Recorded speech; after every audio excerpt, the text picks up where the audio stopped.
Welcome to the stream, everyone. I hope you're all having a wonderful day, morning, afternoon, evening, whatever time it is, wherever you are in the world.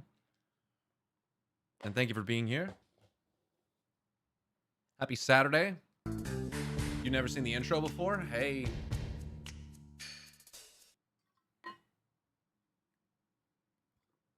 Now you have. Now you have. Thanks for being here. I gotta shut my blinds back there. My camera's all fucked up as a result. Hold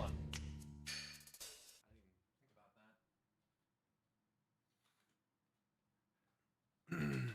Sorry about that. Yeah, it's a pretty dope intro. It's made by one of the viewers of the stream, Shatri. Io. Yo, real quick. Zevis, thank you for the 21-month resub of the Prime. Lumino, 98 months. It's a long time, brother. It's a long time, brother, man. Thank you so much for the 98-month sub. It's a fucking big one.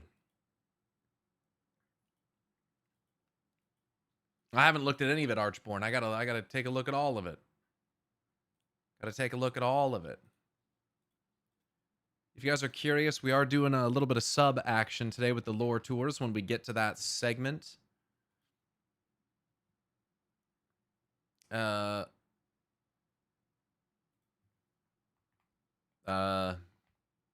the fucking command works. It's all good, Archborn. What the fuck? Why isn't my command working? I love setting up some shit and then it doesn't even work.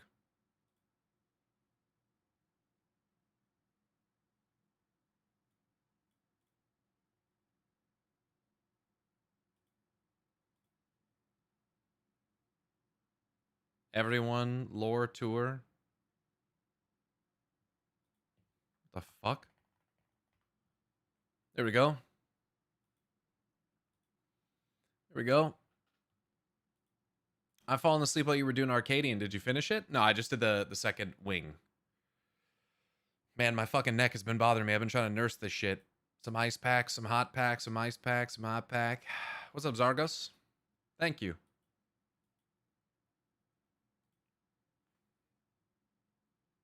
Ooh. Ooh.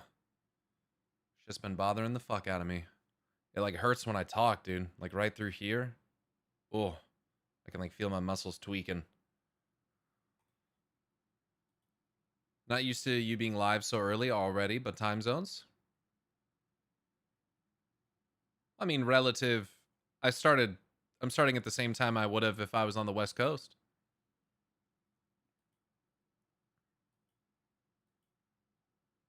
Nice, Ranner, nice. Getting there.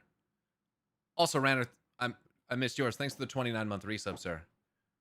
Thank you so much. Yo, if you're a raider and you're watching and you haven't already synced up your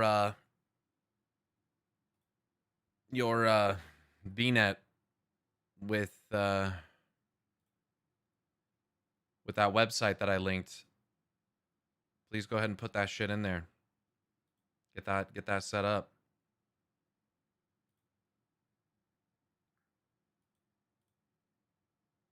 Get that shit all set the fuck up.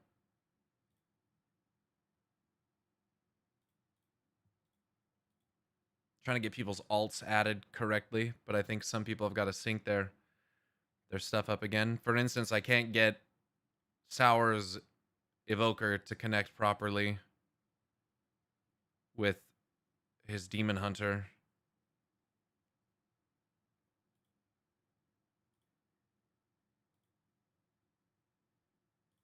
It's weird.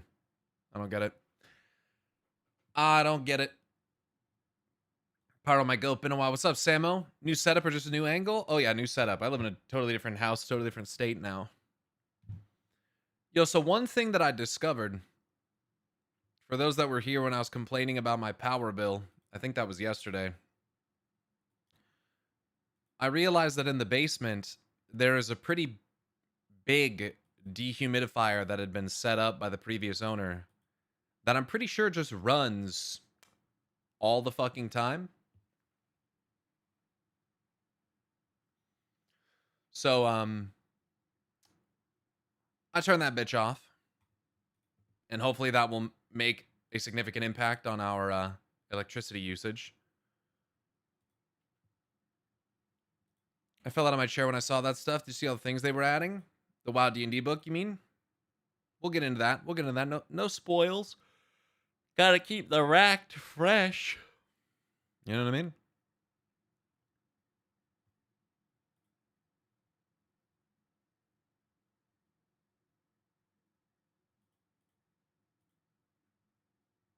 I think anything added manually is all fuckified.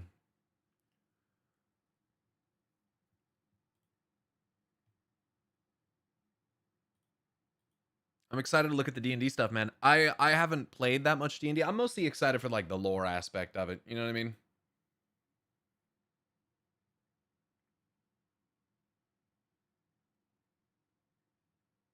I'm mostly excited for the lore.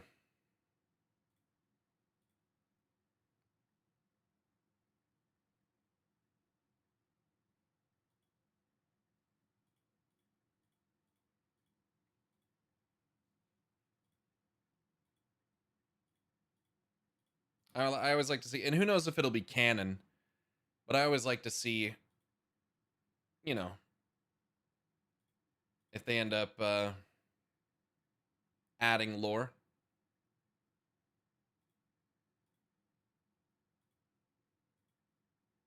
You never know.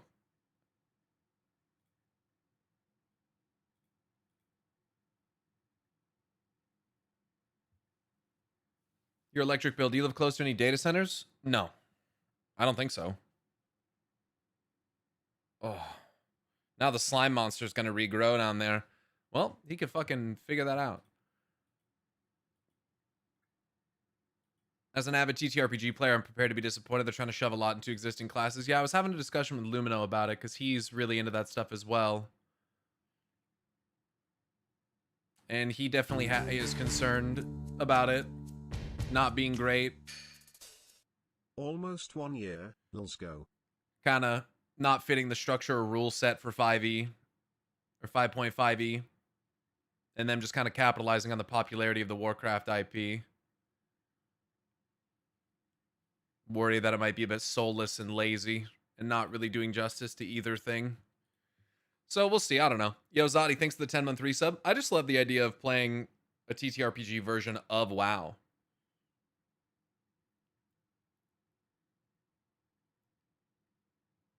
That's what I'm find the most interesting. Just the premise of that.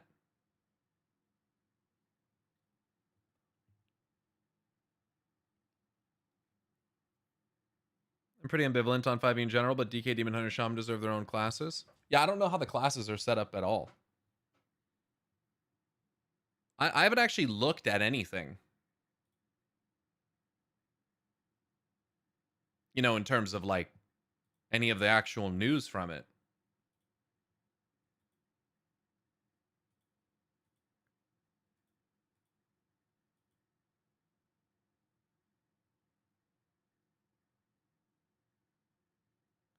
And I might adjust these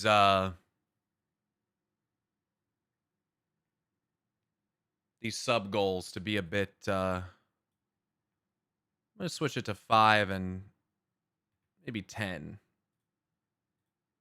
I think that's a little better. 10 and 20 is kind of a lot. 10 for a dungeon's kind of a lot. They made DK a paladin subclass. Interesting. DK and paladin have a shitload of similarities. Demon Hunter a ranger subclass. And shaman a barbarian subclass? Yeah, I've heard about the first one's language. I've seen that on there. Ranger subclass is cringe.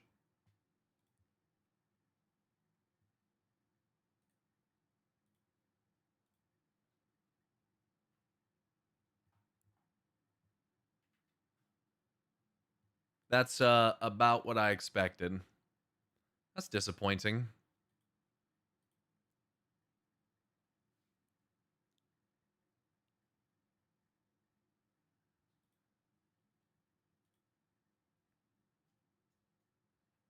All right, I'm going to stop dicking with this raid page thing.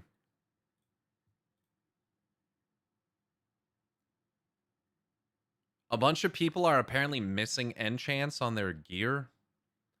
Not a bunch. Myth is missing them because he's just geared that character. Seasons Pal is missing enchants on his. He's missing an enchant on his sword, which is cringe, and his boots. Yeah, this will be nice. I'll be able to basically look at everyone's gear. I can look at everyone's former prog as well and see what bosses they got cutting edge on. That's fucking crazy. This website's pretty sick, dude.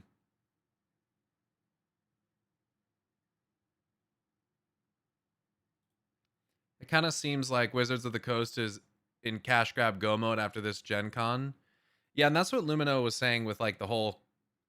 It's similar to what's happened with Magic the Gathering. Just tons and tons of licensing deals and like collabs and just kind of like grabbing that cash. Just grabbing that cash.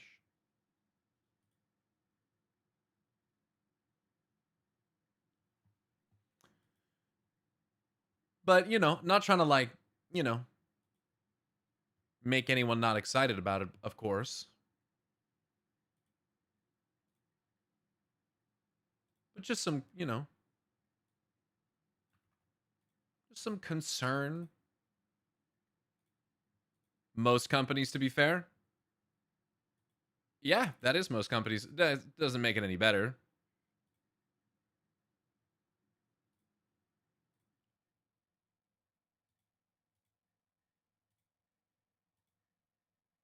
How do I actually change what this says?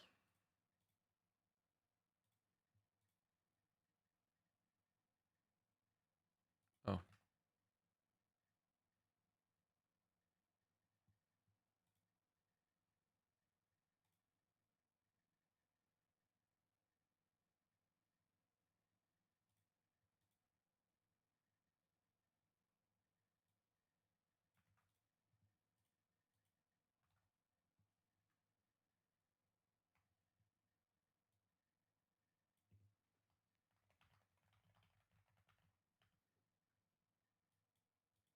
I did some Arcadian yesterday on Final Fantasy 14 yesterday.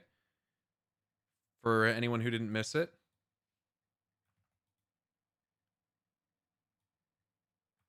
Anyone who did miss it, rather. It was pretty sick. I did the second set of fights.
Uh-huh.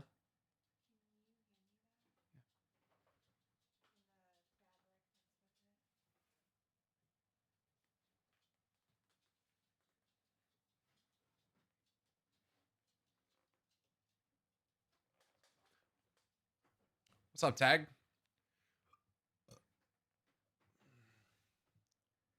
Title or that command needs to be changed. Yeah, I'm looking at the command right here, and it's lore tour. Exclamation mark lore and exclamation mark tour also work.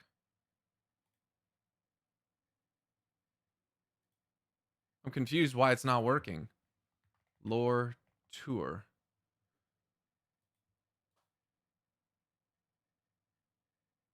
Looks like it's working. It's kind of inconsistent, though. The title says tours. Oh my goodness, I'm stupid. Yo, thank you. Thank you. I appreciate you.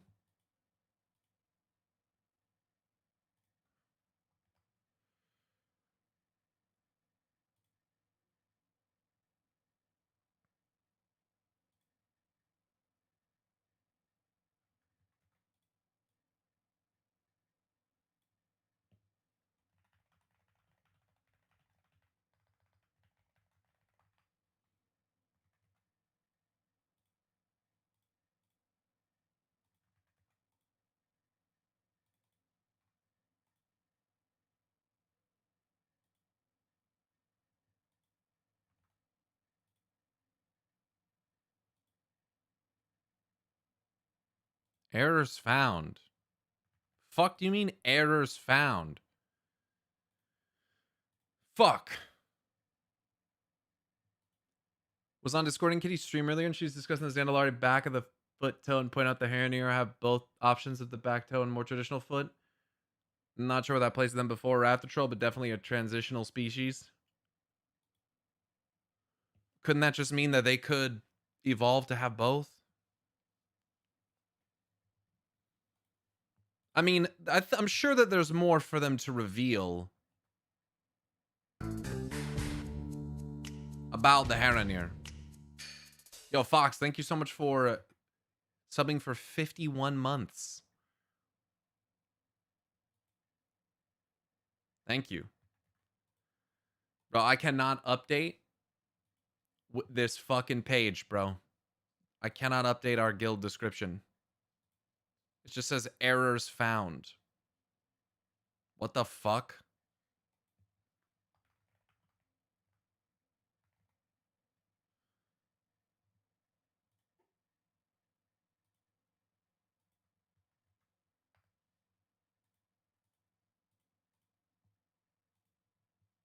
Crazy.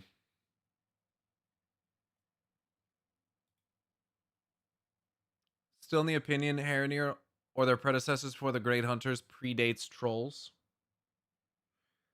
I mean, I guess what this just tells us is there's a bunch of stuff about Primal Azeroth that we don't know shit about. It wasn't even an add-on, Grellbear. It was just a fucking macro. It's just an in-game. You could just do that with in-game macros.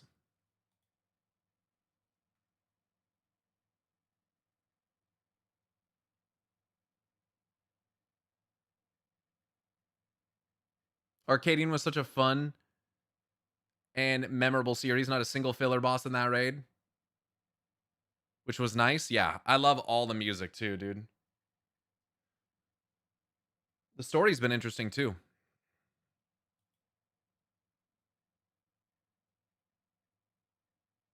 See them not directly go into more Haranier lore because of the patch after 12.1 just being something completely different and people asking, did Blizzard forget? Did Blizzard forget?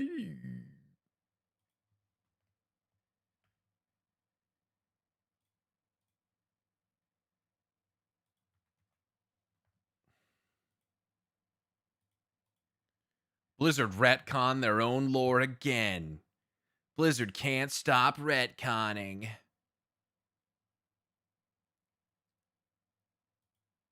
It's coming together, Brick Girl. There's been a lot of adjusting because it's so much smaller. Computer, generate Blizzard outrage. Outrage. Wait. Masterpiece. Masterpiece.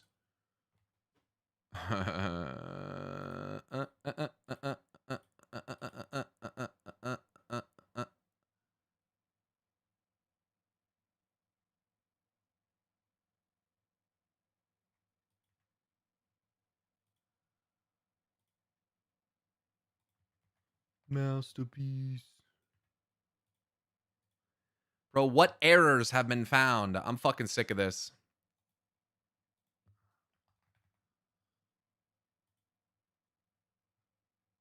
You can't update anything on this page.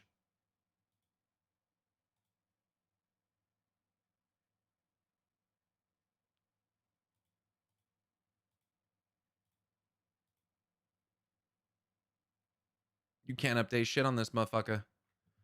Did you see a new short story? No, I haven't yet, but I will watch that today. I'll check it out.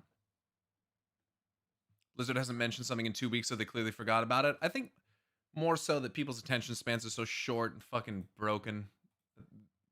They forget. What the fuck?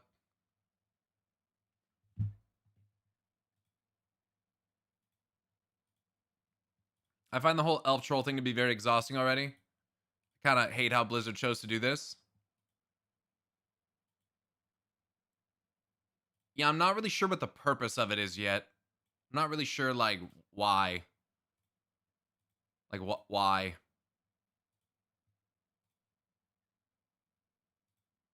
Why do...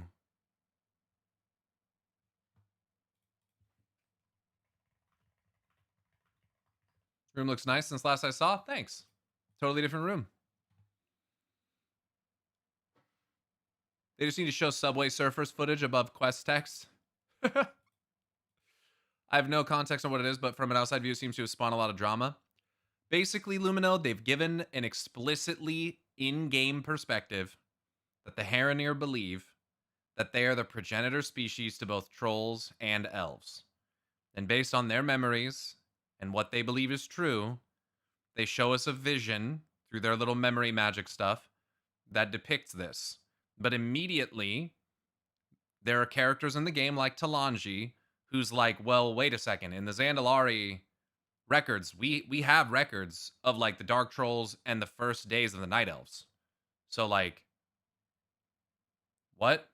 Like, there's characters who are in complete disbelief. They refuse to believe anything. There's characters that are like really questioning it, like, oh, that seems contradictory. There are characters who are like, okay, I guess it makes sense when you look at their physiological similarities, like Umbric.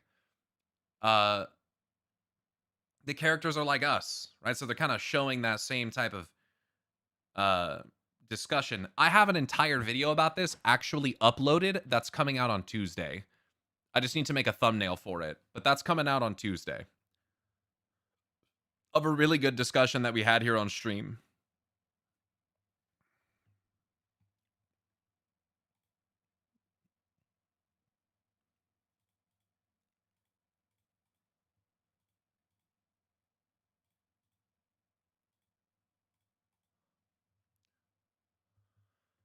Honestly, bronze dragons are so useless in this context. Well, I wonder how far back bronze dragons can actually go.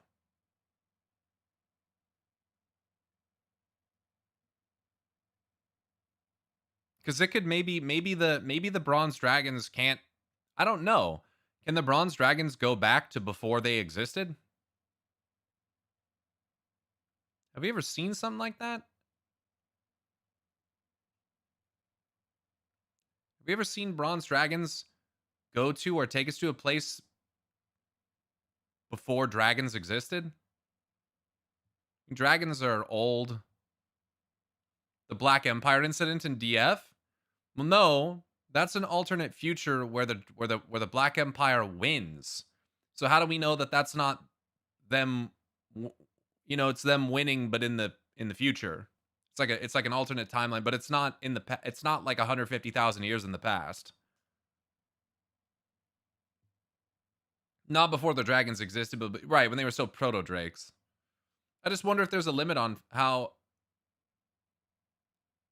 far back. No, the fight between the Bronze and Infinite that landed in past Black Empire. Oh yeah, that does happen, doesn't it? It's like Chromie and Eternus fighting.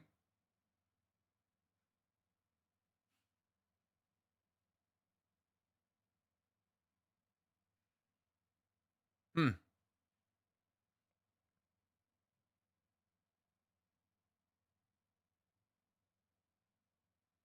It's when N'Zoth directly addresses us, right?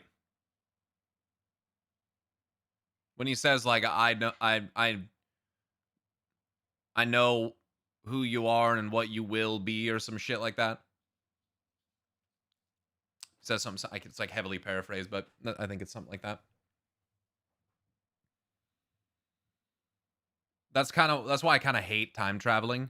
Yeah, of all the fantasy concepts, my least favorite is time travel, I'll be honest.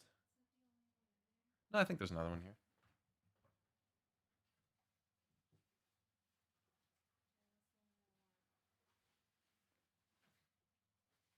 Like this. I think that's it though.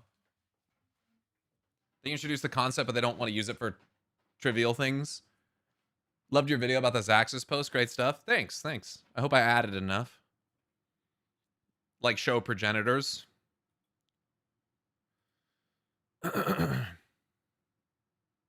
Which is why Bronze nor Infinite show us the truth from the past. I like it in theory, but it never feels like it's handled well. Yeah, even in Final Fantasy XIV, like I was still on the fence about how that felt.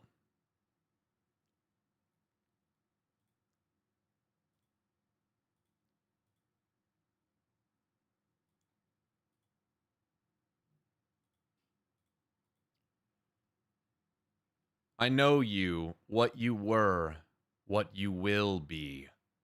I feel like that kind of quote right there really makes me feel even more um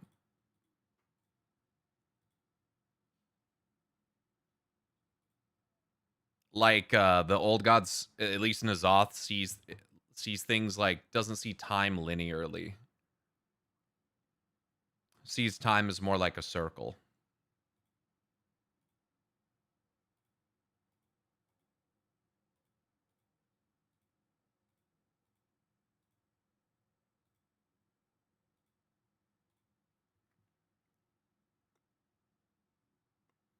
I think we'll probably get some pre-dragon stuff. I almost said Pendragon, which I think we will. Pre-dragon stuff in Last Titan and then WoW 2 or whatever will be the universe's history. Who knows? Time's a flat circle. I mean, we always come back to the same fucking point just with some updates. You know? Just with some fucking updates. I find it curious that Old God Whispers are usually very vague, but at that moment, Azoth told us what happens in the very next expansion. If he did? How does he tell you what happens in the very next expansion?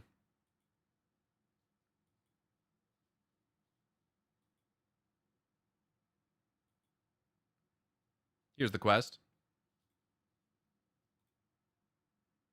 We're not going to fall through time anymore, but we're far in the past. Way far in the past. The Titans haven't visited Azeroth yet, far in the past. Getting home's going to be tricky.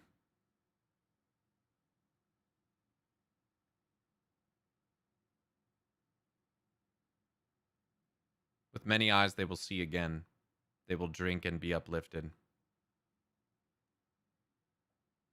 That's probably talking about the Nerubians. Deeper, deeper its roots will reach, welcoming our embrace. Certainly sounds like a world tree. Her dreams sing beneath the surface. Our dreams, our song.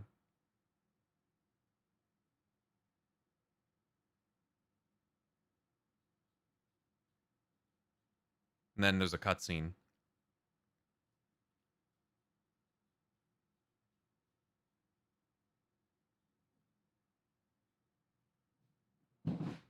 About rivers of blood, if I remember correctly.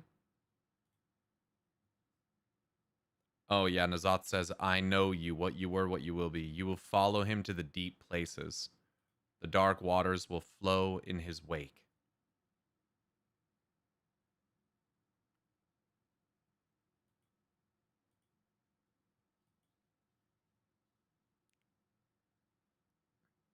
Did this patch, what patch did this happen in? Or is this base, this is base expansion stuff? This is just the Thaldraszus story. Patch 10.0.2. So this is before Aberrus. That's what that's referring to. Don't you think? You will follow him to the deep places, like Neltharion and Sarkareth. The dark waters will flow in his wake. I don't know. I was kind of thinking that's probably a reference to Aberrus. How does that fit the War Within? You go deep, I suppose, but who are we following in the War Within? Who's he? And I don't know. I feel like this makes more sense for Aberrus.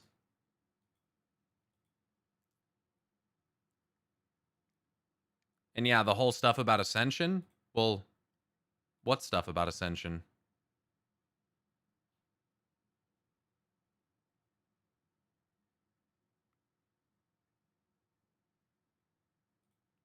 Maybe it's about Iridikron and his lair in Northrend.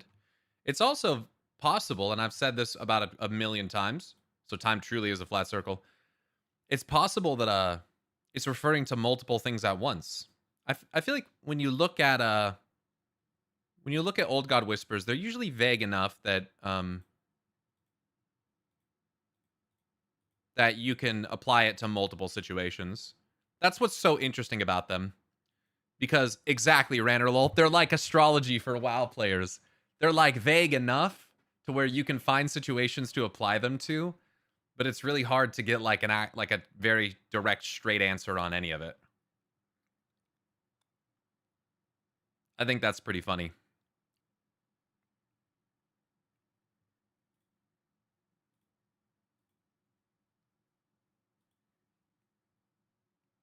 Like, I would say most of them are like that.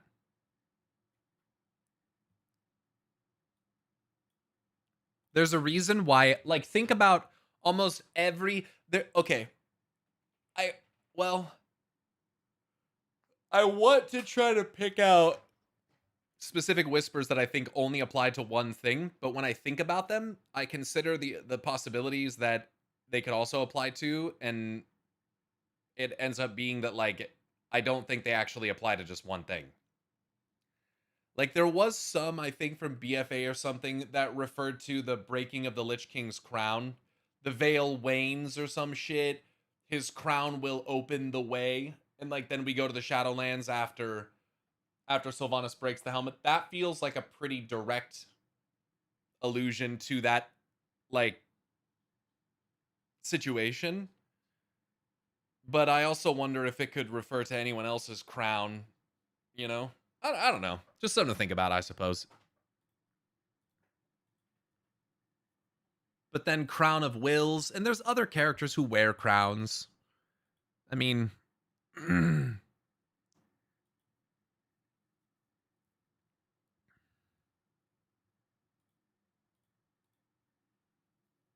can't be wrong if I put general words. They will call me prophet. Yeah, it's vague. The old gods are masters of vague posting.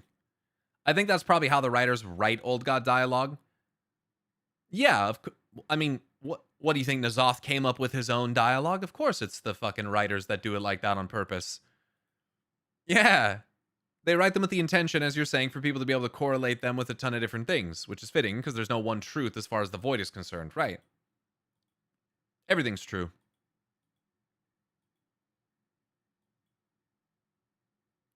And often involves someone dooming themselves to avoid the prophecy or whatever and end up bringing it about in the process. It's basically how most portents, prophecies, etc. work, right?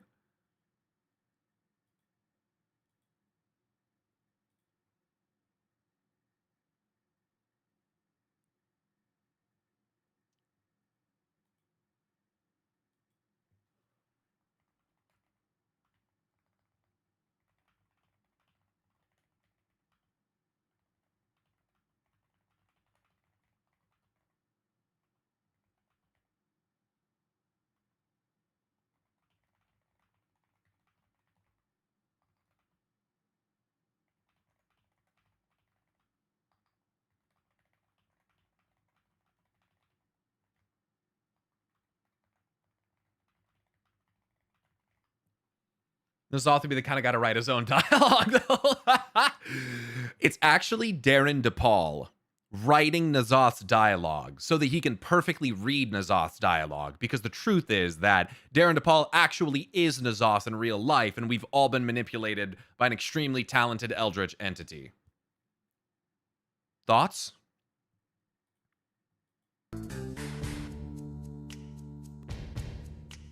Aspect of the role, yeah, I hope you've had a tetanus shot. All is well with you and the fam and bun that is probably close to being done. It is, yeah, it is getting close, Sid. Yeah, a couple months. Just, we're like 2 months and 16 days away, man. It's fucking crazy. Yo, BlizzCon is in a month. Can you even fucking fathom that shit? BlizzCon's in a month. What the fuck? I turned 31 in 4 months. What the fuck? TLT trailer incoming? Dude, don't hold your fucking breath, man. Look, I'm not going to say it's not going to happen. In fact, in my prediction video, I will talk about the possibility. But I don't know if it's going to be a full-blown trailer. I think it's more likely to be a teaser, if anything. It's about a year from release, right, and we still don't even have 12.2 out yet. Okay? But there is a chance. I can't remember when they get, well, BlizzCon 2016 or 2017 was 7.2. So we still had 7.3 after that. So the last like patch BlizzCon I went to, they didn't show anything for the next expansion. They basically, I don't think they did.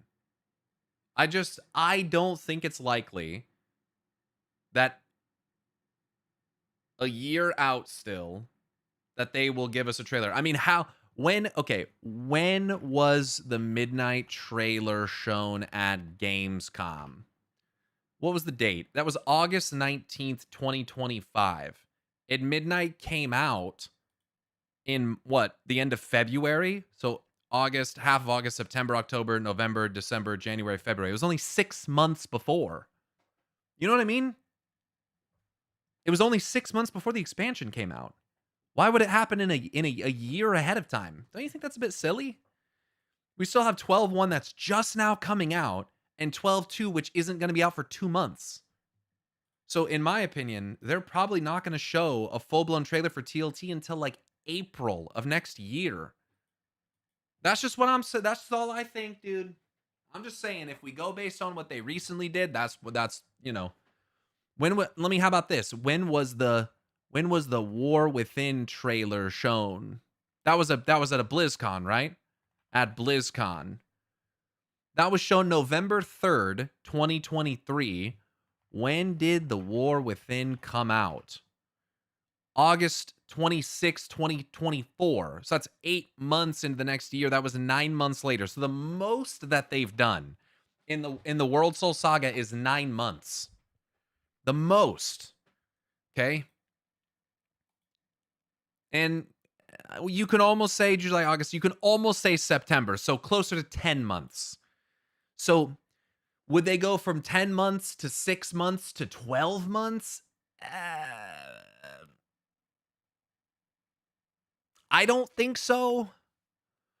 I think this BlizzCon is going to be largely focused around Classic Plus, 12.2, and hell, they might even show some additional media forms of like World of Warcraft. If they announce a show, people will lose their fucking minds. You understand that? They will lose their minds. Imagine if they hit us with a trailer for a fucking Rise of the Lich King. Like, bro, all those dog shit Arthas AI videos could get deleted off the fucking internet because then we'd have the real thing. You know? That'd be sick. But who knows? Hello?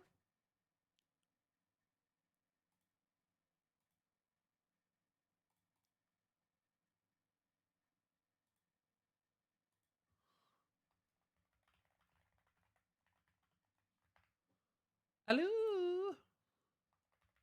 The what? You haven't seen that, Lumino? You haven't seen my reaction to those videos? I don't think I want to know, do I? If you want to feel gross, but also laugh at the same time, I think you kind of maybe might want to know.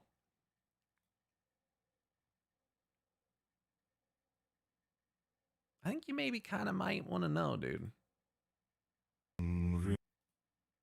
Look at this masterpiece. Masterpiece. Look at this.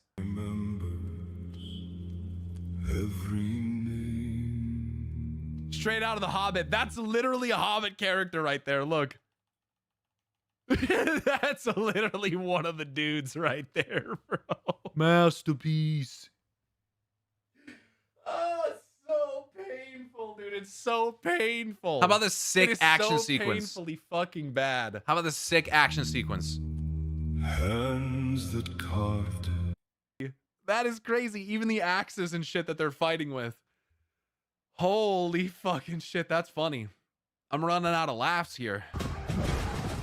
Look at how epic this is. You love these shot changes, bro? Look at this. Laughs here. Masterclass. Oh, you like that? What the fuck? Is the horse just running through them? No armor, nothing. Watch this. Check this out. Check this out. Check how sick, nasty this is. Watch this, dude.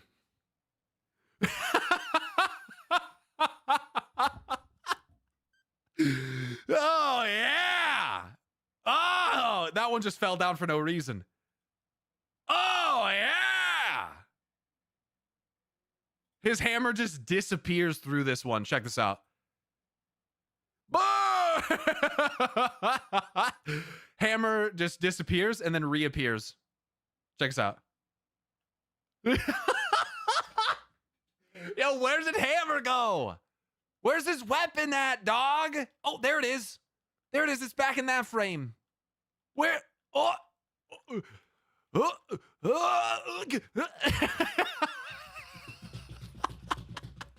It's so fucking bad. And this whole body, look, this one's on the left side of the horse. He passes it. He goes to hit this one. That one doesn't fall. A whole new dude generated from the other side of the horse. It is so incredibly fucking bad, dude. It's so sick, dude. You know my favorite scene? This one. Oh, hold on. Where is it, dude? It's what people laugh their asses off at this. People are saying this is their favorite part of the whole video. Where is it, dude? Where is the fucking... Oh, here it is. Here it is. Here it is. Here it is. Here it is. Here it is.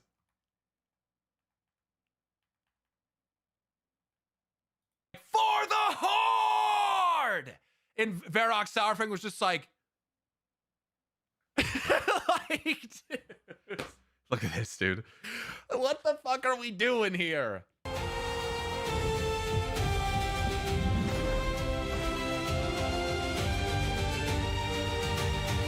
Hold on.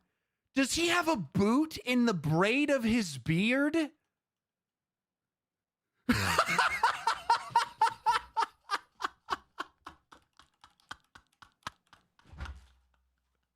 What the fuck is that? What the fuck is that? What the fuck is that? What the fuck? Check this out, Lumino. Check this out. Check this out. He has a fucking boot in his brain. Holy shit. His check this out. is a Check out this leg. awesome action sequence. Right? What just flew off of it?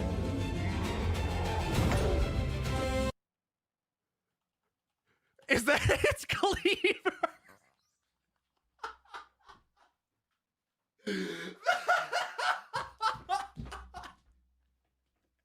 His fucking cleaver that he's holding in his hand just bounced and flew off while also in his hand. Oh, dude, it's so good. It's so good, dude. This is so good. Anyway, that's enough of that. Anyway, back to the discussion at hand. I don't think that they're going to give us a trailer at BlizzCon. Okay, I don't. They could do a teaser. That is so sad. Yeah, there's some people who were immensely fucking butthurt about this too. There was to be like, someone who loves Warcraft just trying to make something and you just shitting all over it. Yup, it's dog shit. Yeah, like this one. This one. Seriously? Blizzard not making cinematics or movies about the lore for the players? They've literally made an entire movie. Fans trying to make something now that AI brings us some availability to do it. This guy needs to use AI to learn how to fucking type. Though the AI is still learning and improving, so the result may not be AAA company quality.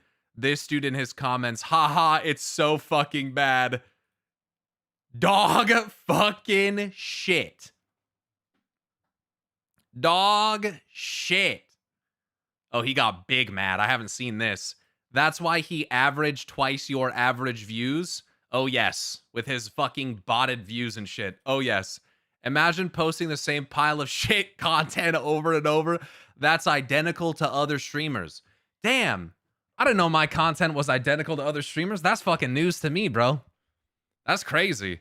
And at the same time, hating on others that tries to make some new kind of lore videos. No. This isn't a lore video, and he didn't make anything. It's not like you go for, it's not for me, hopefully AI will get better by time. No, you straight up scream how bad his content is. Yes, because he didn't make any content. Even in his newest video, you can already see the improvements over the one you reacted to here. Yes, and it's still dog shit. I mean, you got 1.1k videos. 300 of those were VODs, by the way. 105K subs and you get about 5 to 10K views, if you didn't already realize by the numbers, your content is, yeah, kind of fucking dog shit as well. They get so fucking mad. Why are you so angry, dude? People are so fucking stupid. Like, bro, at least I made everything on my channel. At least I actually made everything on my channel. What can I say? At least I actually made everything. An utter lack of integrity. Anyway, what we were discussing before. I don't think that they're going to give us a trailer. I would love to see that, but I don't think so.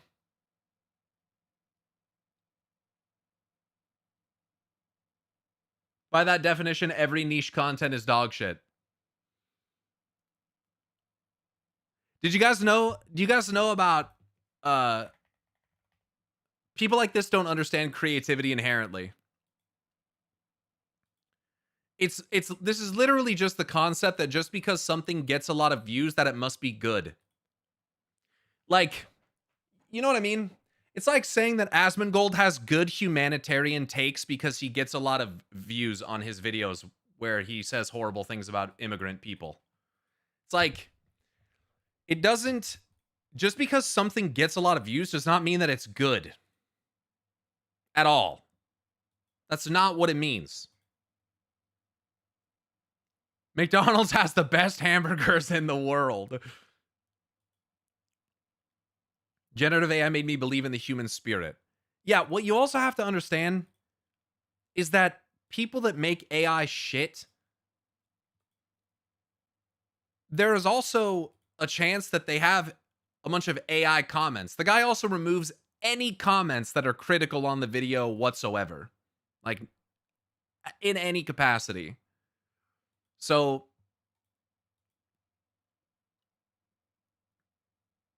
I don't expect full gameplay trailer showing zones or anything. I do expect a teaser / cinematic or something, since this could be the last BlizzCon before TLT comes out.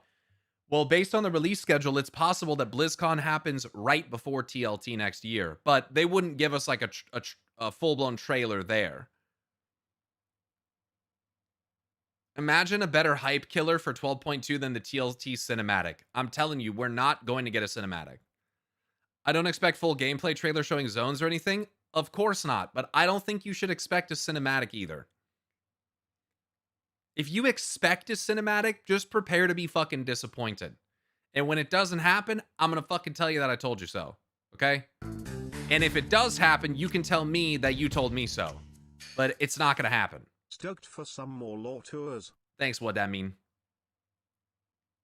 We got a very early teaser for housing well before Midnight Cinematic, so I could see something similar. How the fuck are those things equivalent whatsoever? How the fuck is an early teaser for housing before the Midnight Cinematic even remotely similar to showing TLT fucking content or a teaser? What, like,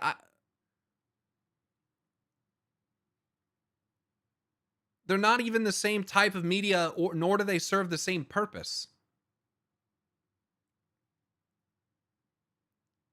Not like a full cinematic, maybe like how War Within had the Anduin Silithus cinematic that didn't show anything about the X-Pack and was separate from the actual War Within cinematic. Now that I could get behind. More of like the continuation of the World Soul Saga arc rather than specific to TLT. I could fuck with that. I could get behind that. I do think that's significantly more possible.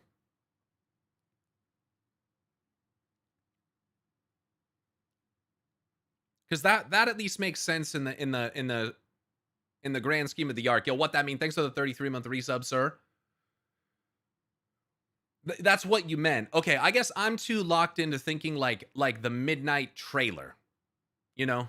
I'm too hard stuck on that being what you guys mean by that. Like if TLT has something evergreen akin to housing, we could see a teaser for it. Yeah, sure, but like what like I don't understand like that's not really what we're I don't think that's like I don't think anyone's denying or even arguing with that concept. I'm more arguing the idea that they would give us a cinematic for TLT. I just don't think that's going to happen.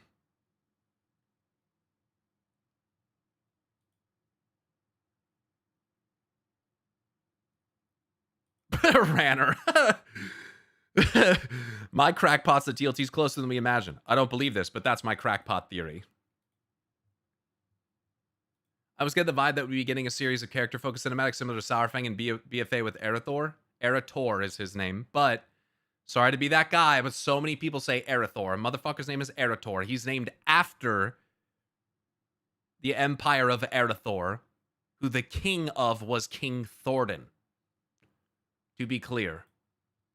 His name is Erator.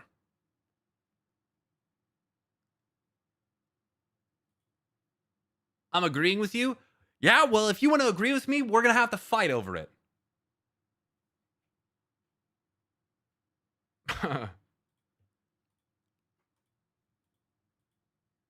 Yeah, I wouldn't count on them to change things up. You have to think about it from like a business perspective. And as people have said a couple times already, what could possibly kill the hype for the last patch of Midnight more than a trailer for TLT? Like, again, when you put out a commercial for your new year model of your new fucking Kia Sorento, you don't the next month announce the fucking 2027 Kia Sorento. You don't do that. You don't do that. It's like, even when it comes to YouTube, there's a rule of how soon after publishing content you should publish new content, because your content, your advertisement, your hype, whatever it is, can compete with your own shit. You don't want that to happen. When you put out something, you want all the attention to be funneled into that thing when it's out, and then release the next thing when it makes sense. So for 12.2, you wouldn't want to do that. 12.2, we haven't even been shown that yet. 12.2 could be insane. But you can whet the appetite for the next thing without doing that? But why do you need to? You already have BlizzCon's already a huge event. We already all know TLT is coming. You have ample opportunity to do it at other places and in other ways. Gamescom wasn't as good as it should have been, but it was also poorly handled, right? But the Midnight is already bought by most, so it can't be for sales. But the majority of WoW's money comes from subscription revenue and the store. It's not about selling you expansions. They want you to keep playing Midnight. Did you guys forget about the viewer retention metric concept, that like they want people to continue playing the game? So they wouldn't want to do anything that would pull you away from that.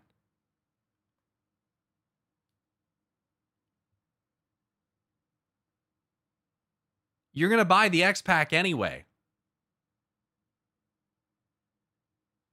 When's the next patch again? 12.1 comes out in 2 weeks. 12.2, we don't know. Probably 8 weeks after 12.1. So if we were to go 8 weeks out from 12.1, which comes out on the 11th, we're looking at 1, 2, 3, 4, 5, 6, 7, 8. We'd be looking at September 6th, just before BlizzCon, but that would be 12.1.5.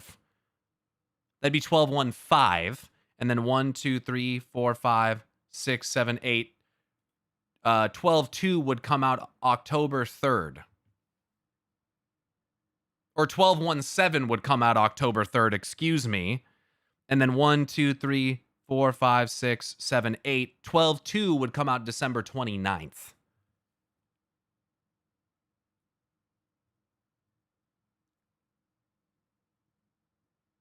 $12.2 should be 6 months from now?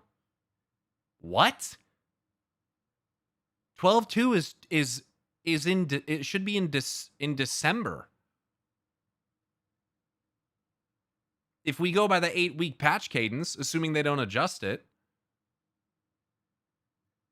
Because you'd get 12, 12-1, 12-1-5, 12-1-7, and 12, and then 12-2.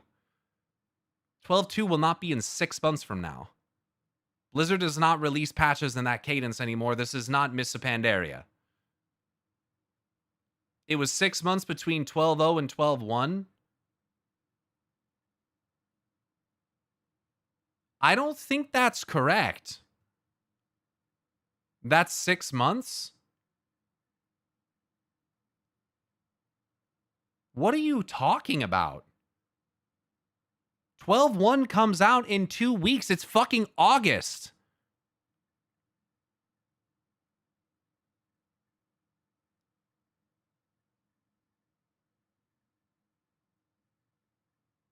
Like 2/3 of August, September, October, November, December. So it's closer to 5 months. So it's close enough. It's not 6 months. So it is closer to 6 than I realized, though. We only get 2.1 patches, though. So that makes sense. It's about 18 months for an expansion cycle right now. It's about 18 months. Which is how I figured, based on Midnight's release date, that TLT would come out around BlizzCon of next year.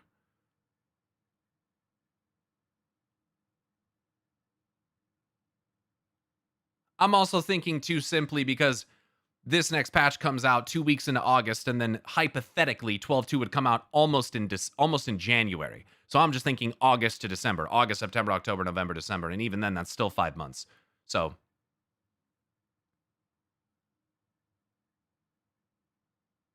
do you think they will announce something at Gamescom? After how it went with Midnight, I'm not sure. I'd wager the Game Awards will give us a TLT cinematic. When is the Game Awards again? 8 weeks from August to 6th of October? Yes, but you have 2 minor patches before the major patch.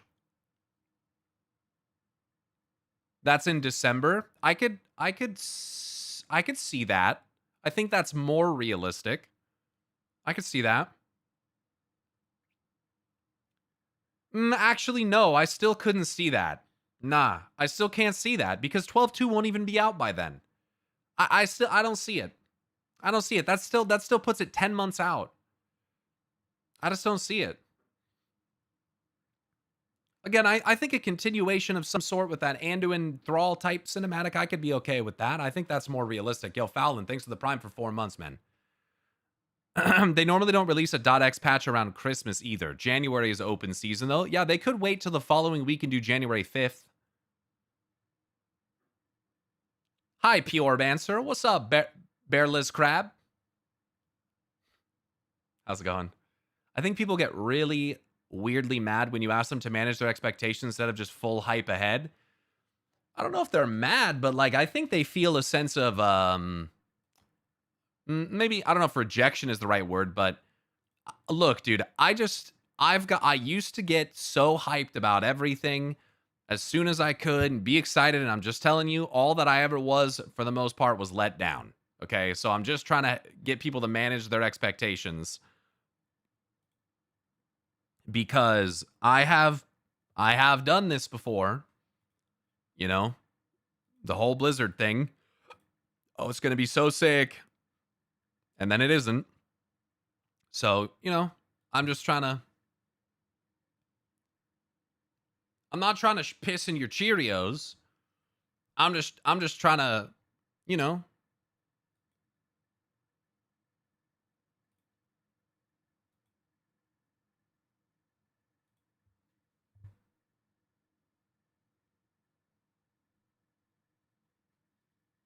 Thanksgiving for Shadowlands was really rough on them. People are programmed to be weirdly mad at literally everything. It's unsettling when you first notice it. People think keeping expectations low is pessimism. Perhaps some do, yeah. I think people tend to jump to easy to make conclusions. Oh, Blizzard is soon. BlizzCon is soon. A new X-Pack is on the horizon next year. Ergo, they have to show something. I guess for me, the thing that always gets in the way of that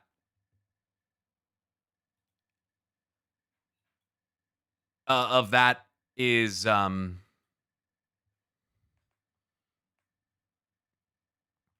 is thinking about it from a business perspective.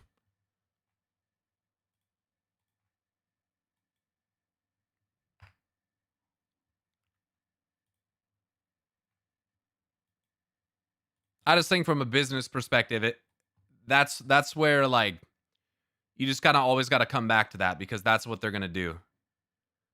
That's going to be a big focus. I would just not go in expecting much about TLT at BlizzCon, but anything that does get revealed, just consider a surprise bonus. And that's really what I'm trying to say. Not that it's impossible or that you shouldn't hope for it, but don't have it as an expectation. Trust. Don't expect it, man. I would not recommend it. Sadly, the timing they release new content doesn't align well with BlizzCon 26 nor 27. I agree. Even BlizzCon 28 has bad timing to announce what comes after TLT. That's if they continue with 6-month patches. How did your raid on FF14 go? It went well. It was good. I did the cruiserweight fights, and they were awesome.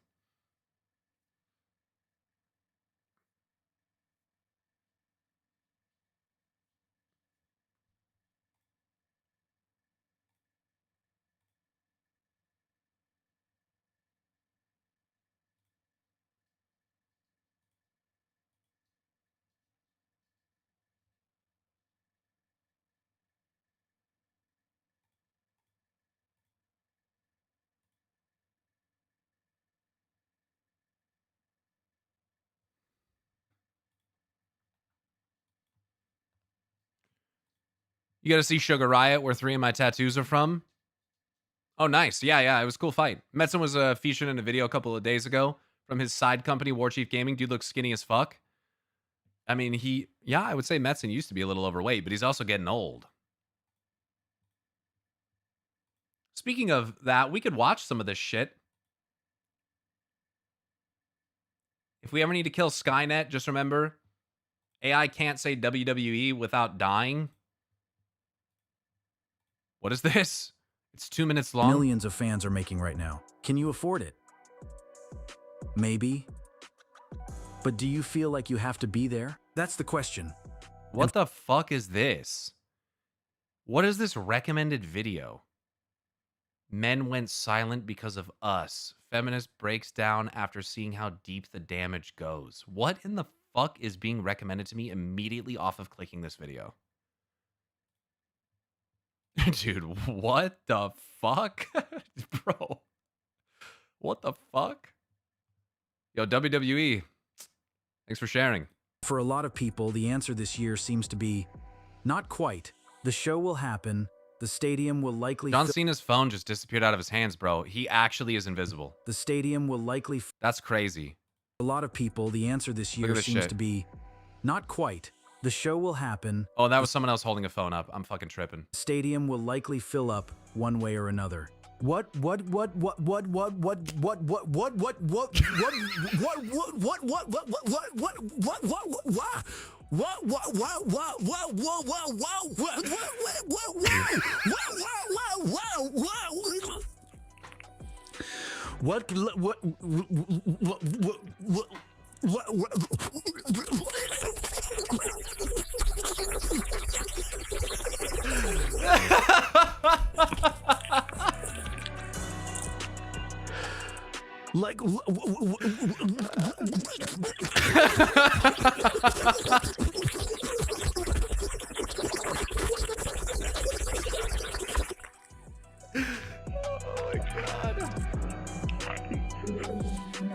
like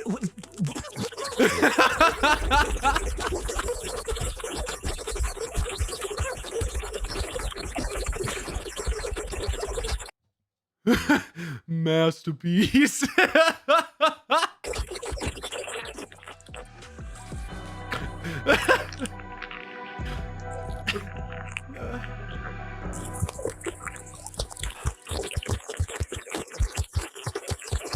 Dude, what? Hold on.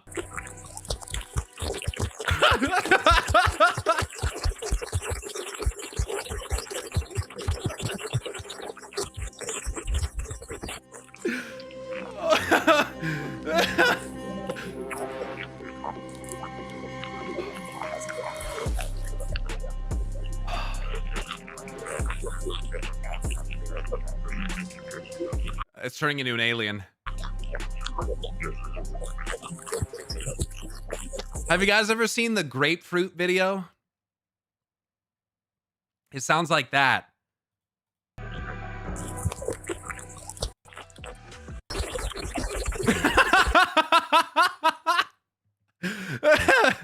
Oh, fuck.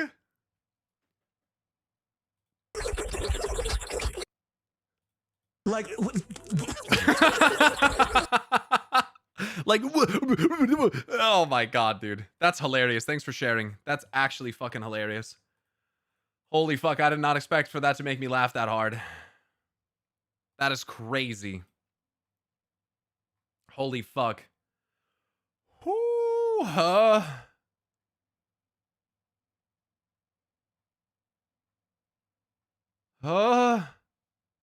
that hurt.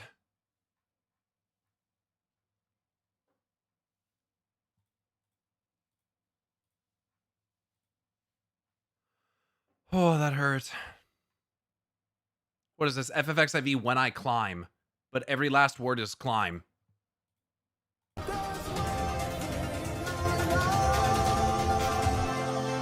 When I climb, in the climb, we are guys and that's when I realize that I'm climb. This is climb. This is who I was meant to climb. Then I climb, then I climb. My heart racing, it's the thrill of the climb. As I climb, and I climb, as I climb. What the? All right, dude.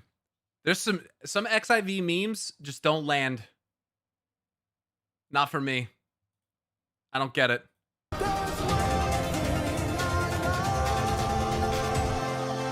When I climb.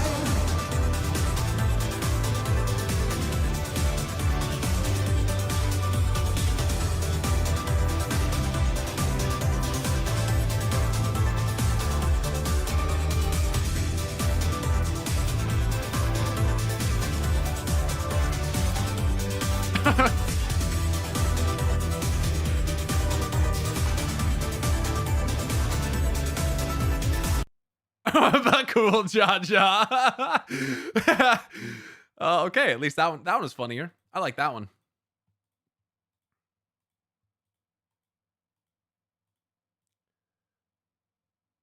All right. Ouroboros dissension announcement. I have Ouroboros rule books actually. Under the Sun, which has basically the Arathi Empire in it. And Coils of the Serpent back there. 3 minutes. This is Metzen. Hey, what's up, everybody? This is Chris from War Chief. So he's able to do this at the same time, huh? It's actually kind of crazy that this gets announced and that he's able to do this at the same time as World of Warcraft announcing its Wizards of the Coast collaboration for 5e based Warcraft D&D game. It's actually kind of crazy. You'd think it might be like a conflict of interest. As many of you know, I've got this whole other day gig that really takes up the lion's share of my time and focus. When I went back to that gig a few years ago, I really didn't know what it meant for War Chief and specifically Ouroboros. So I'm very pleased today to announce that we're coming back. We are launching a new Kickstarter that features at a minimum 2 new products that I am wildly excited about. The first of them is an adventure campaign set within the Realm of Law brand that we call Dissension. The second is a total revamp of Worldbook Law brand, where we've updated all of our rules and systems to make it compatible with 5.5e. Cool. Now, none of this would have been possible without my good friend Max Carr. So in the very it's using the same system, 5e. So there you go. nerdy circles we run in, Max is good with 5.5e. 5.5e. And he's very nerdy circles we run in. Max is like king GM, and he's a hell of a game designer. Dude, I would fucking die to see Metzen play in or DM a fucking D&D game. I would fucking die. That would be a dude. Max's guidance. Ouroboros. We should read these and see if we can find thematic comparisons. Oh, yeah?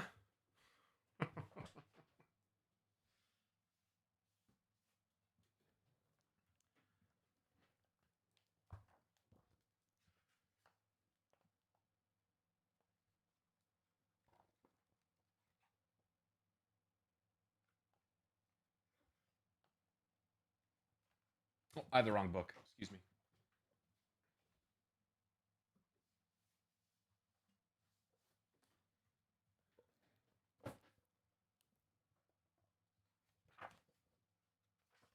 This is World Book Law brand, so they're going to revamp it for 5.5e. Let's look at the faction Children of the Sun.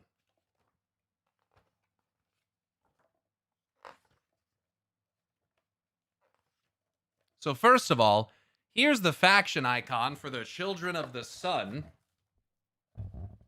Does that look familiar to you?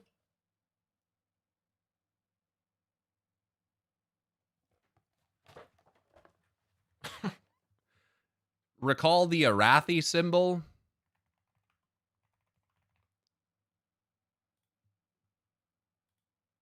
Here, I'll pull it up on the screen. There might be some similarities between those two. They're called the Children of the Sun. It reads,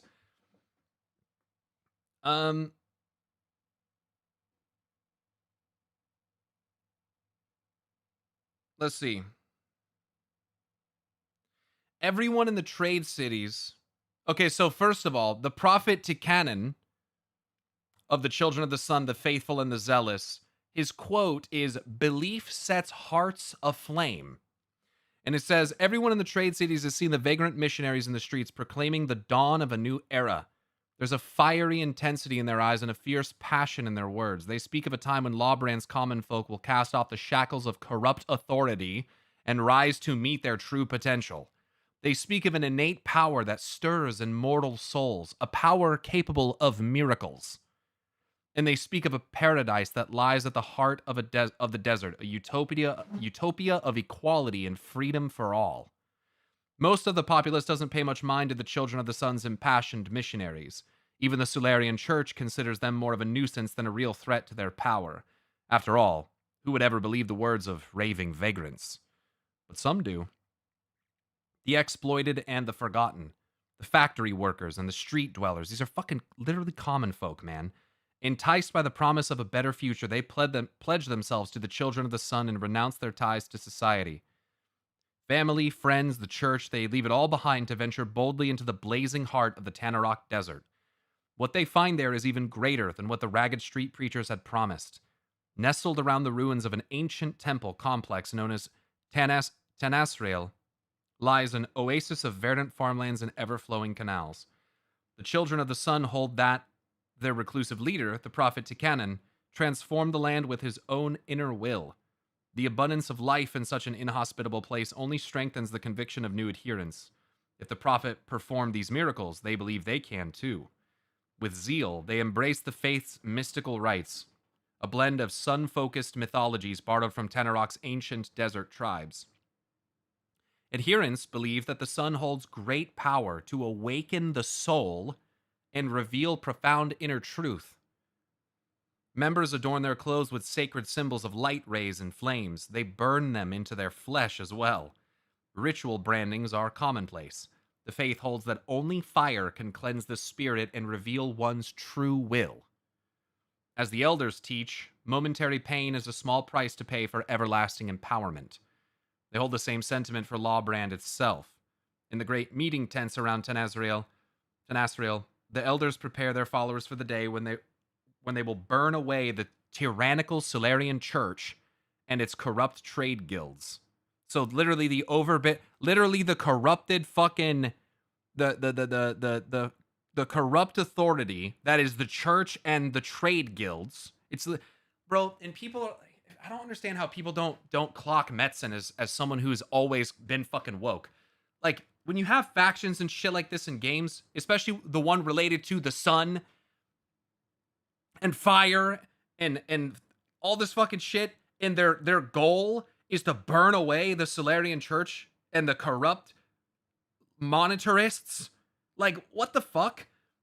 Like, recruiting common folk and workers and shit, like literally fucking blue collar workers to their cause and shit. Not that they can't do bad things just because of that, but like, so what the fuck, man? There will be pain, yes. death and suffering as well, but from the ashes a glorious new society will rise and fill the world with its purifying light. That's to me that sounds a little bit sketchy, but hey, that's what they believe.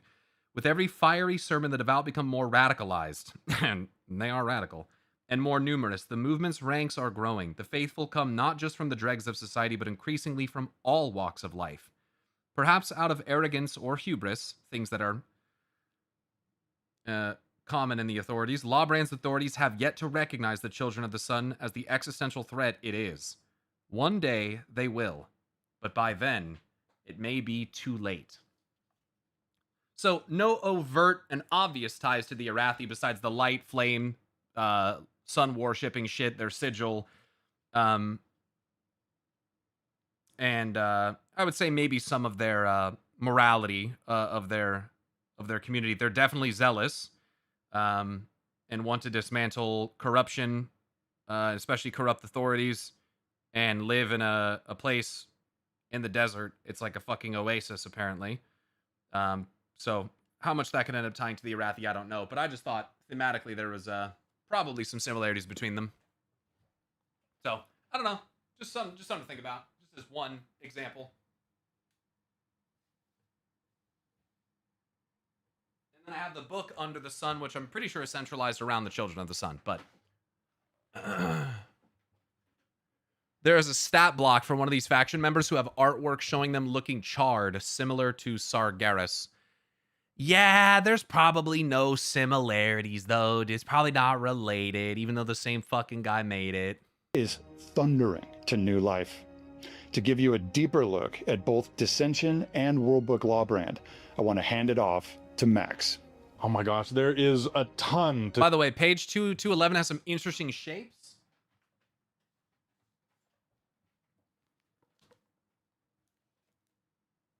Oh my god. Dude, there's so much. 211.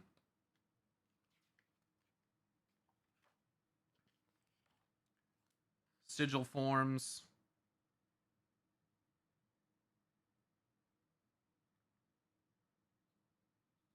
I mean, I don't know what I'd really make of these at first glance, but yeah, there are sigils.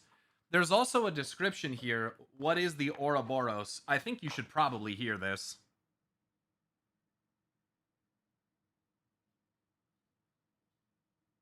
So let me just read to you about the realm of Lawbrand, okay? Just real quick. The legacy of Old Sularia. To understand the dynamic, multifaceted culture of Lawbrand, it's necessary to look back at the tragic events that shaped its origins. For over 500 years, the mighty empire of Sularia reigned over the vast lands of the north. The powerful Sularian church, based in the capital city of Torun, held dominion over the disparate peoples of the age. Chief among these was humanity, which believed it held a sacred right to rule over Sularia's non-human populations.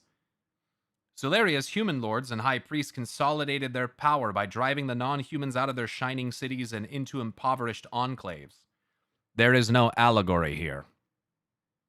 These mass relocations created untold misery and tension within the empire. While the church's authority was largely uncontested by foreign powers, its arrogance and zeal made it vulnerable to the ravages of civic chaos and the possibility of violent insurrection. At the height of Sularia's authoritarian power, anarchistic forces arose and, wielding the unbridled energies of the Ouroboros, brought utter ruin to the empire. Legends hold that the Ouroboros, a near mythical source of incalculable power, was unleashed in the form of a serpentine storm of magic. This serpent storm rolled across the Sularian Empire, devouring the land and sky in an unbridled cataclysm of uncreation. Panic and chaos ensued as mass migrations of refugees traveled southward, away from the unimaginable destruction. Humans, ogres, dwarves, and all the disparate peoples of Sularia fled in terror before the ending of their world. Eventually, the ragged refugees reached the safety of the Southlands as the Serpent Storm burned itself out in the north. With the old world dead behind them, Sularia's determined survivors were forced to face the harsh reality of the unknown frontier in which they found themselves. Putting aside their old hatreds and divisions, they banded together and combined their talents and meager resources in a bid for mutual survival. Sound familiar? The Horde! Even the few Solarian priests who remained recanted their corruption, their corrupted ways, and set to aiding the survivors in the true spirit of the faith. Despite having lost their holy powers to heal injuries and banish evil, the priests vowed themselves to be invaluable by aiding and comforting the weary refugees. In time, their genuine efforts won over many of the non-humans who suffered so greatly under the church's authoritarian rule. So again, an authoritarian church structure is like the basis of this fucking setting. Eventually, the Stoic survivors made it through. I'm saying that because I've tried to point out before that I'm quite certain that Chris Metzen has that view of certain authoritarian religious structures in real life. And that's part of why he has long had that like rebellious rocker type of vibe. And I use that as reason and a logic to basically say that like characters that fit that type of, you know, bad, horns up, devil, kind of like black metal type shit are likely to be framed as potentially as like the heroes in the settings that he writes. He's basically been writing the same story for 30 years for sure. Easy to pin his feelings on social commentary here. Absolutely. There's commentary here about authoritarian church structures, about like trade guilds, capitalism effectively, about immigrants, about racial purity. Like it's literally just in fucking in 5 paragraphs. All of that is there. Right? Like it's like it's all there. Eventually, the Stoic survivors made it through the treacherous wilds and scorching deserts to establish the first city in what would become a bustling new realm. Unified for the first time in centuries, the people of Old Solaria forged a society that would be based on order, equality, and prosperity for all. For the past 250 years, that society has grown to encompass a number of bustling, urbanized trade cities, known collectively as Lawbrand. This new society has overcome the tragedies of the past to forge a new, brighter future. I am Baba Shandel, yes. Okay, you gotta listen to this shit, okay? There's fucking... Bro. I'm not gonna read all of it, but like, dude.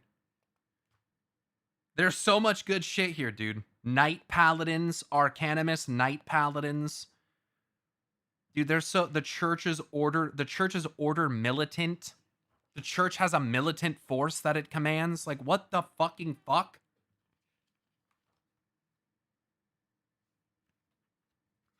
What is this guy? Is this a fucking rock star?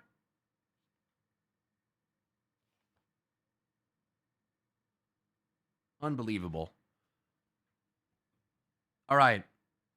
I'm gonna read this next part because it has a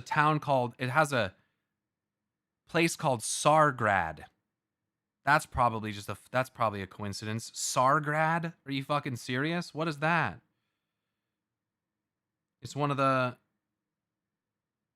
I don't know what it is. I don't know if it's like a region or a city or what.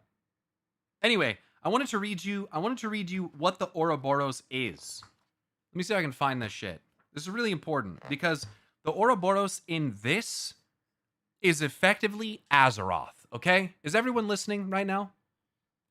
Type 1 in chat if you're listening to me right now, okay? I need everyone's full attention for this. You need to fucking hear this.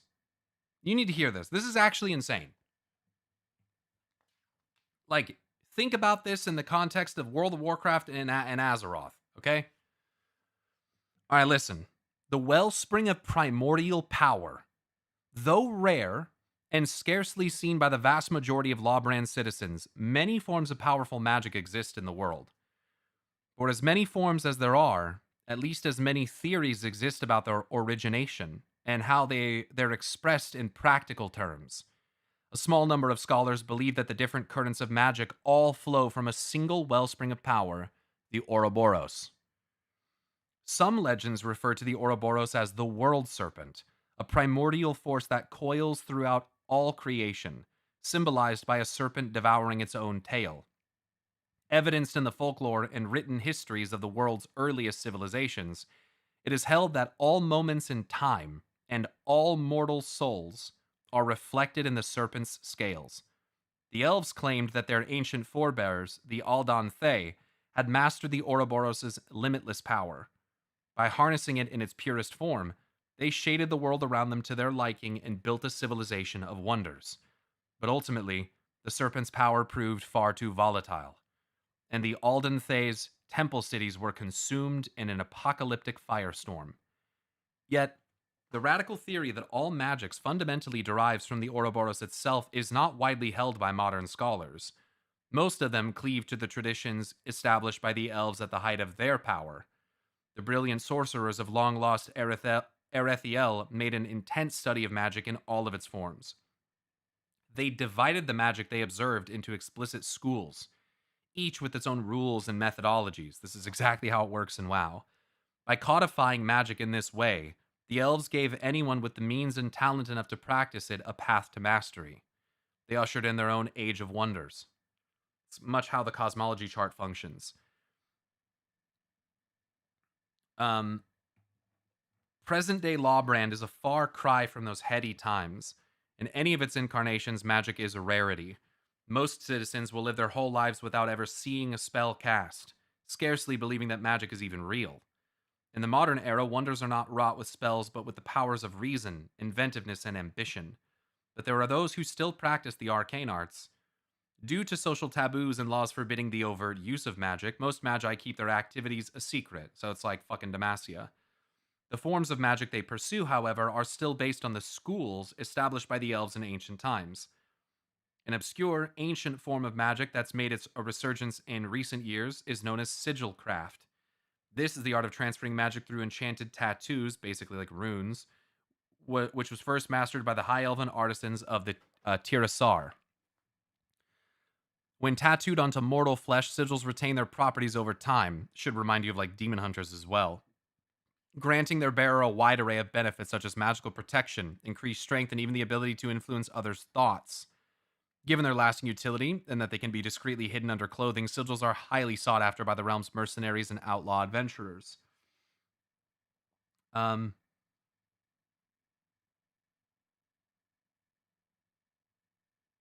Okay, listen to this part. This part's fucking crazy. The power of the Ouroboros has had a massive impact on history, being both the source of all magic and the direct cause of two civilization-ending catastrophes. Given the volatile, devouring nature of the Ouroboros' power, most of those with knowledge of it gave it a wide berth over the ages. However, those daring enough to risk their minds, bodies, and souls can tap the serpent's unbridled power for themselves. While the Ouroboros can bestow the ability to perform truly miraculous feats, that power comes at significant cost to the wielder, inevitably driving them into the depths of madness and self-destruction. Mortals can only tap the Ouroboros' power by taking the mark of the serpent, a uniquely dangerous sigil that is tattooed upon the flesh, infusing the bearer with the serpent's vast power. There are modern sigilists who can even bestow the mark upon another. The Tirasar, an ancient group of elven sigilists, are masters of granting the mark, but they'll only perform the task if they feel the bearer is fated to have it. The few mortal sigilists capable of the technique often keep a low profile, making them incredibly difficult to find. This is the crazy part. Those who bear the dreaded mark begin descending through the coils of the serpent, a perilous metaphysical journey that draws them deeper and deeper into the Ouroboros' power as their newfound abilities grow in potency. As they descend through these coils, the serpent-marked individuals slowly go mad as their consciousness expands. Their mortal minds are unable to rectify the unfathomable secrets of the universe. In the face of such extraordinary scope and power, the serpent-marked start to lose their own identities, being unable to recognize friend from foe, or tell what is real from what is imagined. Often, their intentions for taking the mark in the first place, whether noble or otherwise, are blurred and devoured by their madness. Sargeras. Serpent-marked individuals who descend to the lowest coil of the serpent are ultimately consumed, body and soul, by their own power, echoing the dreaded mythology of the serpent devouring itself. These tortured individuals go out in a blaze of glory, often expressing their near limitless power in one last dramatic act of will. They might shatter a mountain, cure the land of a wasting disease, or even change the flow of time itself before succumbing to the end. Given that the Ouroboros' power has caused such calamity over the long arc of history, those in the modern age who know of it, including factions such as the Solarian Church, the Bohendur, and the Arcanimus, have worked hard to keep its existence hidden from the masses. Few of Lawbrand's citizens are even capable of imagining that such a terrible power could exist, or the sheer horrific destruction that might ensue if it were ever again unleashed upon the world. So, this is obviously framed in a way that is makes it sound very scary, but power is pretty fucking scary. And when it's not controlled, and when you descend into these truth revealing forms of power, and there's a full basically chronicle like fucking thing here. This is the manifestation of the coil storm in Ouroboros and Lawbrand that they speak about. It's like a great arcane looking cosmic serpent that just destroys everything.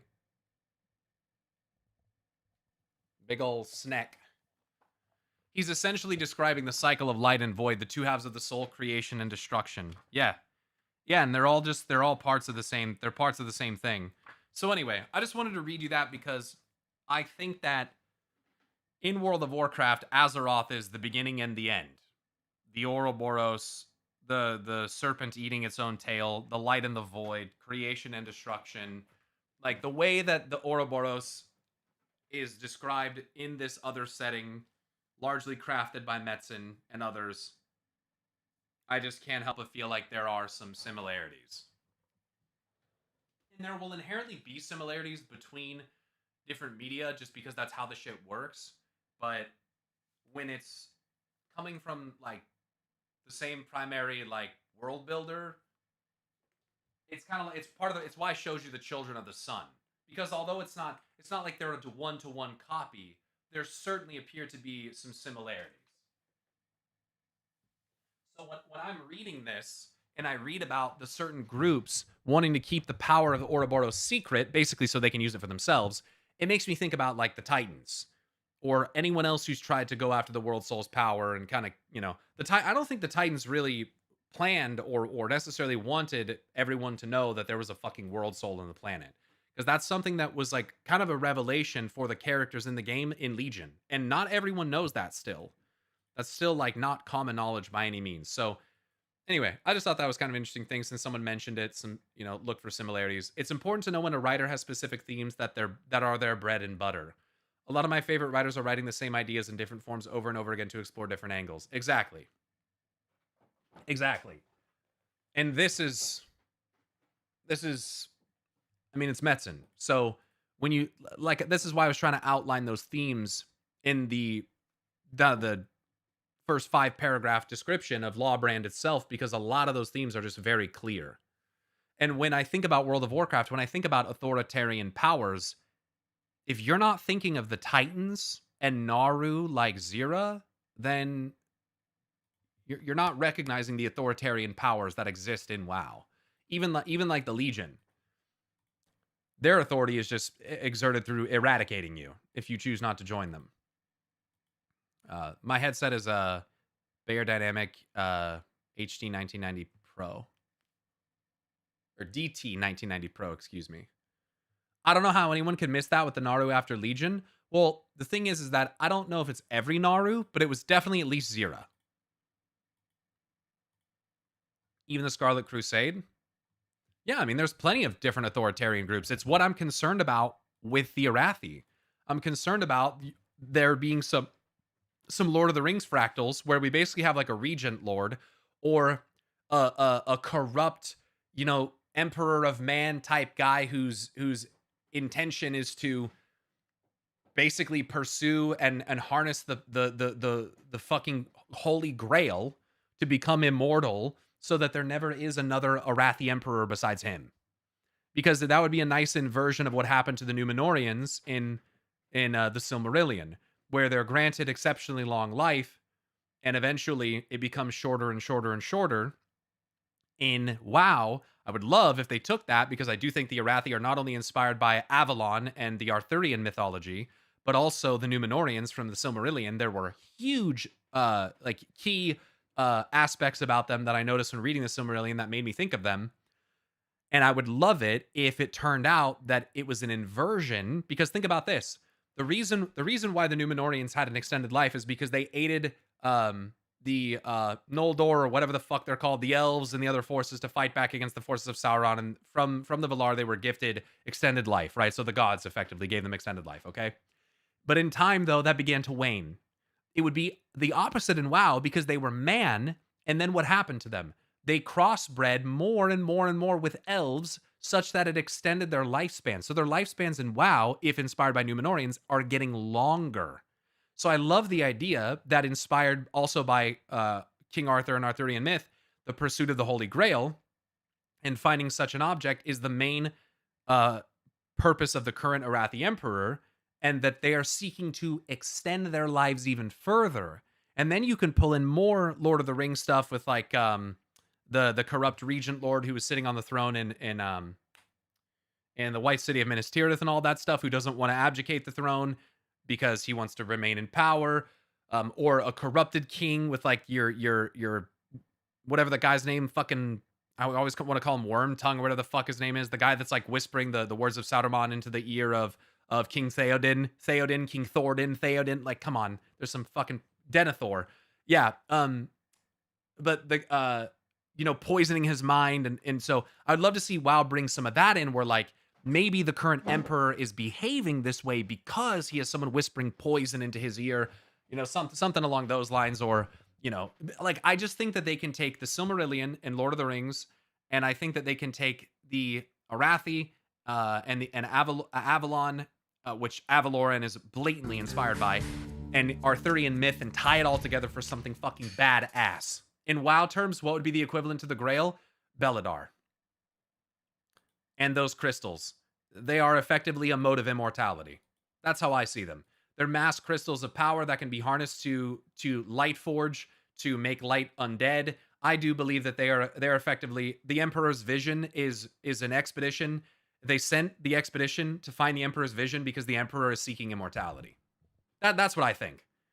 That's what I think. And honestly, even if there's, like, not enough evidence to support it, I think that's fucking awesome. So I think that that's what should be the case. If I was writing it, that's it. That's it. The old ideals of the Arathi Empire have slowly diminished over time. The authoritarian nature of the light wielders in the church and the King's Guard and the Knights of the Round Table has become more and more oppressive over the years. The old guard of the Knights of the Round Table, some of them have rebelled. You're probably looking at a Knights of the Round Table where you have some old heads who look at what the Emperor is doing, and they formed a secret pact to try to overthrow him. Maybe there's a Merlin character, a Lady of the Lake character that we get to pull into the fray. Maybe we can tie this to Anshe and Musha, or Elune and Sargeras in some way by bringing in those motifs. Basically, the darkness that the Arathi once served as a bastion to resist against has encroached upon them more and more, and it's the darkness that lies in the arrogant heart of the current emperor, which is leading to this, very much like a Lothraxian type of character, where he believes himself perfectly righteous and flawless, and he's extremely arrogant. And so this darkness encroaches upon them. I also will say that I do believe, I straight up think this, that the kobolds in the War Within were meant to literally be fractal hints at what is happening in the Arathi Empire. I genuinely do. You have a Knights of the Brown Table, you have a King Arthur, you have the Candle King, who is corrupted by the darkness, who's making freaky fucking wax figurine copies of people and, like, animating them. You have the darkness encroaching upon his kingdom in the mines and all that stuff. Like, I very much do think that the kobolds are Arathi fractal. Like, I really do. I really do. And that's where I think we're going in the future. So yeah. So anyway, that's my thoughts on that. Share. The War Chief team has been hiding in caves for the last year, rebalancing, retuning, reimagining Worldbook Lawbrand as a whole. Every mechanic, every system, all of the playable subclasses. You think they'll have a Morgana Le Fay type character that will work for the Void and is helping spread the darkness? Very possible. And if you wanted to take that fractal and apply it to the Titans, using the same logic, the archer with the arrow and bow, Morgana Le Fay, is probably Elune. And if you had a King Arthur, it's probably Sargeras. Just fucking saying, by the way. Like, if we wanted to draw that comparison, that's probably where it would land. Classes and species and the bestiary, monsters, magic items, all of it has been retuned. It's been brought into alignment with the 5.5e system update. I mean, look at this fucking rocker right here. This is some Metzen shit if I ever saw it, dude. Spikes and black and red and gold flames and shit. Probably playing magical music. A bunch of fucking rockers. Like, it's that same aesthetic. Yo, Sloan, thank you for the Twitch Prime sub. And Rehasmeister, thank you very much for the Twitch Prime as well. I hope I didn't butcher your name. Blonde hair, blue eyes, ultimate form of the Blood Elves. We've run additional play Green tests. eyes. Yeah. Additional play tests. We've taken into account community feedback from all of you. We've run it has been retuned. It's been brought into alignment. I think his eyes actually are blue, but With the 5.5e system updates. We've run additional play tests. We've taken into account community feedback from all of you. And there's going to be additional new content as well. You'll play with never before seen subclasses and playable species in the upcoming updates. Dissension is going to be a wild ride. It's our first full feature-length campaign set in Lawbrand. Those of you familiar oh boy, that magic looks kind of similar to the Serpent Storm. with the setting know that music plays a major role in its themes. There are dark forces. Music plays a major role in the themes. Familiar with the setting know that music plays a major role. Interesting. Music, like the Song of Azeroth, among others.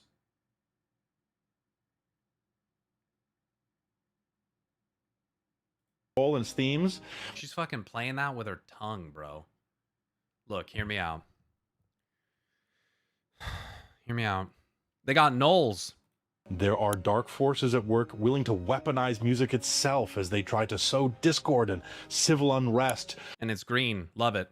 driving the people of Lawbrand to madness and violence, and it's going to be up to you to stop them. Rock and like roll. all of you, I grew up playing tabletop RPGs. Some of the friends I made, like all of you, I grew up playing. Well, I didn't grow up playing TTRPGs, and I'm a little bit fucking depressed that I didn't. But maybe I'm more extroverted as a result. But there's some really fucking social people who do. So, god damn that wall back there. Yeah, look at that shit, dude. Holy fuck.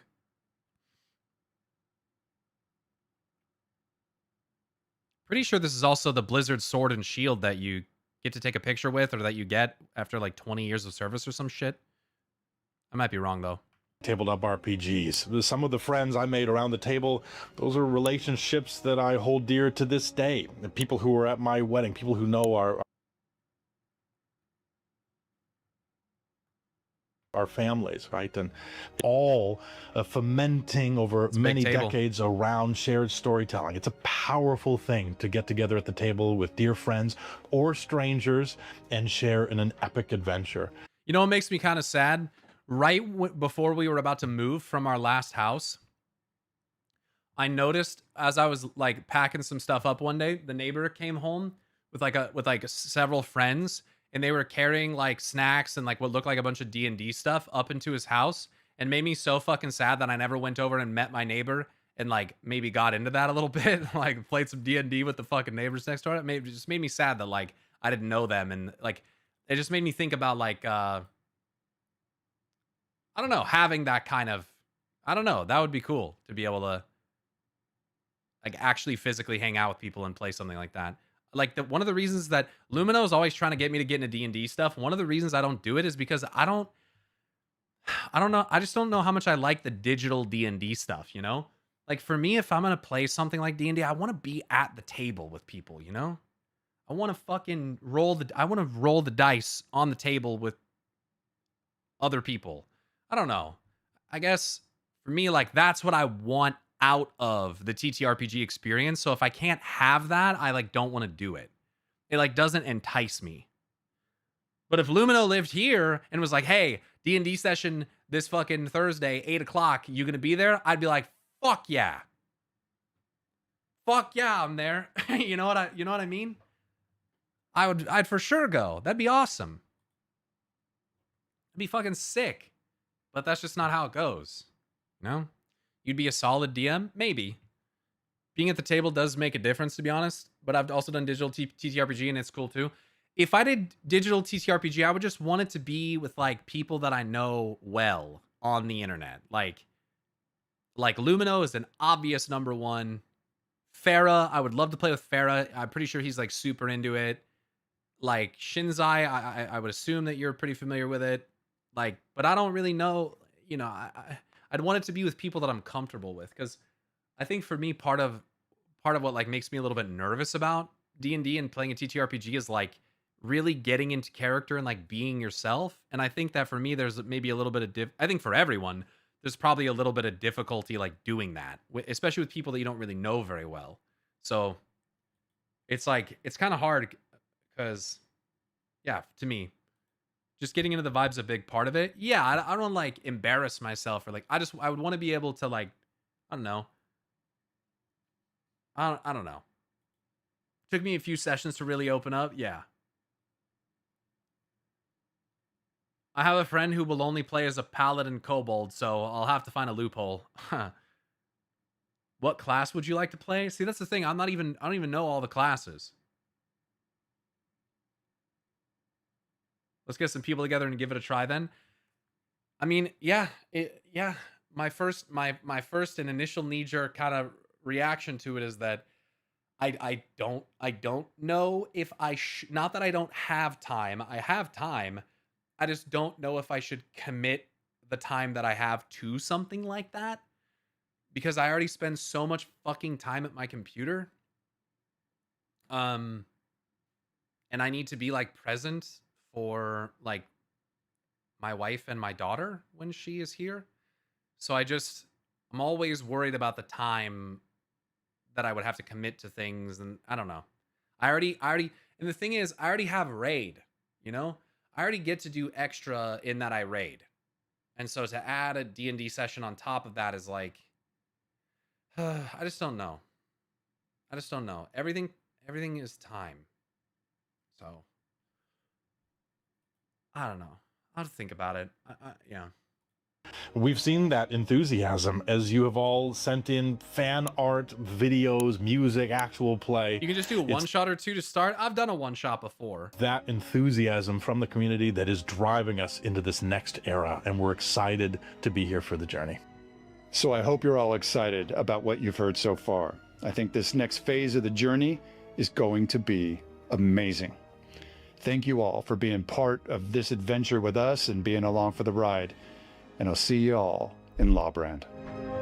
They have Samwise Didier artwork in there as well, someone said.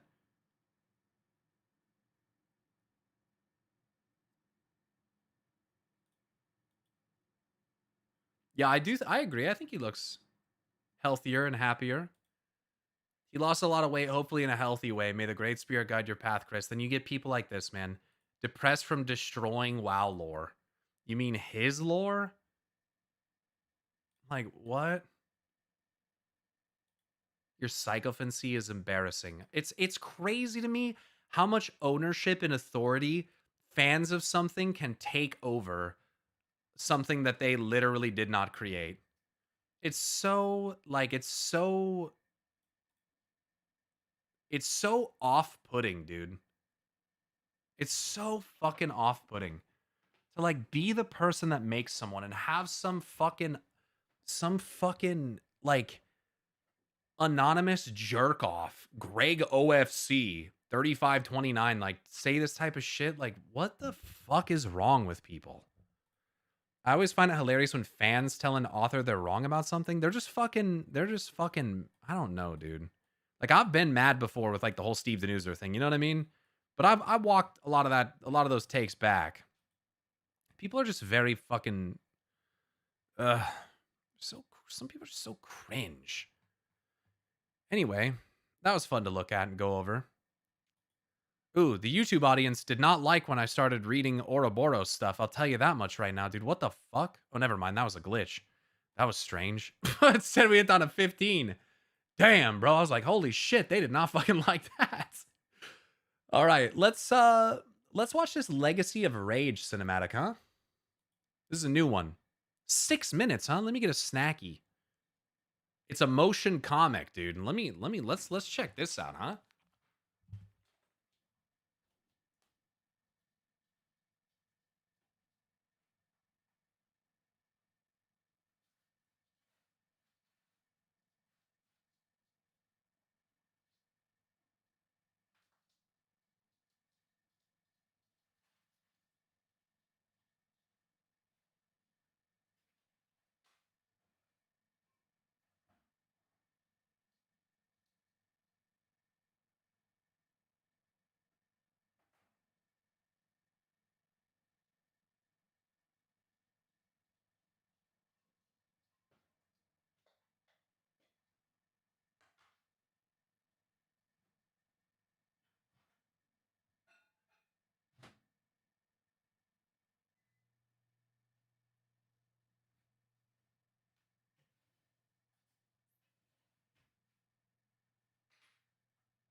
All right. Narrated by Zul'Jan, voice actor. I could hear it 20 times. Hell yeah. He was part of the last one too. Bitter Truths with Lothar Martheron. Gideon Emery, I think, is who voices that.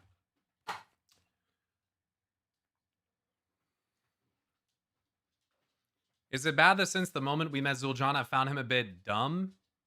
I don't think dumb is the right word. Like, we get told he's good at talking, and I get where he's coming from, but to me, he makes the wrong decision every opportunity he gets. I don't think he's dumb. I think he's misguided. I think he's holding on to something that's damaging to he and his people. And I think that it makes sense why he's doing that, but he needs to figure it out. Because at this point, this motherfucker's on the Arthas path. He's got the cursed blade. He's going to the going out to the island. He's probably gonna get fucking dominated. I'm worried about Zalazane, this motherfucker. Whatever his name is. Is it Zalazane? Fucking whatever the dude's name is. He's seeking freedom through power after watching his people lose almost everything time after time. Malacras. Why do I say Zalazane? Malacras, Zalazane. And maybe it's, yeah, I don't know. Malacras is what I'm trying to say. Yeah, he's gonna fucking get him, dude. It's gonna be bad.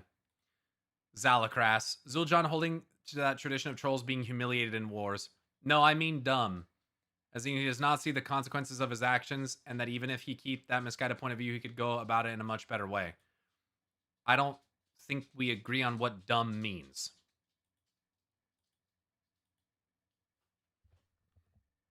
I don't think that you have to be unintelligent to make poor decisions.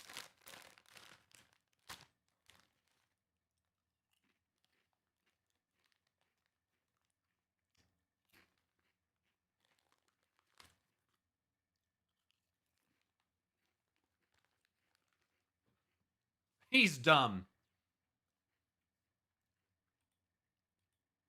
He just read all the troll. He hasn't read all the troll lore on Wiki. I don't think so either. Yeah, I think it's because you're. I'm just gonna say it. The way that what you think dumb means isn't. I don't think is what it means. Like objectively, Like, if you just look at the definition of the word, I don't think that what you're saying is the right word. That's why I said I don't think it's the right word. And then you said, I think it is the right word. And I said, I don't think it's the right word. Hello, my name is Yokai Uche, and I voice Zul'Jan. You also said, is it bad that since the moment we met Zul'Jan, I found him a bit dumb? I'm answering your question. Yes. Yes, it is. Hello, my name is Yokai Uche, and I voice Zul'Jan in World of Warcraft Midnight. Today, I'll be reading Legacy of Rage. Let's begin. What are the Amani, brother? Fearless. What are the Amani, brother? Strong. What are the Amani, brother? The Amani are victorious. Then why are you in second place? Strategy. Can't let you know my next move. Now you tell me, sister, what are the Amani? Dying slowly. Indeed. Unless you show them a path to survival, boy. With this. Malacross, you fuck. You call me boy, even though I carry the Amani's greatest power.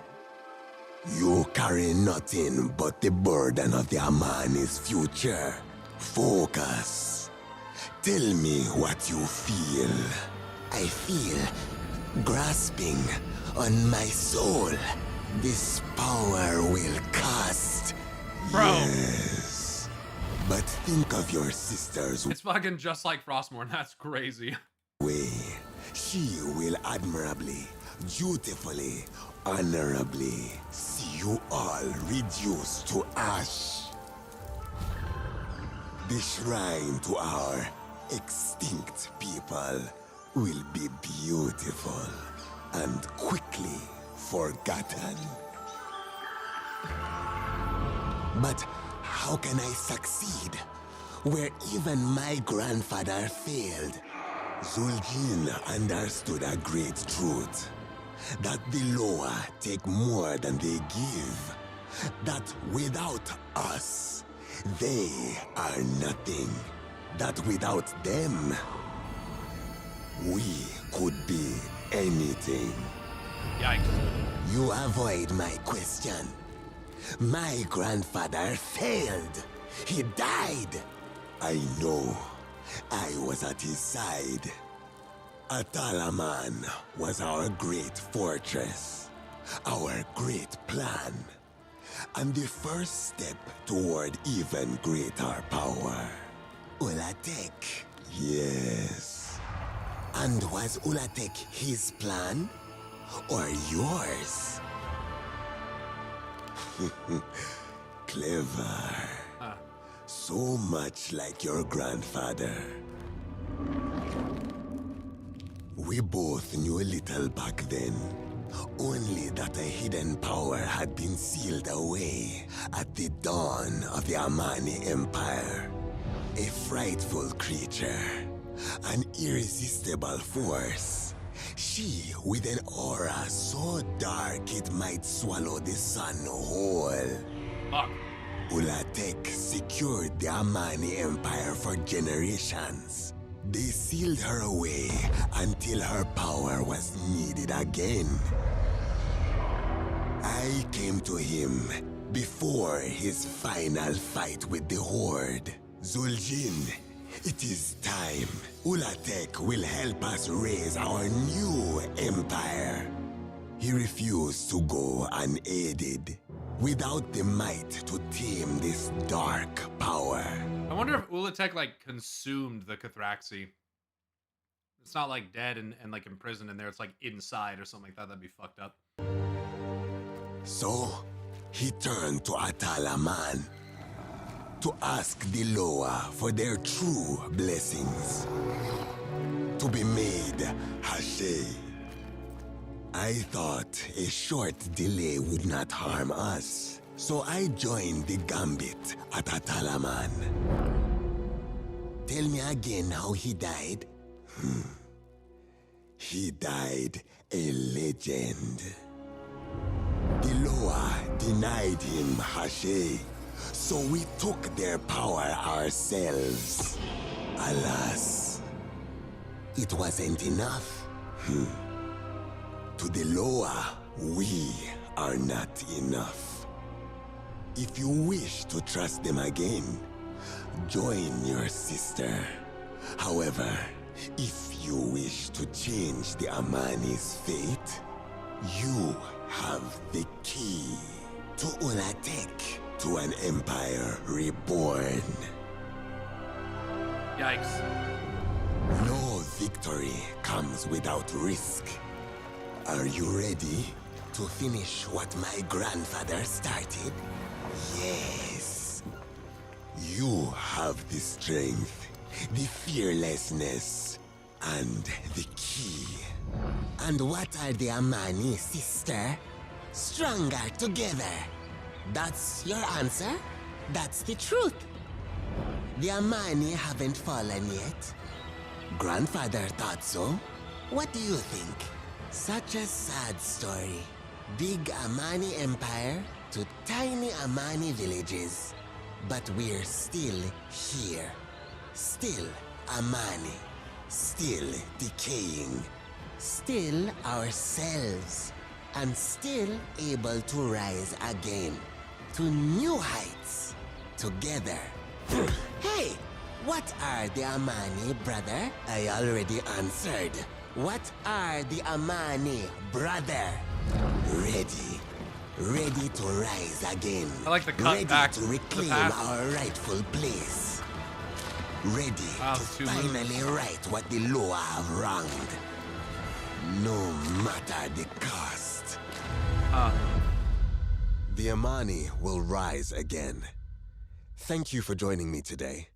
I hope to see you soon in World of Warcraft Midnight. That was fucking sick. That was sick, dude. Amazing animation. I love the animation style for it. Just why isn't it in the game though?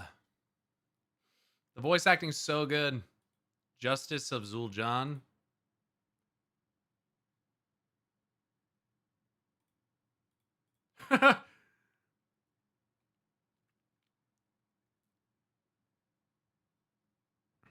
This makes me disappointed by the decisions regarding Zul'Jan. He deserves more story. Bro, this literally is more story.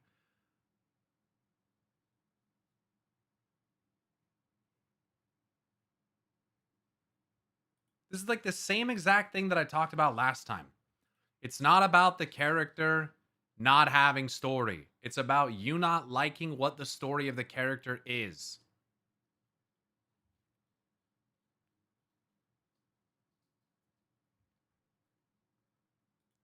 This is literally the story. It's like if Arthas went north and became the Lich King and people were like, God, he deserves more story.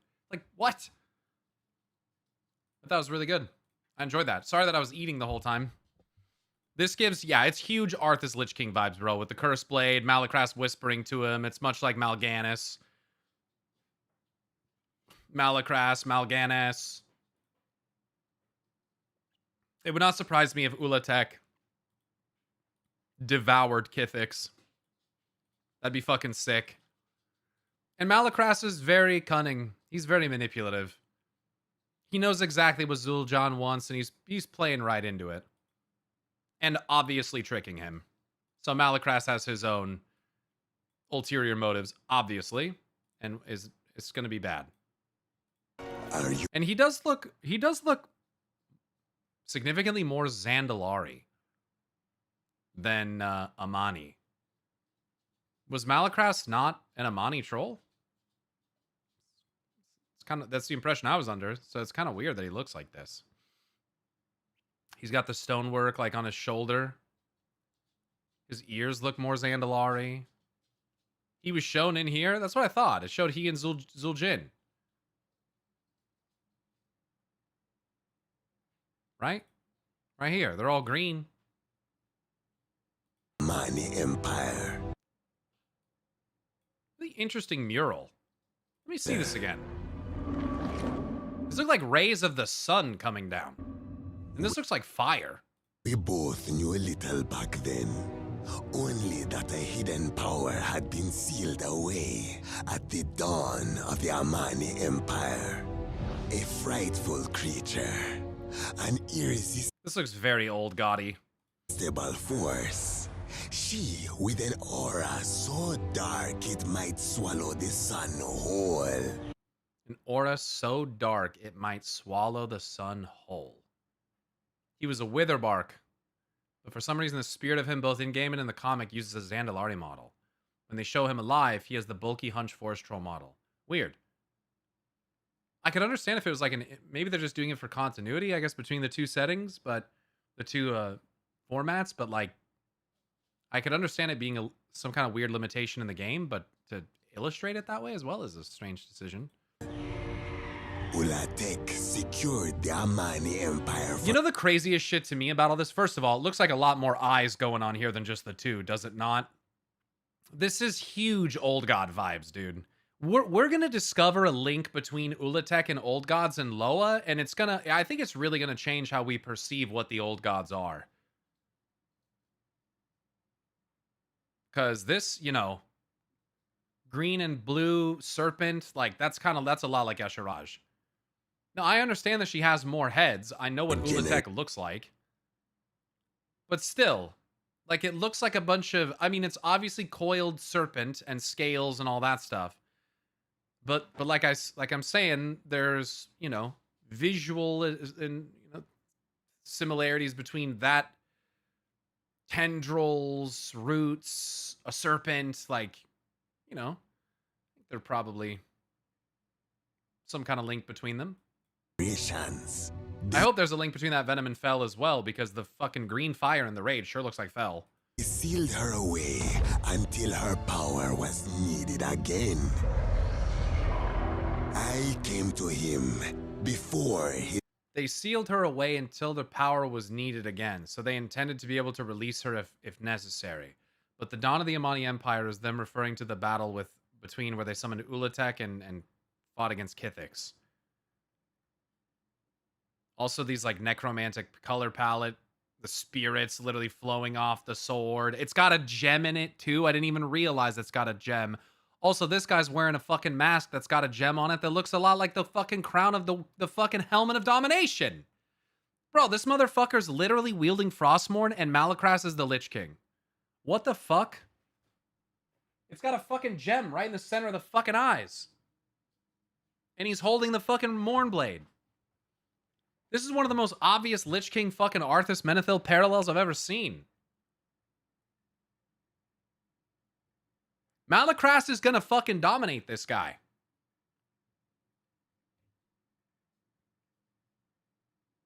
I just wonder if Zul'Jin will die. Like, what's the outcome?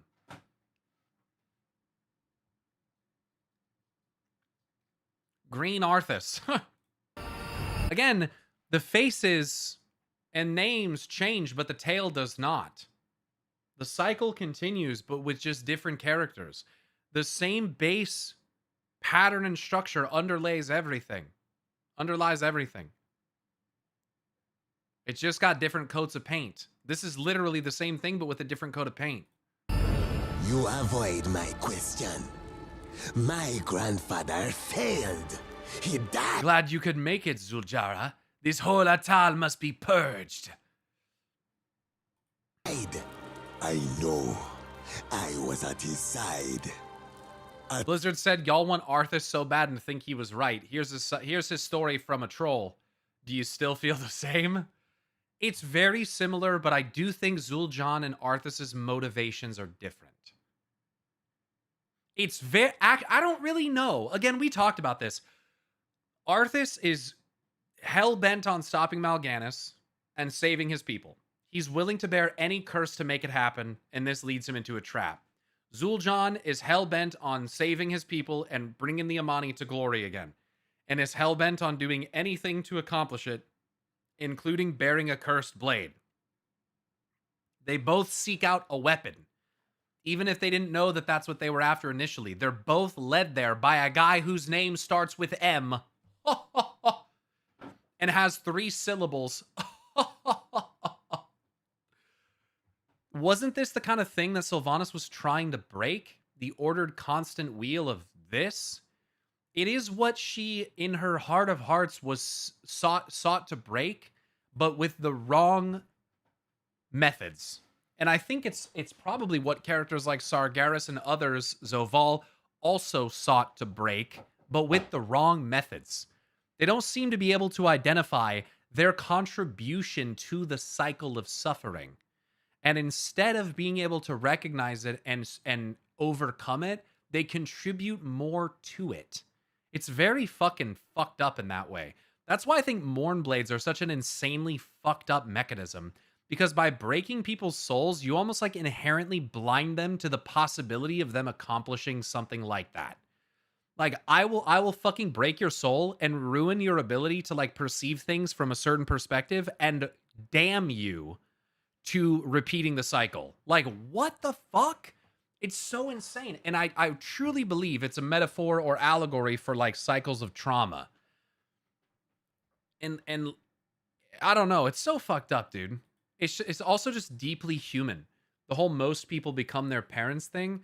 Yeah, which to me is terrifying because my parents, at least the father figures in my life, fucking sucked. So, yeah. And unfortunately, I'm a lot like them. And it makes me really fucking sad. And I recognize it. And I try a fucking lot to not do it. Like Rathian. Then you gotta ask yourself, are you just like damned to do the same fucking thing? Or how does it work? You know, you do the things, you try to make differences. Sometimes it doesn't matter. You have like lapses, where you fall back into the same shitty fucking behavior. And I've had that a lot. It's fucked up. It's just like, what the fuck are we supposed to do to like break out of this cycle? Honestly, that mentality is a lot of why I sided with Sylvanas. I'm like, this whole shit has to be dismantled. Like, kind of giving up that, like, I still have a chance and an opportunity to make differences and be better. I just went, oh, the system is broken. We have to destroy it. That's the only way to fix it. Right? That's kind of where Sylvanas was. And again, her split soul, I think, is very symbolic of trauma. Like, deep trauma. So, yeah, it is deeply human, and it's fucked up. But I love it, though, because I look at it and I'm like, damn, this is a reflection of real life and of people and of me. And it's fucked up. But it's awesome at the same time. Because it helps you see the picture a little bit more. Which is, in and of itself, a fractal. Crazy. Crazy. This is why, when you take enough mushrooms, you start to see hexagons. All right? If the first ones were anything, it was hippies, and they were taking fucking mushrooms all the time. They were taking mushrooms all the fucking time. They were looking at patterns and shit. They were just fucked up out of their minds, bro. They knew. They seen some shit. They said, wow, there's a fucking pattern. They built the pattern. Motherfuckers invented psychedelics. Think about that. Crazy. Now, the thing is it just the Titans? Did they build a cycle of suffering? And if they did, why did they do that? Maybe because pain is an inherent fucking power source for reality. And if you build a reality without pain and suffering, it ceases to exist. Maybe that's some metal-ass Warhammer inspiration right there. Some Warhammer type shit like suffering and anguish is literally one of the most fundamental fuels of reality. And if you get rid of it, reality will cease to have the fuel to exist. How fucking crazy would that be? Or maybe there's different forms of power. Maybe hope and unity is one, but it's harder to get than agony and anguish. And so instead, people like the Titans seek to harvest things like anguish because it's or Sargeras harvests anguish because it's easier to obtain. What if the first ones lived on the planet where Amanthul was born and it was destroyed in the process, so we have some original sin shit? Dude, that would be very interesting. That'd be a very interesting take on that inspiration source. That would be very interesting. That's a really cool idea. I would love to learn more about those Titan worlds, man, so fucking badly. No longer shall humanity have wings to bear them to paradise. Henceforth he shall walk. One of the hardest fucking lines ever delivered in any media ever. Reminds me of the Amnesia games where these people find out that they can use emotions as a power source, but they find out fear but more importantly, pain produces the most. So all of their industry turn into giant torture factories. Holy fuck. Pyro yesterday, Vanal, I could use those wings right now. Sure could have. Sure could have. Dude, that's metal as fuck, Thorin. I mean, yeah, I mean, it's interesting, and maybe it was just fitting because it was a place that was doomed to fail because they literally sup upon the sins of mortals. But I've said this before, the design of Revendreth is inherently flawed. Like, I don't know if people really comprehend this, but it's a realm whose leader and all of his denizens are built out of the most sinful energies of mortals. The most prideful, the most, the ones with the most avarice, the most wrathful, all the most sinful energy, or manifestation of that energy, allegedly, is the fuel out of which, and the base material from which these things are all fashioned. And they continue to feed upon it. If you want to talk about a system that is built to fail, it's Revendreth. They cannot possibly sustain themselves. They're inherently corrupt. And their corruption grows. Like they literally feed on corruption. It's inherently flawed. So of course, Denathrius would side with the jailer. The inherent nature of him is arrogant and power-mongering and wrathful and, all the fucking negative things. Like, so of course the jailer utilizes that as the means by which he would power his fucking thing, but it just so happens that all this anima painstakingly wrung from these mortal souls is an incredible font of power, and it makes me wonder, is it more powerful or easier to obtain than any of the other realms, easier to infiltrate because it's inherently corrupt? Like, it just seems to me that, and maybe this is a fractal for what happened in Maldraxxus with with the houses turning against each other and the fall of the House of Plagues and stuff being maybe inherently more infiltratable or susceptible to betrayal or something like that. But it seems like Revendreth was designed as like a weak point. And I don't know if the person or peoples who manufactured this system were aware of that, but it seems like a pretty massive, like, kink in the fucking chain of like, that is a pretty obviously flawed thing. Not that the whole of the Shadowlands isn't already, but to me, Revendreth seems overtly flawed. So I just think that's fucking hilarious because you have the realm where they literally harvest it from people with pain, and it's extremely powerful. We've seen other manifestations of it even in reality, and like it's the area that's used for the betrayal and the escape of the jailer, who's actually the Primus. I don't know. It just seems ironic to me. And I don't think that's like bad writing for Blizzard. I think it's that way on purpose. Like this was an obviously flawed thing. And so I'm just trying to identify if there's a pattern there, I guess. Yo, Big Sass, good to see you, by the way, bro. Thanks for chatting with us today. Thanks for the 27-month resub. But yeah, anyway, I don't really know how I got on that tangent where I was going at that. But yeah, it would be fucking sick if it turned out that like the Titans, or at least some of them, like Norganon, were effectively like lords of pain and domination who sought to use the powers of pain and mortal suffering to fuel the cosmos or some shit like that. Yeah, negative emotions or emotions in general, pain and stuff, sensations being used as fuel is such a sick fucking concept. And frankly, that's a lot of like what the Shah latch onto. It seems like the Shah are shadow or decay based entities that basically use emotion as like a catalyst to manifest, or are purged out, literally manifested emotions, which we see occur with the purging mechanism right before the chamber of the Shaw of Pride and the Siege of Orgrimmar raid. So anyway, Dominar also eat emotions. There you go. There you go.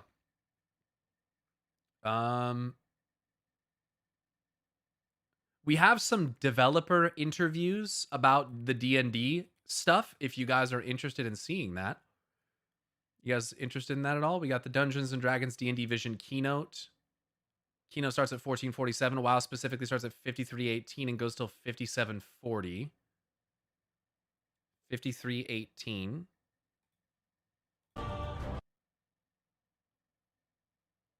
So this is their panel about it where they officially announced it. All right, Dan, we're more than halfway through. Are you finally ready to talk Season of Champions? Yeah, I am. I know you're excited about this one, so by all means, do the honors. Best kept secret at Gen Con. Roll that trailer.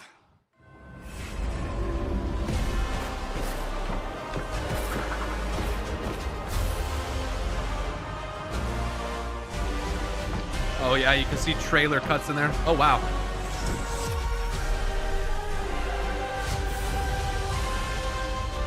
Oh, these transitions are so cool.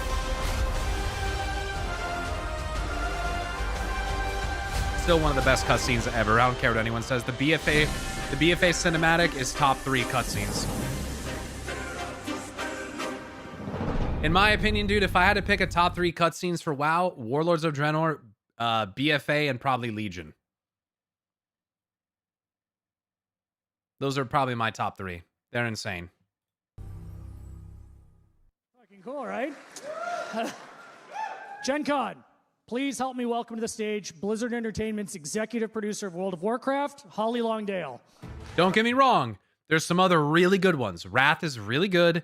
The War Within is hyper realistic. The Midnight one I thought was pretty good. I just think it ended on like a low note. I wasn't too impressed with how it ended, and I expected a continuation of that, and then they didn't do it. So as much as I think it is gorgeous, the animation is unbelievable. I think the Midnight trailer is visual fidelity wise the best they've ever fucking made, and it's not close. I do think it ended on like a low note, and I don't think that was very good. However, other strong contenders, Shadowlands with Sylvanas fighting Bolvar was fucking nuts, and the Shattering of the Sky was fucking insane. But that's more of a personal. I really like that one personally because I was just so excited, as you guys know. And Miss of Pandaria was also really good. I mean, I think they're all good. Cataclysm was also very good, but I think the 3 I named are just like stand out. The War Within one's very like there's not a bad one. Anyone who thinks the Midnight one or any of them are bad is fucking coping and just delusional. Like they're all amazing. But those were my top 3. BFA was the only expansion to have multiple cinematics. They went hard in BFA. I know, it was crazy. BFA has the best like cinematic storytelling of any expansion. From the in-game cutscenes with Ashara and N'Zoth, the Warbringer cinematics, the trailer, the Sourfang series, it's the cinematically the best expansion. It's not even a question. It's such a shame because if BFA wasn't so plagued by poor system design, I think BFA is a top 3 expansion. I'm just saying, dude. Zone design, dungeon design, raid design for the most part, music, transmog, the mounts from that expansion. Like, it's really, to me, it's just game system. Azerite Power, Warfronts, Island Expeditions, like, Azerite armor was dog shit. Like, no one cares about that. Like, it's all that stuff that made BFA not good to me. I think otherwise, BFA is like a fucking 9.5 out of 10 expansion. I think it's so underrated, man. Anyway. We did get the Erator Immolation cinematic. That one is fucking crazy, too. That actually was a continuation of the Midnight trailer. I totally forgot about that. Immolation is the continuation. It is. I didn't even think about that just now. And Immolation is fucking insane. Immolation is like, dude. Immolation was so good. Yeah. Oh yeah. Honestly, man, I kinda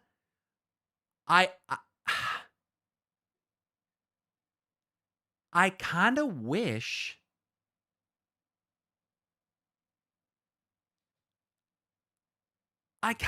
that they had just put Immolation in the base expansion cinematic and just put them together. I wonder why they did that. Why didn't they end it with Immolation? Like, I wonder if you were to stitch them together, how it would look. And like how much more of a crazy bang it would have ended with. But they split it into 2. I don't know. That's an interesting choice by them.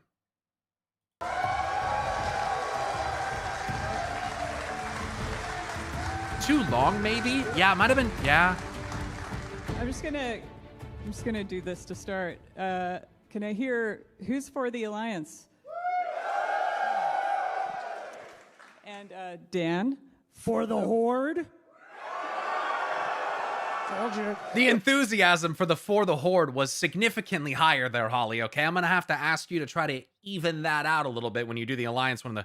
The Alliance one was timid and kind of like disinterested. Okay, I'm gonna need a stronger for the Alliance. Okay. Yeah, I know. So we're going from the PC to the desktop. Holly, what can fans expect? A lot, so much adventure, so much imagination, so much fun. When we hear about partnerships, you hear about a perfect match. This was just so obvious, especially with WoW. And we've got over 20 years of lore to play with. So we're really excited to be able to share this. Feet spotted. Especially given D&D are all about playing with friends, and WoW is playing with friends. So we can't wait for all the adventures we're going to have, and I want to see you at the table. Yeah, if you play WoW without friends, you might as well just uninstall. That's a joke because there's plenty of happy solo players. But if people are feeling like they're missing or WoW is missing something, it's friends. Make friends, join a guild, be part of a community. Be part of something. Be part of literally something, anything. I don't know how people can just like have no friends and be alone all the time and not be a part of any community, or I just don't get it. Humans are social animals, social creatures, you know? It's going to be great. I wonder if they'll add lore from the old RPG books. They could, says, but shit, they're already doing it to the game. Ulatek is fucking ripped right from the RPG lore. Ulatek is not canon in anything. It's right from the RPG lore. And they added a bunch of context and stuff surrounding it. But Ulatek, the Titans' weapons, things like Goraball, that's not in Chronicle. That's not canonical until it was pulled in, right? Eonar's staff, stuff like that. The Titan weapons are going to end up all being canon. Taishalok, I think, is technically... I don't even know if Chronicle calls it Taishalok. I don't think Chronicle talks... Because in Chronicle, Sargeras had a sword and Agrimar had a sword. They never broke. It was never one sword that split. Be part of a Discord where you stay up till 4 a.m. theory crafting? Yeah. I'm built different. I need people to come and ask me to go do stuff, otherwise I'd be a hermit. Well, sometimes, you know, if other people are feeling the same way, then no one's gonna fucking do anything. Looks like they have a website up for this as well. Yeah, I think it was linked below, so we can check it out. World of Warcraft and the Season of Champions will offer players everything you need for your D&D sessions in Azeroth. That's good, Taro. And we're just getting freaking warmed up, gang. We'll have our gameplay expansion. Look at all these books I'm going to have to buy. World of Warcraft and the Season of Champions will offer players everything you need for your D&D sessions in Azeroth. And we're just getting freaking warmed up, gang. We'll have our gameplay expansion, the map pack, minis, and a DM screen. Oh my god. You can fucking raid Icecrown Citadel, bro. Oh my god.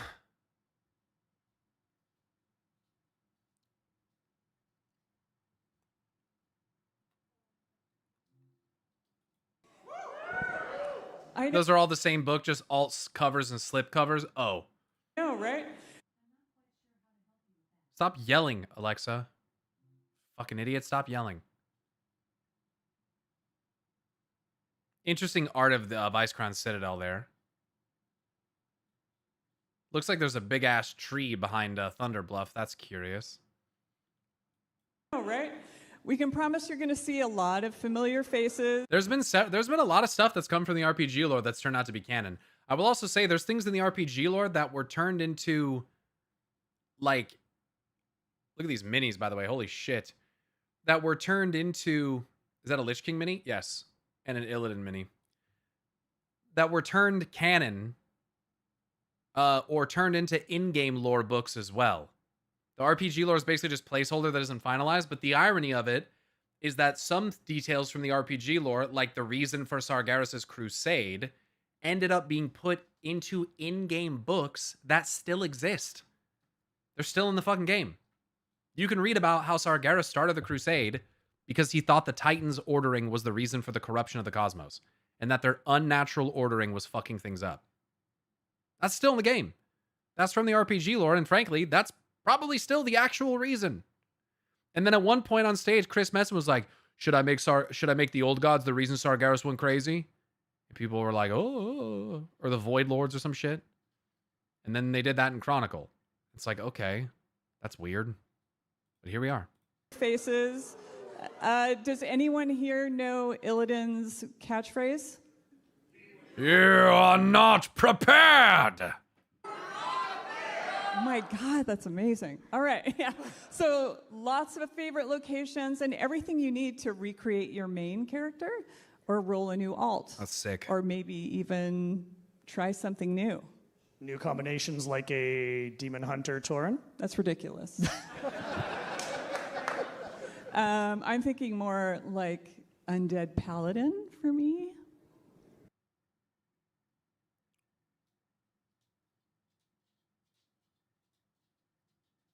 They canonically already exist. Put them in the fucking video game. Make it happen. It's already a thing in the universe. Just take a page out of Nike's book and just do it. Ooh. All right. Yeah, you can do whatever. There's some It's people your in- imagination. How about a night elf paladin? That wields the holy light of Elune, as should also exist in the game? Yes. Yes. People in this room that can definitely get weirder. Yo, Laboom. Laboom. Thank you for the 23-month resub. Almost 2 years. Thank you so much. No. Imagination. People in this room that can definitely get weirder. No. The book features 16 World of Warcraft species, including 11 that are new to D&D. Rules for playing all 13 WoW classes with 6 new subclasses, 3 updated subclasses, over 40 specializations, 50 new monsters and iconic bosses with stat blocks, and over 25 new magic items. I love the framing of the moon right there. Damn. Oh, both of them. Naga fighting night elves. Interesting.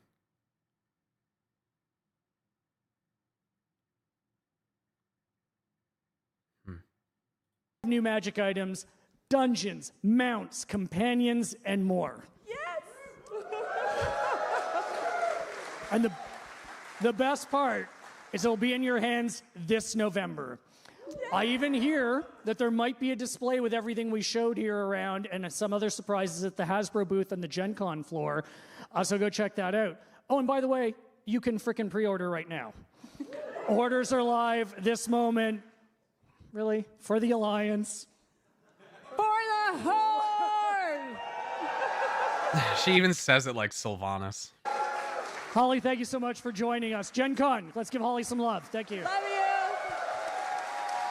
Thank you. Bye. You can frickin' pre-order it right now. Hope there be no rewards for retail. Oh, there is. Yeah, there is. Yeah. Just so you know. There is. Says right here.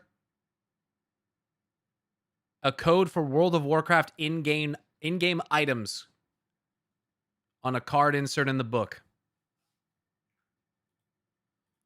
But the ultimate bundle is $145.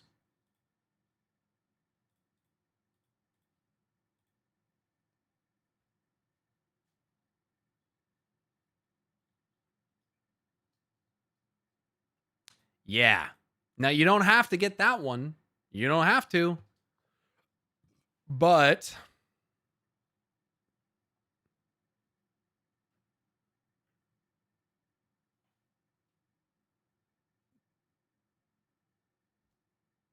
World of Warcraft Dungeon Master's screen.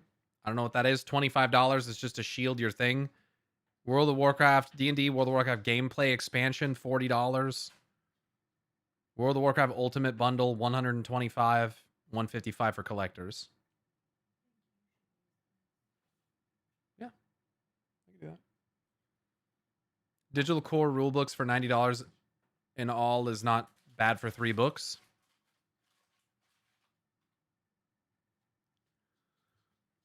World of Warcraft. This is all of it here. Ice Crown Citadel Adventure Map Pack, $20. Here's their special site that they made. Your story, your choices, roll for Azeroth. Recreate your main or roll a new champion. Isn't F11? Yeah, there we go. Whether you're called to the fell-laid path of Demon Hunter or the unwavering resolve of a paladin, there's a hero waiting for you. Recreate your main character or roll a new alt with new rules for playing all 13 World of Warcraft classes, including 9 new and revised subclasses and over 40 specs. With 11 new species, 60 plus new spells, and 25 plus new magic items, you'll have everything you need to build a character that feels unmistakably World of Warcraft.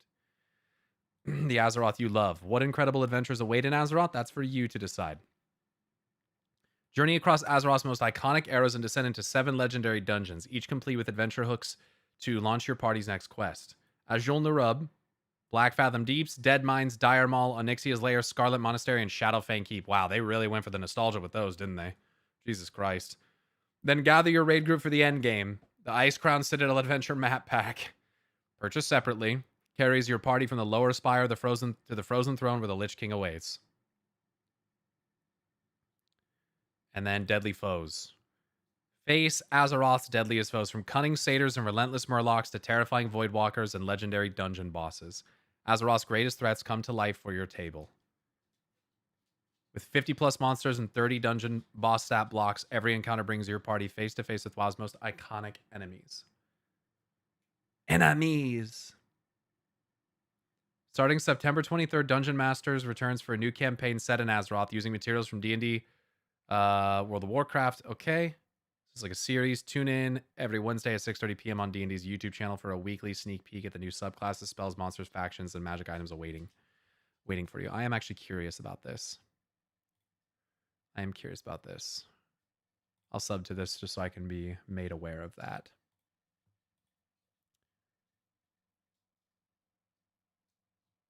What else do we got? Death Knight. Nice. That looks fucking sick. They've got a... Is that Christian Navarro? I don't fucking know.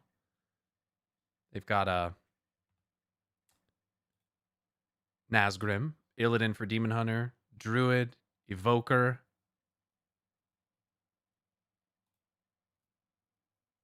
Hunter, Mage, Monk, Paladin. My goodness. This is why you play Blood Elf Paladin right there. Priest. And they use Tyrande and Elune's Light. Rogue, Shaman, Warlock, and Warrior. So there you go. Collector's Edition Ultimate Bundle. It's got all the things that you can purchase separately and this art thing, I think.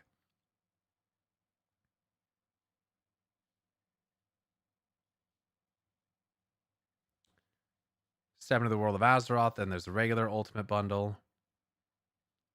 Digital pre-order perks. Plus a code for in-game Warcraft items, but it doesn't say exactly what. Icy Throne digital dice set. Ugh, cringe, dude. How about you give me actual fucking dice? Makes me sad. Digital dice. That's something. Oh, and then it glitches out when you get to the bottom. Okay. Could be because I'm zoomed in as well. All right, well, so that's the thing. You also get a Murloc Mini for pre-order.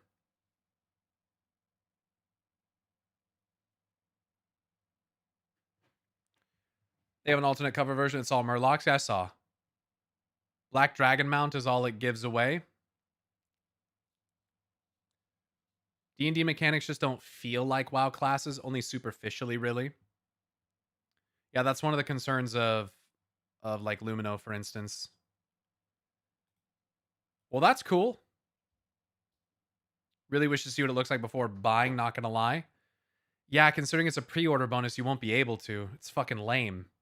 Pre-order bonuses that you don't get to see what they look like is fucking lame. Here's the news post from them about it. 6 new subclasses: Oath of the Ebon Blade, Oath of the Holy Paladin, Demon Hunter Ranger, Shadow Domain and Discipline Domain for Cleric, and the Path of the Elements Barbarian. Interesting. First paragraph is the WoW rewards. A guaranteed Murloc promo mini.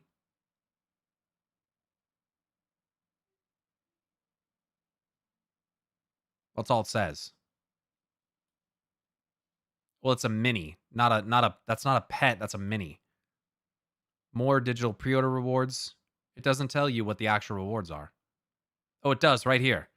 Black Dragon Mount, Gazer Pet, Mimic Chest Toy, and Mimic Chest Decor. Black Dragon Mount?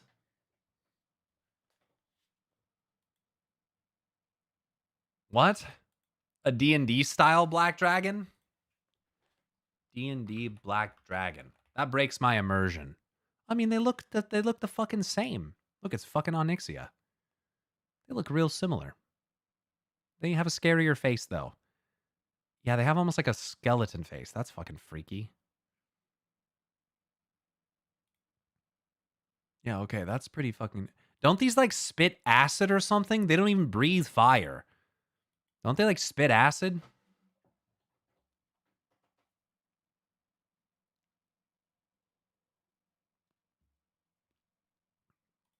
Depends on the color. Well, this is the black one.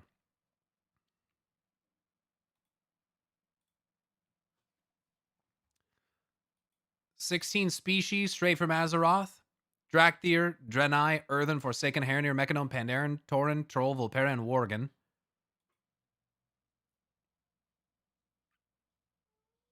Okay, kind of tells you most of the same shit. All right, I fucks with it.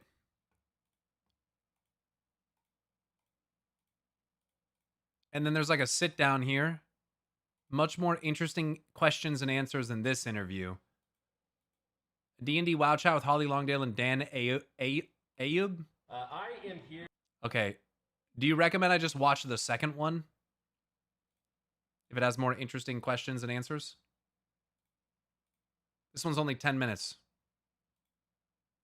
Some interesting things in there about elves and elements. What do you mean? In where? Todd's video was better?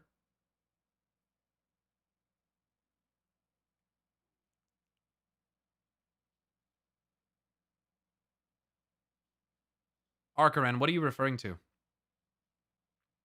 In where? Where is in there? Just so I have the context.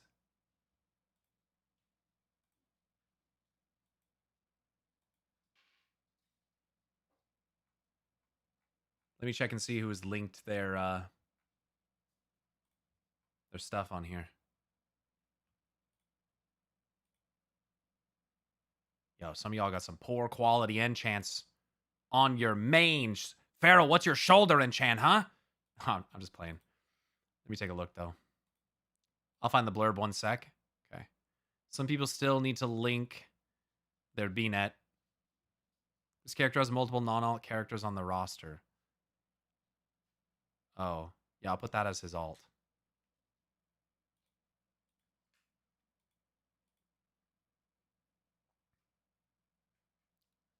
Sasu's got to get on here and link his shit up. Sasu, are you here? Are you in the stream? Sasu. No, he's not. You're banned, Shasu. That's it. GG. I guess I picked the wrong speed enchant when I re-enchanted for Pallies. Dude, I can't believe you were playing Boomkin, you sick fuck, dude. I didn't even realize, man. Pyro, would love to see you do an actual play of WoW D&D with all the voices he can do. Oh, thanks. Thanks for subbing for 15 months. Yeah, dude, I could do a couple voices, I guess, right?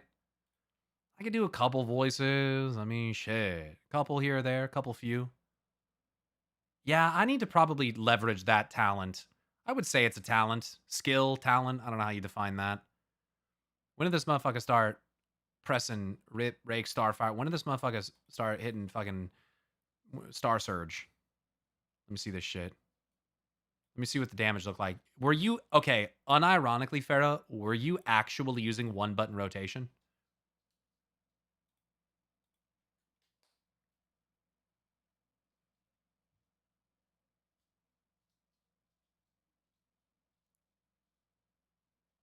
Bro.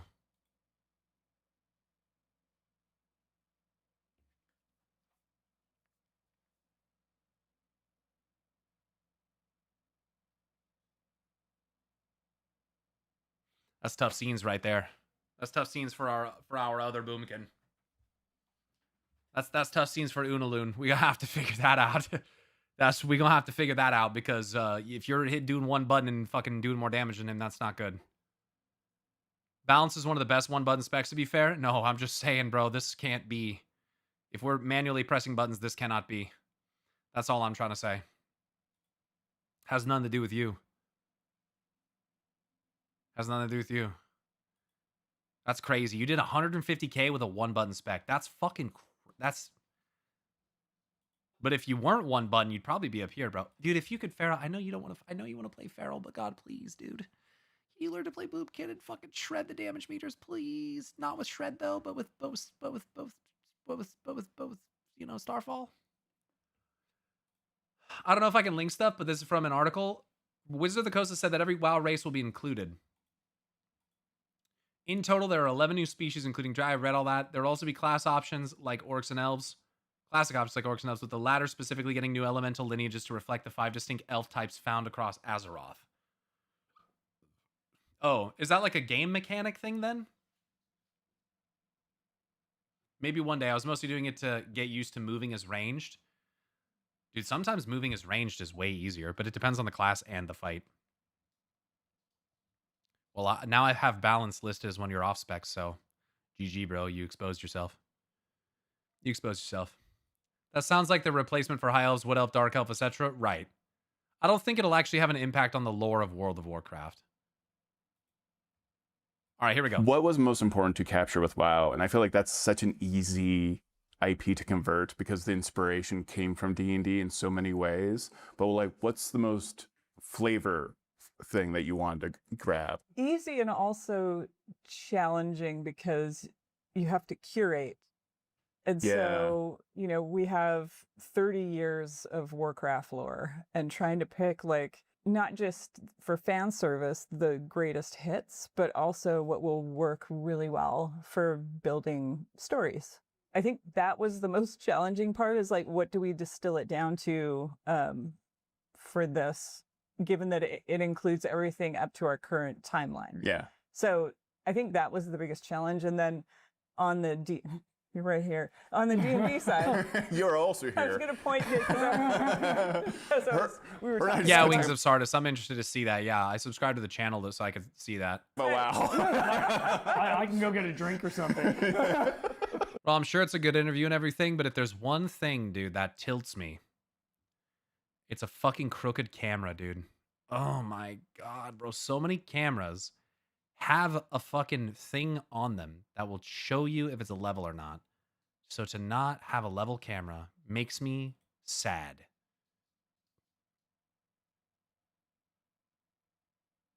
Not a fan of the Dutch angle? Oh, I am for photography or certain things.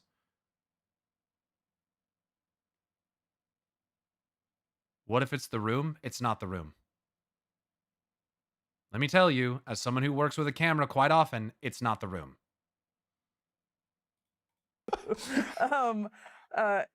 How elegantly the WoW mechanics are threaded into this game. And it's, I think players are going to really enjoy it. This has been such a good moment for you. They got to redo Orgrimmar and Stormwind, bro. They look so much better in art. It's crazy. Because, yeah, you mentioned you've been playing D&D since you were 12. I don't want to brag. I've been playing since I was 8, so, you know. Yeah. I might be older than you, so I may have years. It might not. It might be. I don't want to compare numbers right now, though. Someone will win. I'd like to avoid that, but, like, it's got to feel good to, like, have all these different, like, IPs coming together and just kind of a sense of, because you remember when it was like the 3rd edition. Like, oh yeah, absolutely. You go to the store and there was like a new thing every single day, and this feels like we're kind of returning to that a little bit and getting to like focus in. Like Dark Sun, very different, and I do agree. Like the settings. This is what people think. This is what some players think World of Warcraft is right here. They think this is WoW. Dark Sun. Why isn't WoW like this anymore? Very different, and I do agree. Like the settings, the more they were different, like Ravenloft is extremely different. Absolutely. That started everything. And it was grimmer and darker and a bummer. And yet they will likely provide none of the framework to support these settings. Damn, bro. You think so?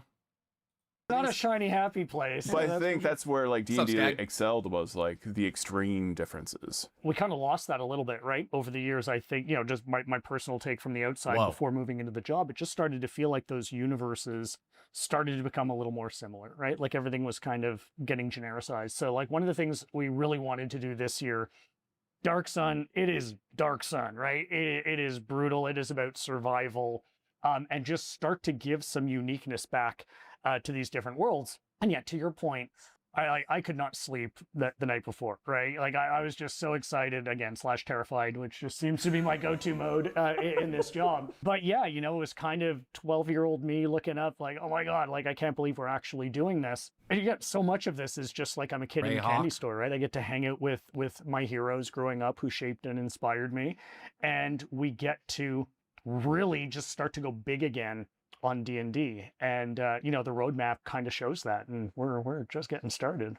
Dark Sun, I love how extreme Dark Sun has become. I would argue Dark Sun is way more extreme actually in this version. I can't imagine When are they gonna everything talk about from WoW? Dark Sun in like second edition was ported over, but there's I don't give a fuck. Right?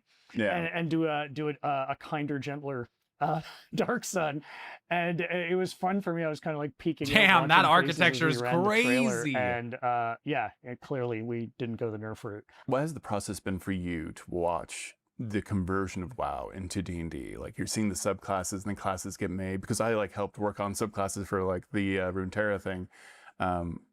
Has that been interesting? Has that been fascinating to see them like, create some beloved classes into classes in D&D? Yes, the process was staggering for me because I'd get edits along the way. And then there was a lot of discussion with our historical and lore team to be like, okay, so which direction are we going with this, and how will it work best, for D&D? And A historical and lore team. Blizzard doesn't know their own lore, dude. Fucking lore team.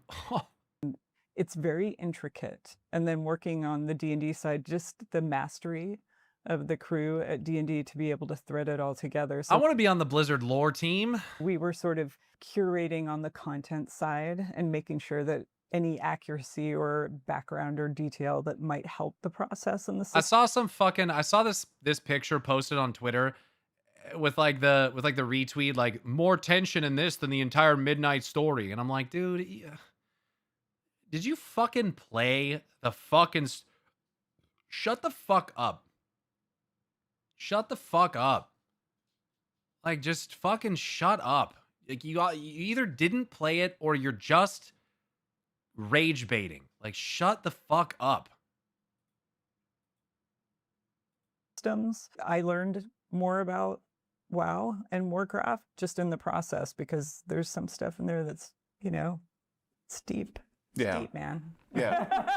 I remember getting the PvP maps and it's just, that's where I don't PvP. They're beloved. Yeah. They're beloved maps and locations, and it's gonna be really cool to see all that but yeah to come to fruition. And that is sort of, we look at our own history and what do we think are the greatest hits, and then filling that into, we want it to make sure that it's, if you want to tell a story that's within the current framework, like the World Soul Saga or with Midnight, but all the way back, to our origins. Yeah, there's a lot of stewardship there. Yeah. For you have a lot of stewardship because it is, because largely, a lot of the books have been Forgotten Realms. Mm-hmm. We have the occasional Ravenloft book, we had a Feywild book, but now you're broadening out to very different ideas, very different genres, and even beyond that to different IPs. Like, what's important for you to keep D&D and keep D&D's identity when it's jumping around with Darth Vader again? Right. Yeah. Yeah, the way I look at the Universes Beyond line is exactly that. It's a line, right? And it's additive, and it's an and. Icons is a line, right? It's a line within D&D. And we're going to continue to do other things in D&D. And we're going to be announcing a bunch of new D&D things. I think I said yesterday, I'm not going to look at it and be like, oh, we need to do 2 less D&D things so we can do some of this other stuff. It is absolutely an and. And, part of the goal with the Universes Beyond line is to bring new people into tabletop role-playing games, right? Like, people who are interested in it, but for whom a pure jump into D&D might be too much, right? Like that's oh, I don't know the worlds, I don't know this, I know that.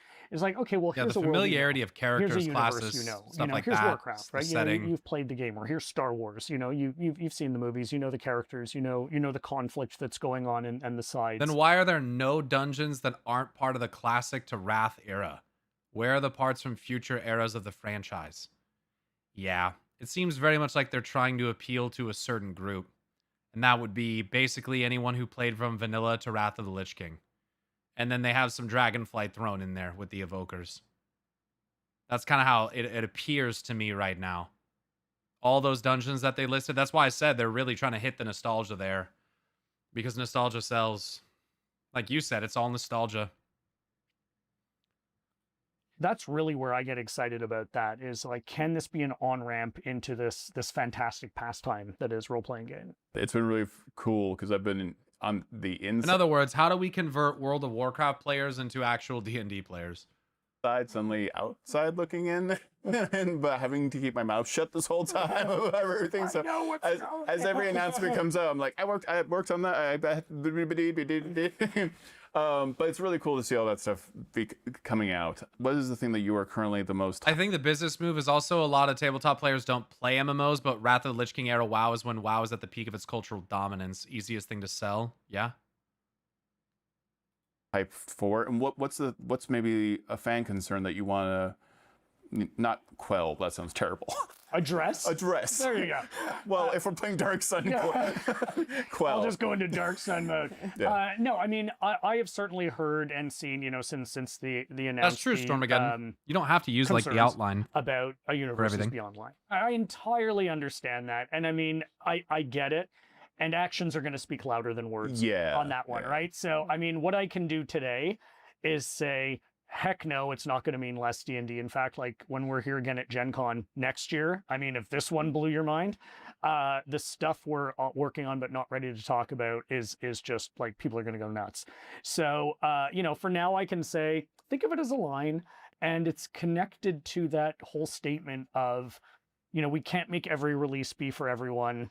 My groups never really use the adventures in the books. We just use the settings in the books to make our own story. But when you already have the setting, you don't need the book at all anymore, right? Like that's what Lumino's saying.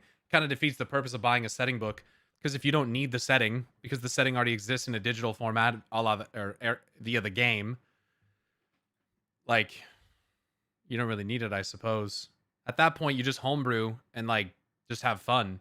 And you don't worry about some of the like finer details. One should see a release for them, right? On our roadmap. So, it's not something you have to play. If all you want to do is play D&D, you are going to have no shortage of D&D content that you can jump in and play. And, we're staffing this lineup separately, so it's not like we're going to have to like pull people over from one to make sure we can do the other. That's how I would address that. And again, I know that's easy for me to say. I think people are going to see for themselves, and then I'm hoping that makes people feel better. And for you, when you were giving them guidance and converting WoW, was there a moment where you're like, oh, they get it? You get it now. No, she was just like, what are you doing? There's already a fan-made WoW conversion for 5e. You even played this game? I'm still waiting for that moment. It's very clear, very early conversations. They know just as much as any of us who have been players for years and years. Like the team that worked on it, they know it. So it was really just digging a little deeper and getting, some things that were canon discussions about, where we I've heard of the XIV homebrew fit well and work well for players. But no, there's no.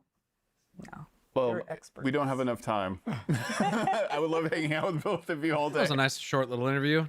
He asked more questions to this guy than her, unfortunately. Whatever. I think he tried to keep it balanced, but I care more about the WoW side than the D&D side. I don't know why they talked about Dark Sun for fucking 5 minutes, but didn't they release their own TTRPG book and stuff for XIV? I don't know. Yes, but it wasn't D&D. Right, that's like a confusing thing for people that aren't familiar with D&D, is I think, or TTRPGs in general, I had to learn this as well, is that in a lot of people's minds, D&D, and this is exactly what Wizards of the Coast wants, D&D is tabletop RPG. So they think that all the different versions of TTRPGs are just different versions of D&D. They don't realize it's the other way around. They don't realize that. So I thought for a while that like all the tabletop RPGs are, I just thought that it was all Dungeons and Dragons. I didn't realize that that's not the style of game or like the genre of game. It's a specific one. So, because he's the D&D creator, so he's reacting to all the other things they announced at the same time. Yeah, that's fair. I mean, and it's not, yeah, no, future of D&D, right? It's not just World of Warcraft. He's mostly here to talk with him then, and this is a bonus, is what it sounds like to me. I think Warcraft would work really well in the crit roll system, Daggerheart. That one lends itself to the type of heroics and builds you might expect in WoW. D&D is a TTRPG. Not all TTRPGs are D&D. I think how they would best explain it, I don't know. I just lump it all under the same umbrella. Right. And that's what I did for a long time, too, because I didn't really know any better. Well, it looks cool. I don't know. I don't... Like, again, it's not something that I have people to play with, so I don't think that I don't know if I would get it. But I am interested if there's any lore books or anything, you know. Anytime there's an opportunity for lore, you know, I care about that stuff a lot. So that's kind of what I care about. I'm getting it for the lore. Zebek has basically been schizo posting in chat for the last few days about this thing, and he made a video about what he thinks about WoW Camelot. It's literally I feel like Zebek is just like Charlie from Always Sunny Me. Oh, this is the guy that came in. This is the flat earther that came into our Discord and was like linking his own video and like trying to get people to like come and fucking watch his video.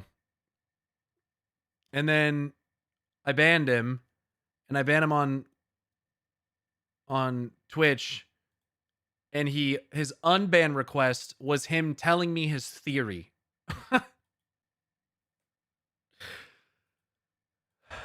And if there are spoilers from the 12-1 PTR, I cannot watch this. S-Fan, no. This Zebek guy that wants him to watch this video. For the record, if you're a fucking unironic flat earther, I will ban you from my Discord. I don't give a fuck. Pyromancer discriminating against points of views? Yeah, the point of view being a fucking moron. Yeah, you're getting banned. Not Zybak, no. Zebek. Different person. And I'm pretty sure the basis of his theory is that it's all inspired by Arthurian myth, and Morgana Le Fay is Elune, and Sargeras is King Arthur. That's what he put in his unban request. So if you really wanted to take it there, maybe. But like, I'm not watching it. If the earth was flat, cats would have pushed everything off it by now. Yo, true. What if I'm a flat Azerothian? Totally fine, because it's a fucking fake video game universe, okay?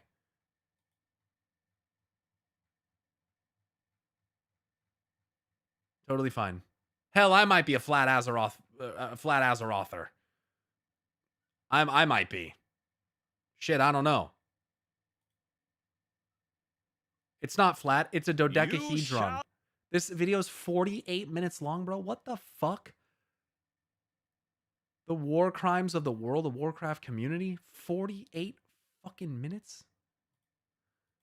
I mean, we saw the Sphere Azeroth after the Argus fight. Yeah, but maybe you were looking at it top down. And if you looked at it from another angle, it would be flat. Maybe it's a one-dimensional object being projected into a three-dimensional, you know, Titan stuff, fantasy video game stuff, you know? I don't think Azeroth is flat, for the record.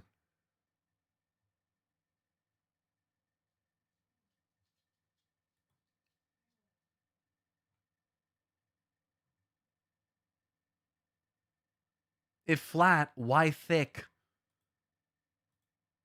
Maybe you're a one-dimensional object? What the fuck?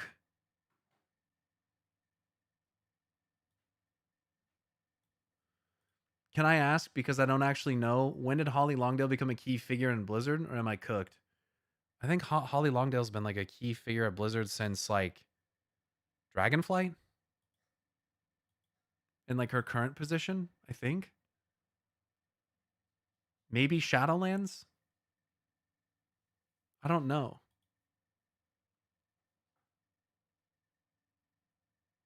Oh, with Classic in 2019? Okay, so around the time of Shadowlands anyway. But yeah, Classic then? Yeah, isn't she like, yeah, she's like big on the Classic side of things.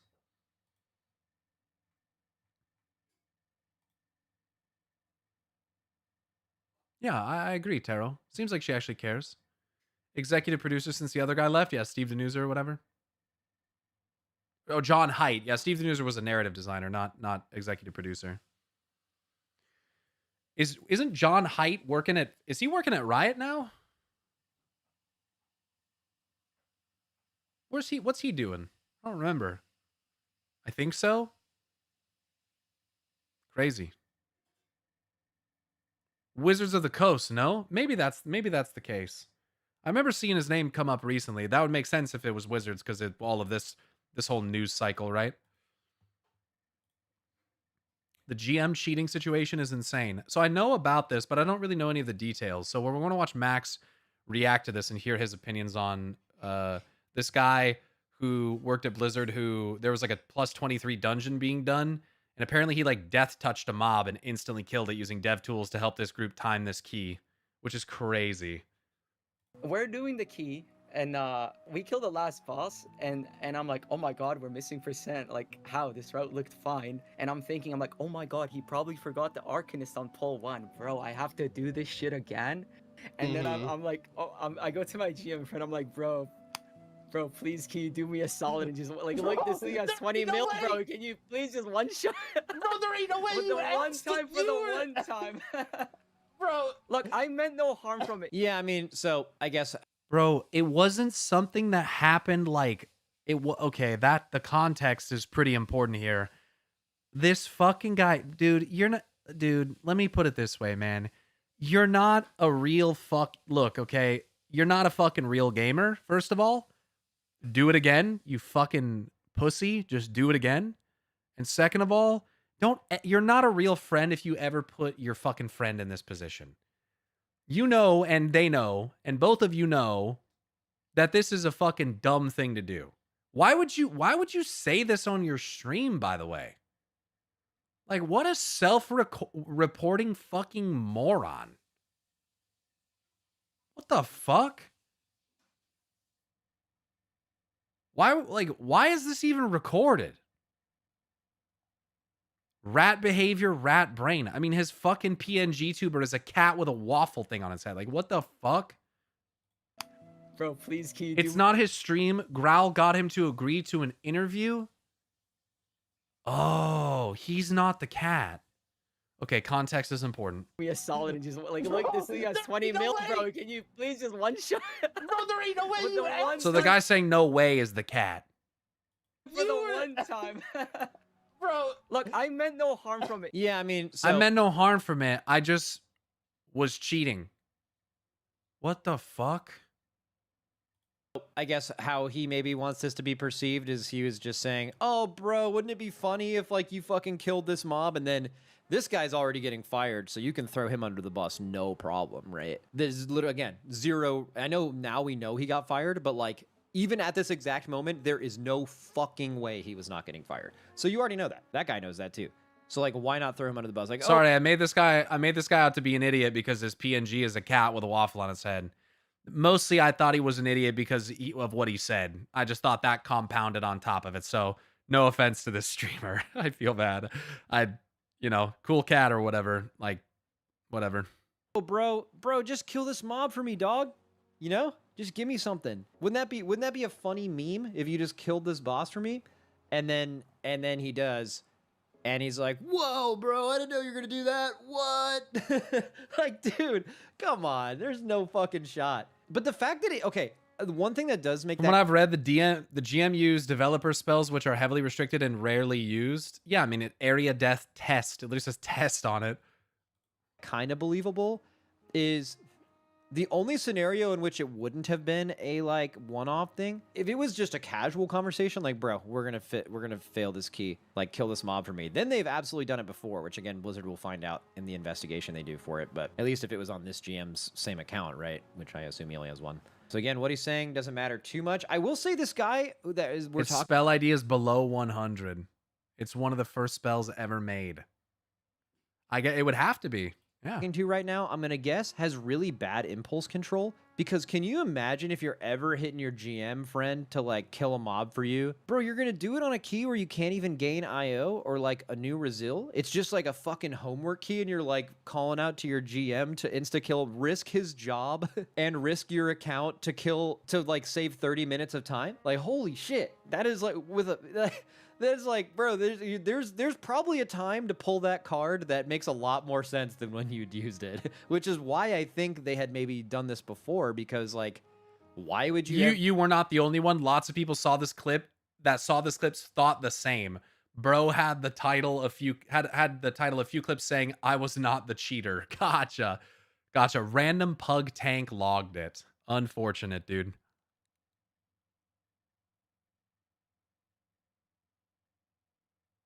All right, I'm against this logging stuff just fundamentally. Okay. I understand the reasons for it, but I will admit that without it, this may have never been caught. Yeah, probably. Why are you against logging? Ever decide to pull that card out in like the least leveraged, like zero stakes situation Yeah, ever, it's the right? stupidest Dorky says the way time I to see pull it, it they were out. just dicking around on Discord, and the GM thought it was aura to kill the mobs. Yeah, possible. Just knowing everything we know about this GM, having never heard him talk, I could believe that he just wanted to show off his power for his friends. You know, like, oh, bro, hit this mob for me real quick, and this guy's Yeah. like, bro, I'm so fucking sick. Look what I can do that no one else can Not do. really, not really considering the consequences of doing it. Assuming that you would never get caught, that it was like a harmless thing to do. I could see that. I've met people like that before. Yeah. I could see him doing that. But I don't know. I feel like these guys in Discord may have talked about this before. Just like, why now? Why in this key? Again, I don't think you risk your job for anything other than the girl. Yeah, the thing is though, I could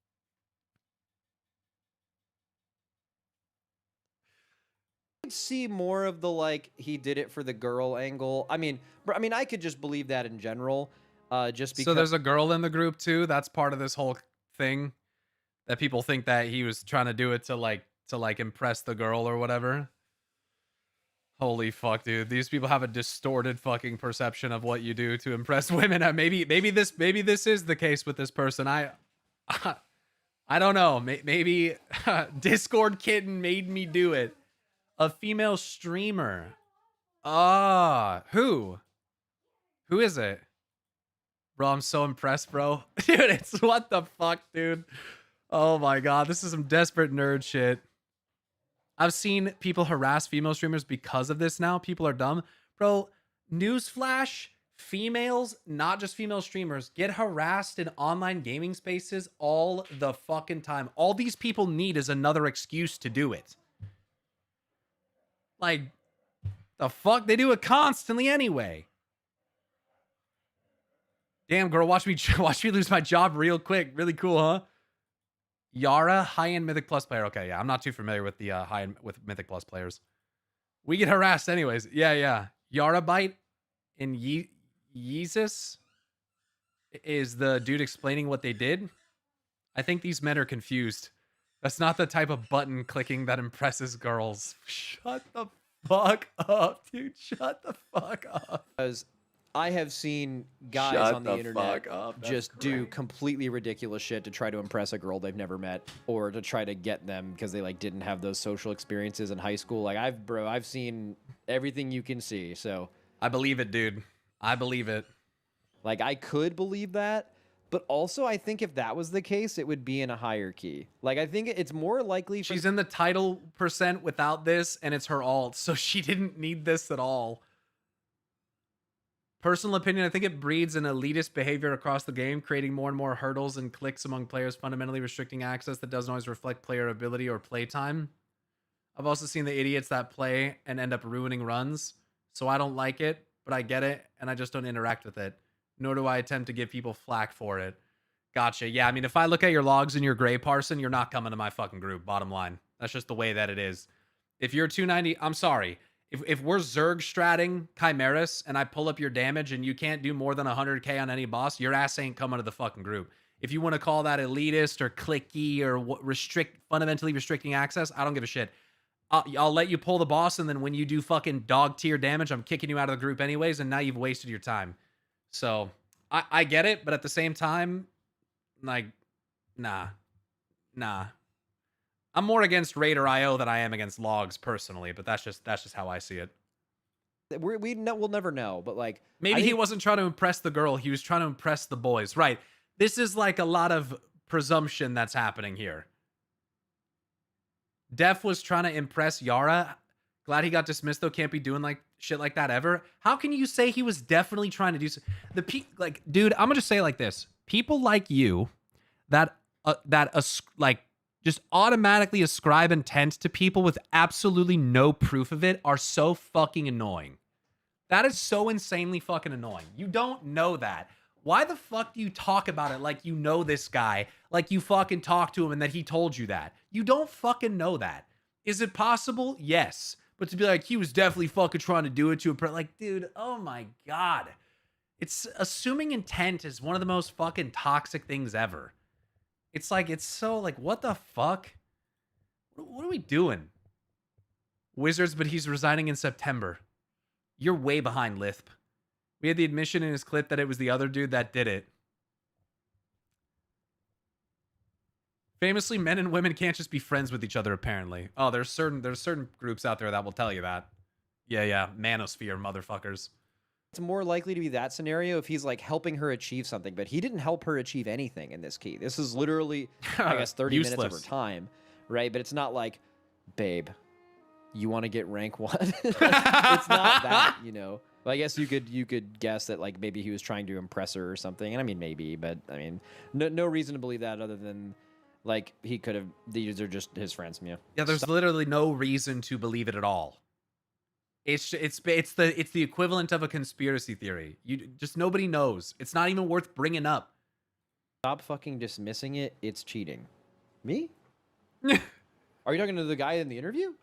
Wait, what? What are you talking about? Like that's what do you say fuck me for? Like, obviously, I don't know if he meant to do it or not. I definitely begged for it, though, because I don't want to do another 30 minutes, bro. I definitely begged. He said he begged for it, dude. Like, come on. He didn't even want to do it initially. Begged for it.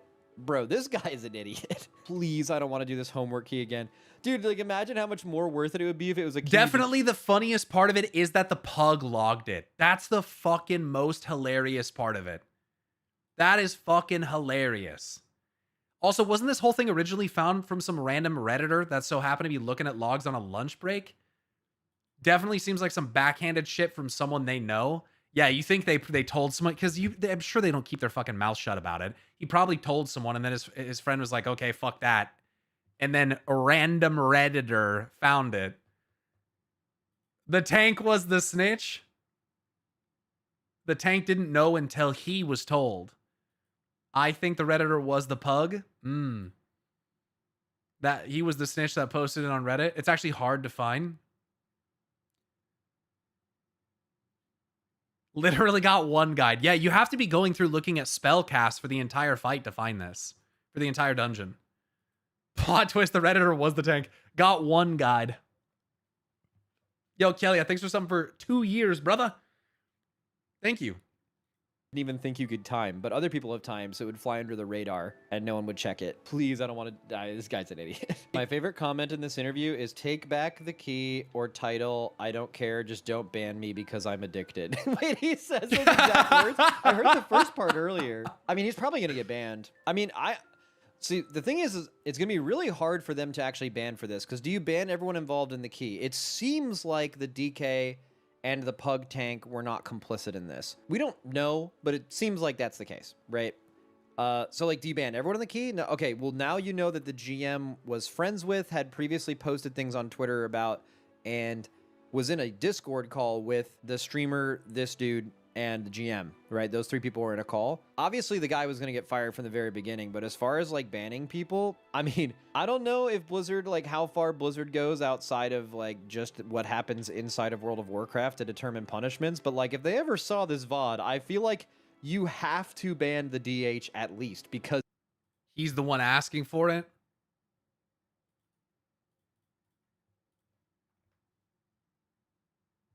he's literally fucking saying that he did it. But maybe Blizzard looks at it like, okay, well, like you can have players... Warcraft log should filter every log they have on their servers for that spell ID, not gonna lie. Honestly, Skiz, that's a really good point. Anything like that should just auto get flagged. To be fair, people already did that. Log manipulation is a thing. So logs aren't 100% source of truth on this, but still. Every single instance of those logs is a potential flag. Oh, okay. To be honest, still feel confused why this guy verified, hey, we asked. This was such a weird stream to have witnessed and to hear. It is fucking weird. It's like, because you're basically like, not only you're self-reporting, I don't know, it's just so weird. It like illustrates that the friend was hesitant if he had to beg him to do it. But just like, you're like, is this guy that he's talking to a streamer at all? Or is this just kind of like just a dude? It's like, what even, like, do you even have like a reputation that you need to guard for any reason? Like what's the, I don't understand the purpose. Does anyone think maybe these players are attempting to use this to gain attention? I mean, I've seen people do weirder, dumber shit to do it. I mean, maybe. What idiots would log when cheating that way? Well, it was the pug in the group.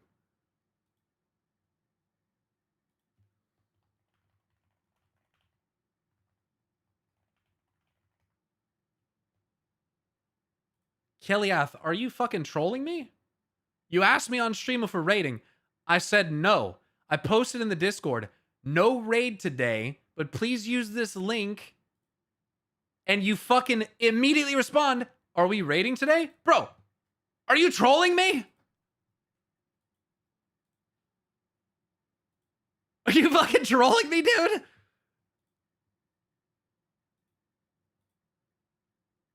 Beg you to kill things, but as a GM, you just can't fucking listen to that and you just don't do it. And that's not really the players. It is. It seems like it's the player's fault. Like, I don't know. I feel like let me look at this. People who knew the GM prior that he got to when he got GM tools access said he was doing massive RMT throughout various websites. Man was on the call was coming from inside the house, dude. Like you're good, Kellyath. Like, how would I feel if Echo killed a boss and they death touched a mob at some point in the poll, and Scripe is on video asking the GM to do it? I would want Scripe to be in trouble, you know? Yeah. So like, I feel like this guy should be in trouble. Bro, if you ask someone to commit a crime for you, you're also guilty. And this isn't a crime, but it's breaking the rules. It's just a lesser version of a crime. You know what I mean? Like, you can't be like, well, I didn't kill him. I just asked someone else to do it. Like, no. You conspired to commit murder. Like, it's a lesser punishment in a lot of cases, but you still should get punished. That's crazy. Aren't the planners usually in more trouble since you get a plotting charge on top? I don't know. I'm not a lawyer or anything. I don't know. And if like Blizzard, I could see Blizzard maybe taking the stance. What is it in chat? We are also taking action against the players' accounts that were complicit in this violation. Yeah, I know that Blizzard posted that, but who is complicit? Like, how do they know who's complicit? Like, dude, if they have access to that GM's Discord account, I feel like it will be obvious. Yeah. But I feel like the tank at the very least does not deserve a ban. I doubt the DK deserves a ban, but I think he might still get one just because he knows these people. I don't even know, because like they're gonna have to just guess. They're not gonna get permabanned, by the way. I think like the ban will be somewhere between 1 and 6 months. Damn. For these players, which for some people means they make new accounts. At least in the race, usually you never go back to your account if you ever get like a 6-month ban. They should be perma'd. They are getting Okay, so like first of all, I don't think so. Like the thing. Dude, 6 months is a long fucking time. Holy shit. It was only a 1-month ban if for FYI, pretty sure. Permaban people for is like usually like botting or like RMT. Even RMT sometimes gets less than that. Like as far as someone cheating, like I don't know if Blizzard would look at this much different, even though it's a more sinister in the way it was done. I don't think Blizzard, for example, if you found a random item, a toy, that one-shot a mob, and you used it, and someone found a log of you using a toy to one-shot a mob. That's definitely different than asking a dev to utilize dev tools. Like you're exploiting a bug, but that's the mistake of Blizzard for having that in the game. You know what I'm saying? Like I totally agree with what Max is about to say. The context is totally different. Didn't that actually happen? I have no fucking idea. You would get punished for that, but it would not be a permaban. No. To me, so yeah, I guess different. Not where I thought he was going to go with that, but yeah. This is, I mean, if you look at the result, that's basically what happened here, right? And people. I don't think so. So we actually disagree on that. I don't really think so. I think that when something exists in the game due to a coding or type of issue from Blizzard and you find it and you choose to use it, I do think that's different than having a GM friend in Discord and asking them to use a dev tool to kill something. That wasn't a toy. It was a dev item that the dude got accidentally after he got his account recovered from a hack. Yeah, but that's still Blizzard's fault. Like, that's still like Blizzard's fault for like, that's like leaving a fucking magic potato on someone's account on RuneScape. Like, dude, that's the dev's fault. But that guy got a permanent ban? What? He got permit for that? That's crazy. Damn.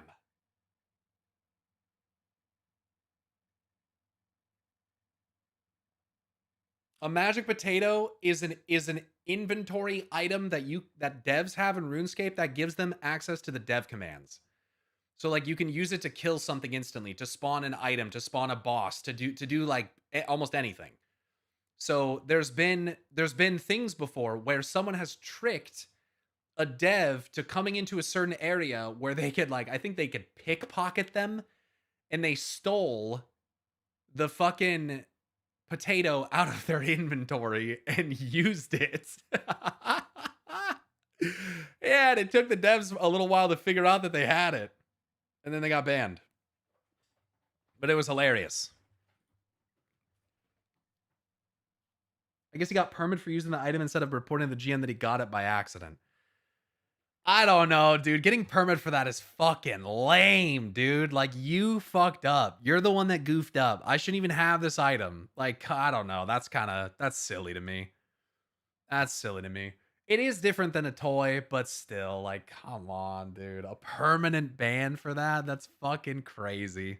People that do things similar to that and have in the past have not gotten permaban, so I think permaban would probably be too much. But also, a 2-month ban is kind of a permaban, because, and again, this is something that viewers especially do not know anything about, especially when like Hopeful got banned. People always reference Wreckful. Not only did he get perma'd, everyone in the guild got punished, even if they weren't in the raids. What? That's insane. If that's true, that is crazy. What an overreaction. I'm pretty sure there's more to it. Like the guy who got Martin's Fury didn't use it, but traded it to his GM who used it and got the perma. That was Old Guard Blizzard? Gotcha. It's like finding a wallet with money in it and spending that money. It's not your fault somebody lost it, but your fault for using that money. Again, it's a weird... I don't think it's really equivalent, because what if the wallet doesn't have the ID in it or something? And like there's no one around. Like, what do? How long do you hold on to a wallet with no ID or way to contact the person who lost it before you decide to use the money? I don't know if that comparison works very well. You give it to the authorities, I mean, I get it, but like, there's no ID in it. I mean, like, hypothetically, what? So the police can have the money? I don't know, bro. I'm gonna be real with you. I'm probably not the guy to do that. But that probably would not be me. If it had an ID, that'd be different. But if you're talking something that has no identification, I'm probably taking that shit. I don't know, dude. What about finding a gun and firing it? You found it, so it wasn't your fault? ? Guys, what are all these comparisons, man? This is a fucking video game, bro. Why do you guys always take it to the dumbest extreme examples, man? Stealing real life money and shooting guns. What the fuck are you talking about? You just jump right into the fucking ocean with these hypotheticals, dude. It's crazy. What the fuck, man?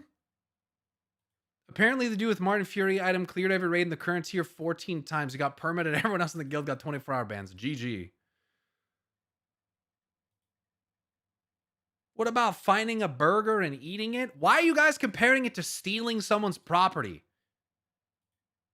I don't understand. Why are you guys comparing it to stealing? And also eating a burger. What the fuck? Ban, and they do not understand at all how that worked. Anytime someone mentions ban evasion in a Twitch chat, they have no fucking clue what they're talking about. If you're banned from playing this game, you can just make a new account. There's like no, and they will not punish you for it. There's like almost no scenario where that has ever happened or there's any evidence of that happening. It would be a good day if I just happened on a burger in the wild for free, not gonna lie. There's like, from playing this game, you can just make a new account. There's like no, and they will not punish you for it. There's like almost no scenario where that has ever happened or there's any evidence of that happening, but like people just don't know how it works. Like even if they got permabanned, they would just make a new account and keep playing. So I guess you're just saying like, oh, they should lose access to all their like mounts and titles and stuff, like maybe. But I'm just saying I understand people want blood because it's like pretty sinister, but the person's still definitely the most at fault. It's also so easy to want blood and call for the harshest punishment when it's not you. But when the shoe's on the other fucking foot and it's you, I guarantee your tone and tune completely changes. People are always like this. Oh, when I see someone else do some bad shit that I can fucking absolutely vilify them for and posture myself as morally superior to them, I'm gonna fucking do it. But like, oh, if it's me, oh, I didn't fucking, it was a joke. I didn't really mean it. I didn't know it was like, shut the fuck up, dude. This fucking bullshit ass behavior. I fucking hate that. Of course, from the outside. When the shoe's on the other foot, though, shut the fuck up. He'll be like, well, I would never do that. Okay, dude. Convenient for you to fucking say because you're not currently in the situation, but guaranteed at some point in your life you did some questionable fucking shit, and if people found out and knew, they'd ridicule you for it, and you'd have a fucking excuse. All right? I don't want to hear that bullshit. Don't throw stones in glass houses, dude. Don't do it. Is the Blizzard guy who's going to lose his job, right? But I mean, I'll listen to more of this, but I don't think something's going to get me to the point where I think these people should be permabanned. Like maybe if it was like even like long use of this stuff. There's basically no other offense you could relate to this where like the end result is permaban. I think it's like kind of reactionary. Yeah, I mean, even if everything this person is saying is true and you said it in jest, bro, I didn't know you were going to do that. Whoa. You know, I mean, you still like asked him to do it. So you like have to take accountability for that, right? There's also another world too where like, and I kind of mentioned this before, again, I don't know these people. I still think there's a decent chance that the other person in the call was involved too in having this happen. I mean, part of me could believe the story of like, it was just a one-off thing and he didn't know he was going to do it. And it turns out the biggest idiot is actually the one who was working there and did all this and they weren't complicit in it. And outside of just him saying it, which he would still have to take some fault for. I mean, even with the guy asking him, the biggest idiot is the guy that did it. Like, you're the person who actually has like something to lose, like I don't know, your job.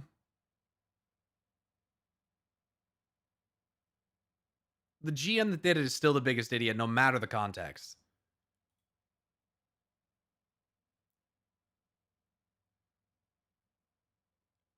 I see this a lot in YouTube videos where some shit happens and everyone in the comments has the perfect answer that they 100% would have done. Never mind the fact that this is the same generation of people that can't make a phone call without having an anxiety attack. Sure thing, little bro. Yeah, Taro, you see it a lot with fucking YouTuber and streamer drama too. Someone says some dumb shit and they get fucking dogpiled for whatever reason, and everyone that has nothing to do with it, oh, I can't believe they'd say that. Why would he? Oh, look at what this fucking person did or whatever. It's just like, dude, shut the fuck up. Shut the fuck up. It's so annoying, man. Like, just stop fucking being so holier than thou, man. Like, and then they turn into a right-wing grifter. Like, okay, dude, you're just so fucking virtuous. Like, shut the fuck up. I swear to God, people do it so that they can position themselves as morally superior. That's literally it. It's just a like a moral appeal to portray themselves as like a better person. That's literally all it is. And it's like, in my opinion, it's insanely fucking performative. And it doesn't mean that no one can be genuine. But like, I'm telling you, half the fucking time, like there was shit you saw in the XIV section all the time, dude. All the fucking time. Every time someone does some dumb shit, gets caught, and yeah, I'm obviously talking about myself. Does this, says that with it, what are the, this, that, and the other, like, the constant commentary. Even if it was me saying some shit where like I was literally advocating for people that are streaming. It's like, it's so annoying, man. Like when I said if you are a 1 or 2 viewer Andy and you're like one of your own viewers, that you're not a real streamer. People got really fucking butthurt at that.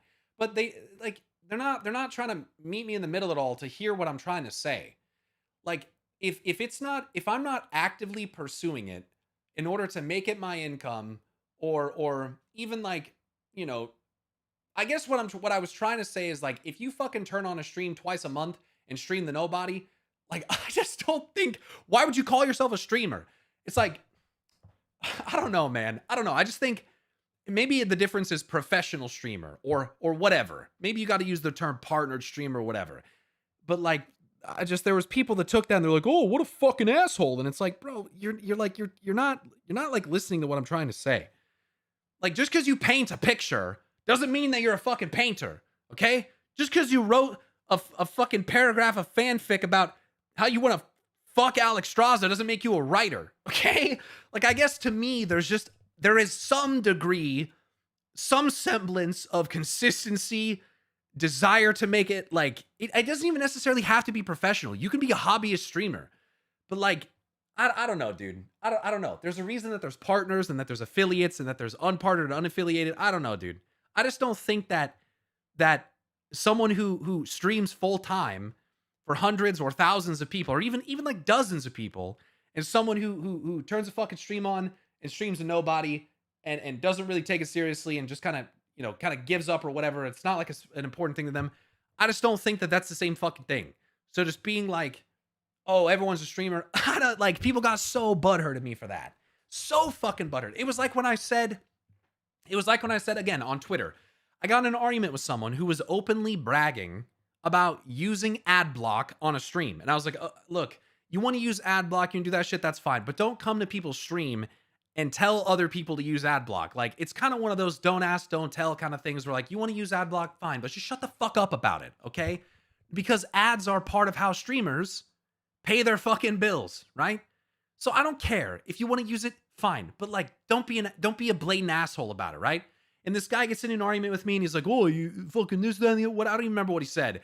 I said something to the effect of, if you're ad blocking and if you're not going to fucking subscribe to a streamer, you're not really monetarily supporting that streamer.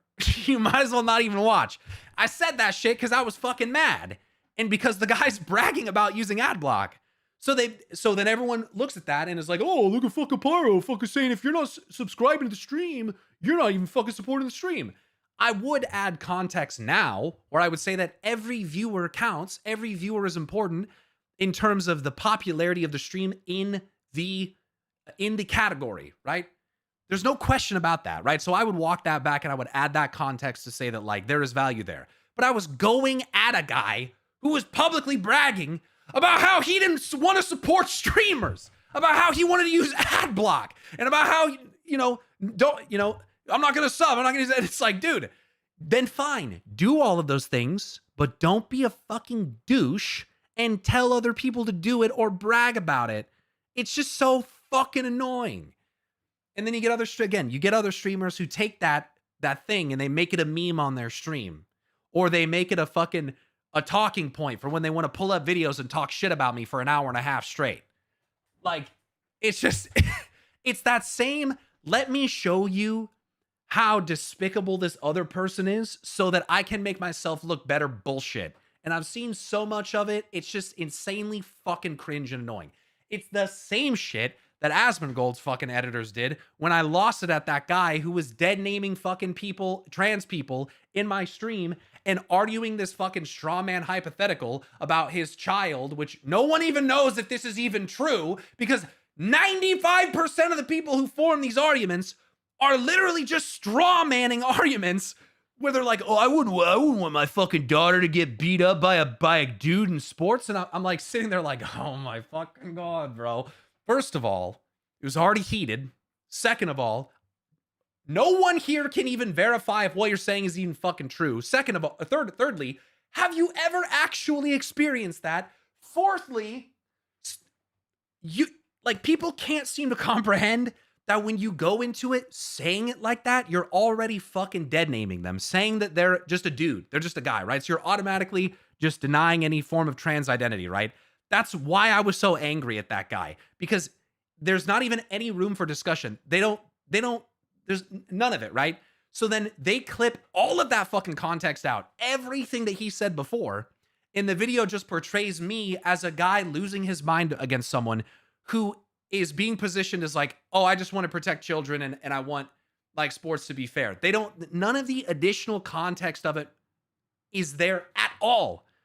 And then Asman responds to it, why would you even say this, dude? Like, why would you even say that, dude? I can't even why would you say it? And it's like, dude, you know damn well why I fucking said that shit.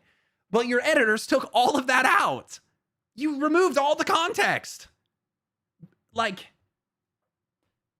it's the eyes on that thumbnail were so good, dude. The thumbnail was actually S tier. And then he calls me like mentally ill, right? Because I'm angry at someone in my chat because I hate these like straw man arguments that are just coupled inherently with like phobic word choice. And they don't recognize, and if they do, they just don't care. It's just the most disingenuous. I don't even know why I'm ranting about this right now. I feel like I just need to get a little bit of this off my chest, I guess. Like, it's just, it all comes back to who is my target audience? What am I trying to appeal to? How can I use this person, whatever it is that they said or did, paint them in the worst, least genuine way possible to position myself as morally superior? It's just the same fucking thing over and over and fucking over again. Over again, bro.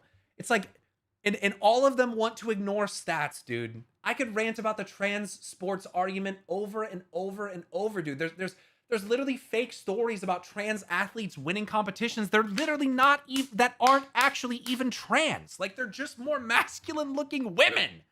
Like, these are the same people that Michelle Obama got a sex change and was a man. Like, what the fuck are we doing? Like, what are we fucking doing? What is fucking going on? God damn. Which is also racist, but I digress. God damn it, Taro, you got me ranting on this shit, dude. Fuck. It's just, it's so annoying, dude. It's so, and the internet is just the worst petri dish breeding ground for this type of fucking behavior, man. Oh, it's so fucking annoying, dude. It's so annoying. Anyway, this guy's really stupid for doing this thing. Look, I think a lot of people do it even without noticing, without even realizing it. But some people just continue to go back to it and go ham on it over and over and over. It's the basis of their content.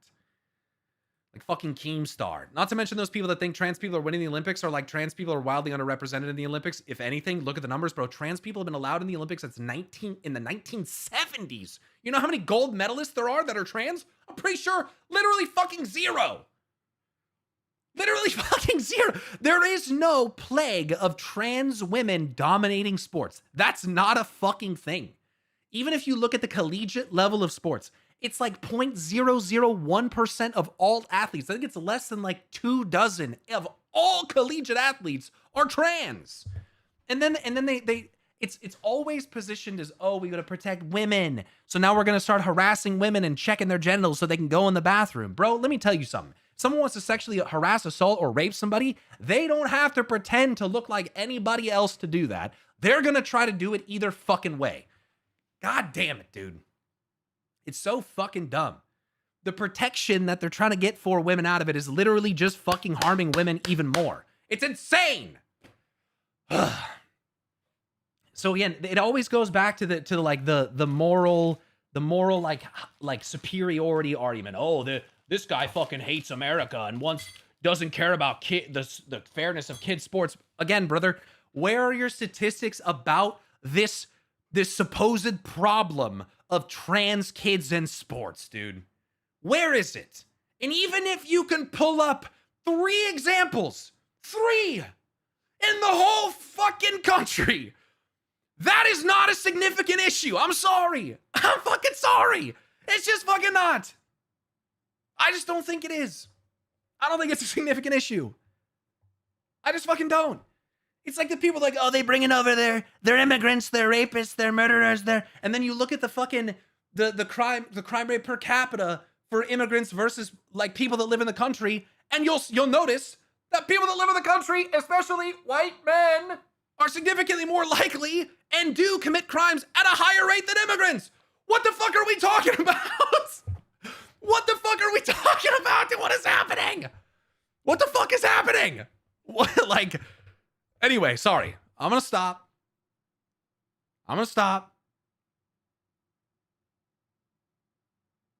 I just had to get that off my chest. Because holy shit, dude. Holy shit. Holy shit, dude. Taro got you going again. He does, dude. He fucking does, dude. But it's cathartic. I feel like I need to say this shit. I haven't talked about this shit, especially on my stream, in a while, okay? So give me a couple minutes to just let it out here for a second, all right? This shit's been, been trying to keep it positive, keep it pushing on WoW and gaming content, but goddamn, dude, it's been brewing. It's been brewing in there, dude. We had to empty the tank a bit. Yeah, meanwhile, they want to protect all these children, by the way, yet they vote for a guy who's literally the best friend of a guy who was the head of the largest sex trafficking ring of elites and significant politicians in the history of all history. Oh, but we want to protect the kids, but not the one that the president wants to fuck.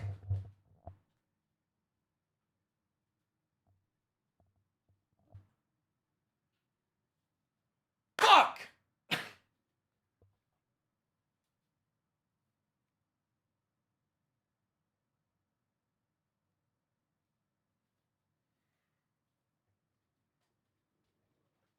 Shit, dude. I've seen so many videos, and I understand it's not everybody. It's a fucking, I hope it's a minority, dude. But I've seen so many videos of these fucking people being given hypotheticals, or not even hypotheticals, being given literally described examples of things that Trump has done and being told like, oh, it was Biden or whatever. And then being told like, that was actually Trump that did that. And then how quickly their fucking tune changes, bro. How quickly they will come up with a fucking excuse for it, dude. The cognitive dissonance is mind-blowing. It is a fucking cult. It is a fucking cult. It's crazy. It's a fucking Christian ethno-state seeking white nationalist fucking cult of stupidity and science deniers, bro. That's why I ban motherfucking flat earthers from my Discord. Get the fuck out. You're not welcome. Oh my God, bro. You're not welcome. Get the fuck out.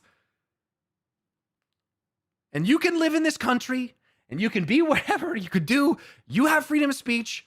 Unless you're inciting violence against other people, calling for violence against other people, your speech is protected. I think you're a fucking idiot, and I don't agree with you, but you're protected by the same unalienable rights that I am as well. So if you don't like it, choke on a cock. I don't care. I don't care. Don't care. Right? But like, shit, dude. Read a fucking book. I don't know, man. Sorry. I'm done. I'm done. I'm done. I promise I'm done. Oh, man. Don't get me started on national parks or the education system. Holy fuck, dude.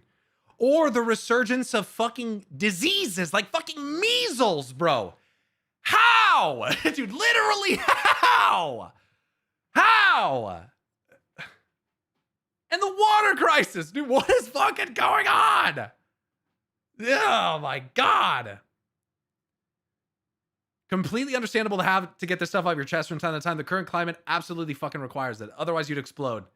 But just as pertinent, is there raid today? Shut the fuck up. Yo, Apinamompis. I don't know if I said your name right. I probably butchered the fuck about that. Butchered the fuck out of that. Thanks for the tier 1 sub. Holy goodness. Bro, I'm telling you, the big, beautiful obituary is coming fucking soon, bro. I heard this motherfucker, I don't know if it's true, but I heard this motherfucker ain't golfed in 7 weeks. I'm just telling you that right now, bro. We're close, okay? We're close. All right? We are close. We are close. I give it a year tops, dude. I give it a year tops. At least you have some nice data centers? Yeah. Yeah, you mean mass surveillance centers, bro? Holy fucking shit.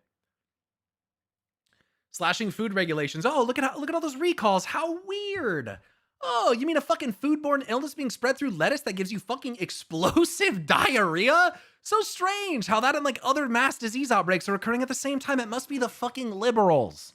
Those radical leftists and their fucking weather machines. Like, dude, holy fuck, dude. Holy fucking shit, man. Holy fucking shit.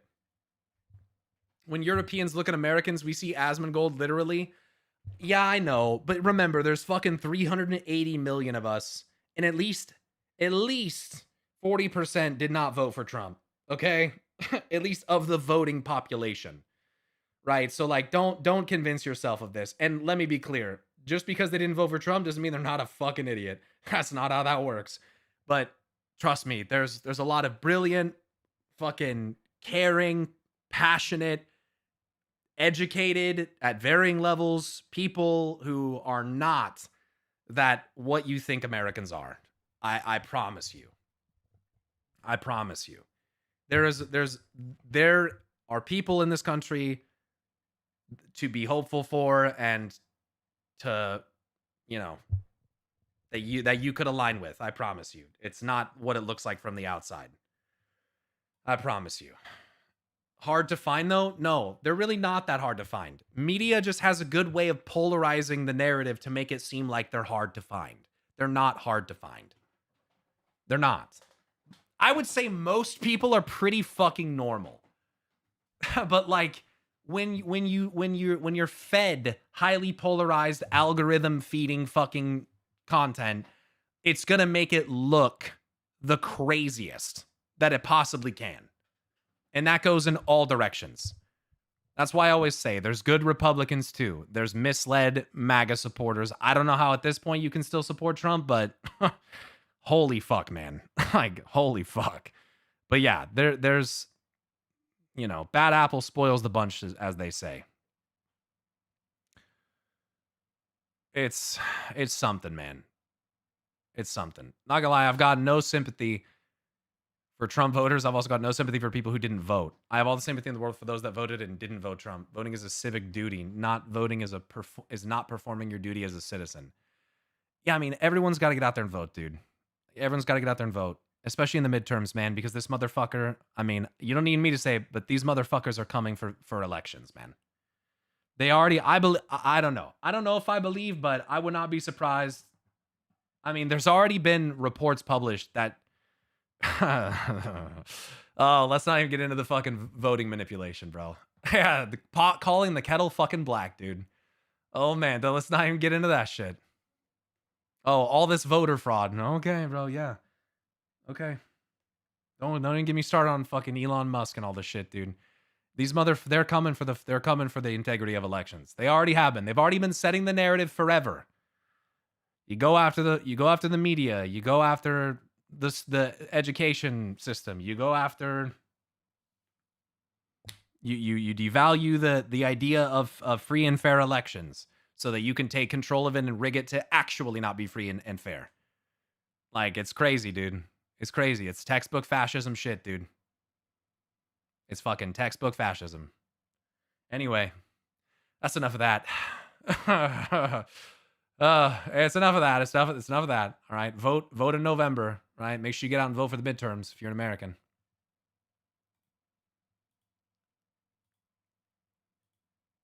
So about that fired GM. Woo, shit. 80% of Americans are normal people. It's just the 10% of far left and right that are so loud. I mean, I agree. Yeah, and there's some fucking freakazoids on the far left as well, dude. Again, authoritarianism can manifest on the right and the left. And when you become hyper extreme in either direction, you're not acting in the best interest of normal ass people, dude. It's the fucking horseshoe theory. Yeah. I mean, it's not good. It's not good. So yeah, but the thing is that I would just want to remind everybody is that this doesn't stop at America. This is a global power issue. And there's meddling from Russia, and there is obvious meddling from Israel as well. And I'm just fucking saying, dude, that this is a global issue, and it does not stop at the borders of this country. Like, and I know that you might laugh, you know, in European from wherever the fuck you're from, but like if it continues and it gets worse, it's not going to be something to laugh about, because we have the biggest, most powerful military in the fucking world. And I just don't think that's a game to play. That's not something to play around with. We invest almost $1 trillion in our fucking military budget. Like, it's not a fucking joke. We ally with fucking authoritarian genocidal regimes and flatten people. Like, we have literally leveled your entire fucking region in the case of Palestine. So anyway, we're done. We have to stop. We can't do it anymore. We've got to move on back to World of Warcraft. I promised you I would react to World of Warcraft. We're doing that. We're going back doing the greatest of reaction content. I just needed to get that off my chest because a lot of these goofball streamers who do this kind of bullshit, they're part of the same group. They're MAGA morons. They are in a cult. And yeah, that's all I have to say. The part that I maybe don't like is, let's say that is... I wonder how much they get paid from APAC to spew that stuff, bro. In the case of these goofball-ass streamers, the greatest irony is that they're not getting paid shit. They don't get paid nothing. They're doing it for free. Let's get some non-controversial content. Relations between elves and trolls. Right, let's return to the famously non-political video game, World of Warcraft. True. And again, I don't know if it's true, but if it is true, it would definitely really suck, because like I know how gamers did all this. And sorry, I gotta listen to this again. Also, I have to work on my Trump impression. Here we go. So we were talking with We were talking with Zelensky, and we were doing a deal, and we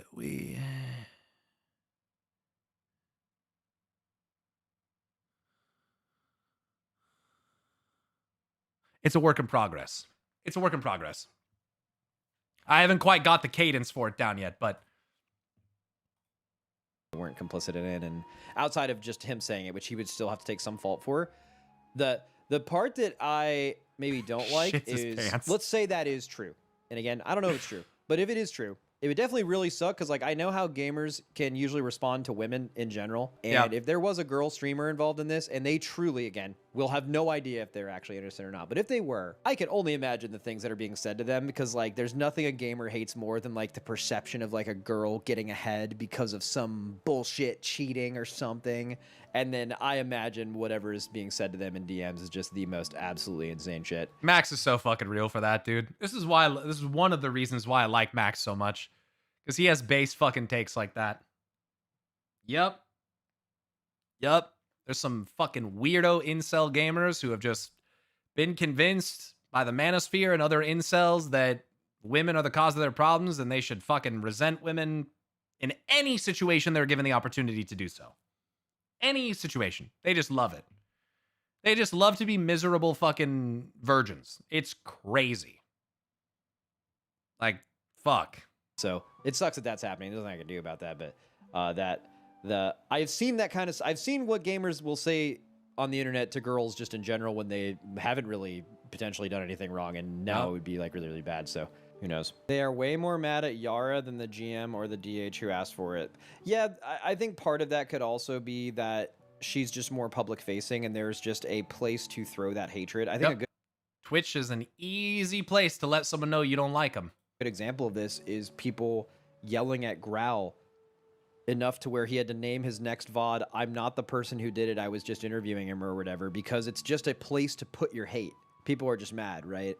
That could be I mean, I understand thinking it was him, but going and interacting with him as a result is like next level fucking weirdo shit. Like, that's the thing, dude. I might watch a video like this and think, oh, this guy's saying what he did, not realizing that he's talking to someone else. But I would never, under any circumstances, or regardless of the situation, go and interact with it directly.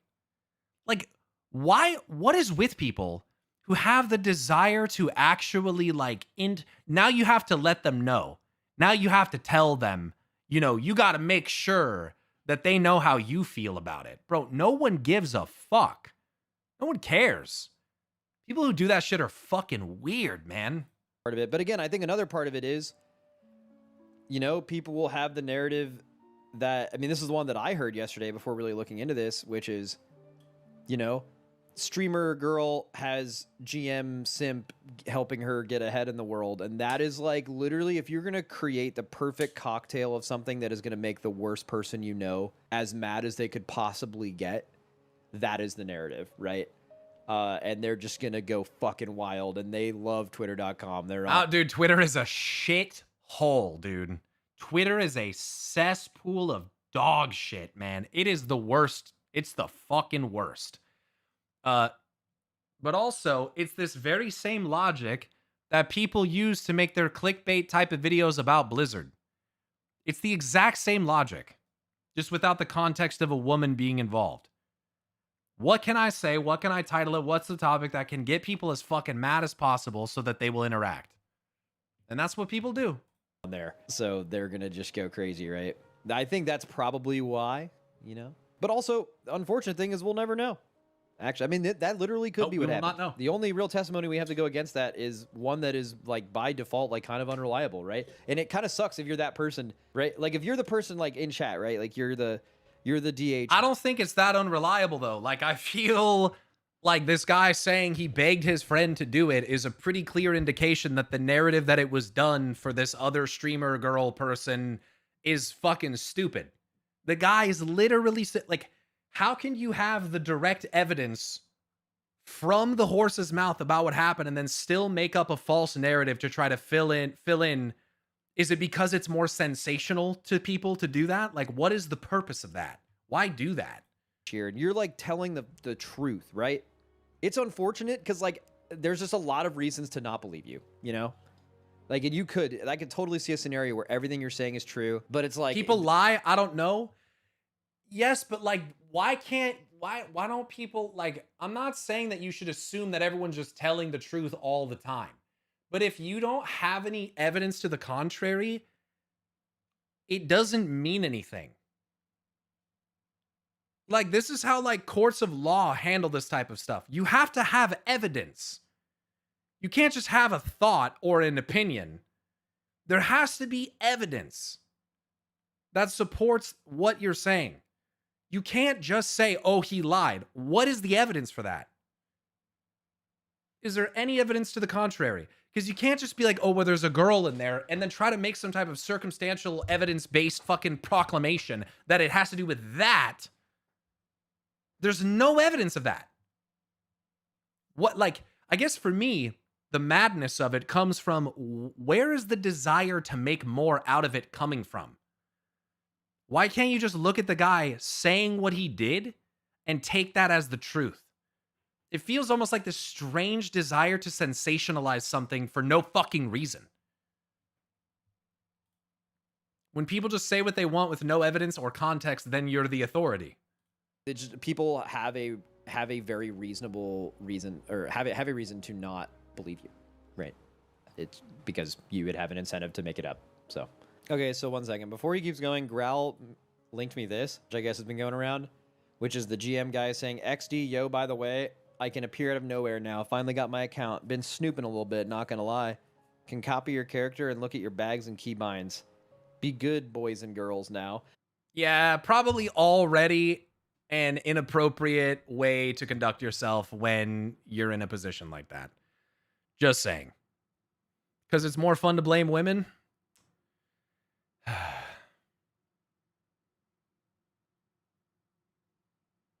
I hate it here.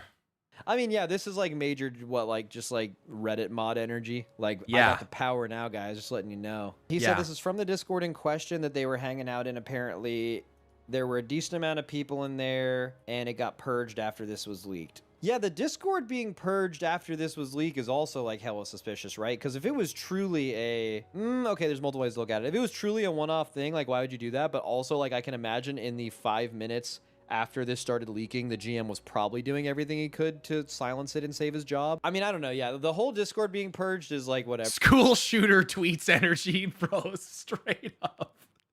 Obviously, that's a bit hyperbole, but, like, yeah. Can I say the silver lining is the proof that Blizz still used people for GMs despite everyone screaming they were AI, right? I mean, they've laid off a lot of customer support and a lot of QA. So I think that you should still ridicule the fuck out of Blizzard for doing that. But yes, there are still people that work at Blizzard that have GM accounts. Because I think that's the very first thing that happens when people are trying to stop something from spreading. Obviously, at this point, it was already out there, so, like, there's nothing they could do. But it does open up other questions as to, like, you know, was this worse than it seems? Because, like, that's also what you would do in this scenario where it was a lot worse. So, I don't know. Anime profile picture? Yeah. That's a classic for sure. I feel bad for all the very normal people who have anime avatars because all of the people who do the most degenerate shit on the internet just also have one. But yo, it's so fucking true, dude. All the worst, craziest anti-Semitic, homophobic, misogynistic, fucking racist shit that I see on fucking Twitter is always from some giga weeb fucking weirdo, dude. And liking anime does not make you weird, but bro, I'm talking people that all they retweet is like lollies and lalafels from Final Fantasy, and then have the audacity to imply that people like the other mods in my Discord took no issue with someone being underage in our community or whatever for a time for like a month before they turned 18. And then you pull up this like, oh, they're the fucking virtuous one among us because we didn't immediately ban someone who was like known in the community as well, by the way. And then you go to their Twitter profile and it's literally just gross. It is gross. Like in their description, it's like cute anime girl enjoyer. And all of their retweets is like childish looking like anime girls. And it's like a dude. And it's like this grown ass man is just like his whole Twitter is about retweeting like lolly looking characters, dude. It's the fucking I don't know, bro. What is the overlap between like alt-right and like weird lolicon fucking perverts, bro? I guess the overlap is pedophilia. I mean, I don't know. Anyway, you could just be totally normal and have one, but like also the worst person ever has one. Yeah, it's true. It's very true. Yeah. It's very true. It's unfortunate. It's unfortunate. Yeah, good video, good takes by Max. The only thing I didn't like personally, was I felt like he kind of left the door open a little bit more than I feel like he should have with the conspiracy theory stuff about Yara. And like, oh, you know, like you give people the reason not to believe you, and it's like, I kind of understand that, but like, I don't know. Without evidence, I don't see why there's a need to try to draw any additional narrative. There is someone saying Yara has taken zero accountability and bragged about it, was on her alt account, and she could not care less. Yeah, but sometimes people do that because people are harassing the fuck out of them. Like, imagine that this happens to you, something that you didn't even personally call for, and you're streaming and you get a bunch of little incel woman-hating fucking weirdos who come to your stream to talk shit to you and like harp on you and make fun of you because your account got banned or whatever. What do you think your response is going to be? Like, you're going to sit around and take it and not say shit or whatever? You're going to be like, yeah, you know what? Like, fuck you. It was my alt account. I don't even really care that much. Like, I just think it's normal to try to like defend yourself, like clap back a little bit or something, especially like if you don't feel like you need to take accountability for it if you weren't actually directly involved. So it's people like this that, again, how much responsibility or accountability do you think you need to attribute to someone when you don't actually even have any evidence that it was done on their behalf or that they called for it in any capacity? It's just, again, like guilty until proven innocent. Like, what the fuck? I just don't, it doesn't even matter that it's a woman. It could be a woman, man, non-binary. I don't care. I just think this is fucking stupid. People thought this on her Twitter was bragging about it, but that title is hers on another account. At Twitch partner, 1+% mythic title player, multi-class WoW enjoyer. I don't understand that. I don't understand what you're saying. People thought this on her Twitter was bragging about it, but that title is hers on another account. Yeah, I don't know. People are fucking weird. She is that without the GM drama. Right. The fact this all happened all because they did it with a pug is just wild. Very foolish. To be fair, harassment has to be pretty bad to make you pay for 2 accounts just so you can avoid uncertain desirable fans. Assuming that's why she did it. I don't know. I don't know why she has 2 accounts. I don't have 2 accounts. Fuck that. Yo, Machop, thanks for subbing for 33 months, good sir. Thank you very much. I have an anime profile pic on Twitch, and that's fine. That's fine. Having an anime profile pic doesn't make you something. But there's an interesting degree of overlap, especially on Twitter, with people that do. It's fucking weird. I don't know. Anyway, good video. That just also have one. But you... Good racked. Good racked. It was the same argument that I made about the fucking Lalafell chair thing. Okay? It's the same fucking argument. Are there fucking weirdos who like wanted to do weird shit with Lalafell characters because they're sick fucking perverts and it's like analog for children for them? Yeah, absolutely. But to like make statements and remarks to assert that anyone who wants the Lalafell chair is some kind of pedo or like predator is fucked up. Because again, it's the same concept with the anime profile picture. Is there some fucking weirdos in the whole anime scene and like that's what it's about for them? Yes. Are there a bunch of normal ass people who it has nothing to do with that for? Yes. Is it a bit of maybe slightly cringe Japanese humor that like shouldn't have been a thing? Maybe. I think you can make that argument. Sure. I think it was a little cringe. But ultimately, like, it's about the sweeping statements that you make generalizing entire groups of people who play a certain character. Just for playing a Lalafell on XIV, you should not be called a fucking pedophile. That's ridiculous. And me saying that should not be grounds to call me a pedo defender. That's fucking insane. Are you fucking serious? Does that mean the people at Square Enix who put Lalafells in the game are all pedos? Like, what the fuck is that supposed to mean? That's insane. So that's why I was mad about that. At least that's what I think I remember being mad about when it comes to that. And because you had other creators like Xenos who's like making commentary about it that, in my opinion, from my memory, seemed to suggest that like the people who would want something like that were all like they were fucking weirdos. That's why I was pissed. Because it was crazy to me that one of the biggest streamers in the category, consistently the biggest streamer for a while, would say some shit like that. That's why I got so angry about that. Just to fucking clear the air on that, to be very clear about why that frustrated me. But was my reaction over the top that I get too mad? Yes. Bro, yes. The unfortunate thing about a lot of my most popular clips is that what I'm saying isn't necessarily the most like controversial or disagreeable thing. It's that I'm yelling while doing it. If I would just say things in a calm and more calculated manner, it wouldn't even be a problem half the time. But I just fucking lose it, dude. I get so worked up about it. And it gives people the ammo to like make, to be like, this guy's fucking unstable, which I think there is a degree of truth to. I'm not gonna lie, dude.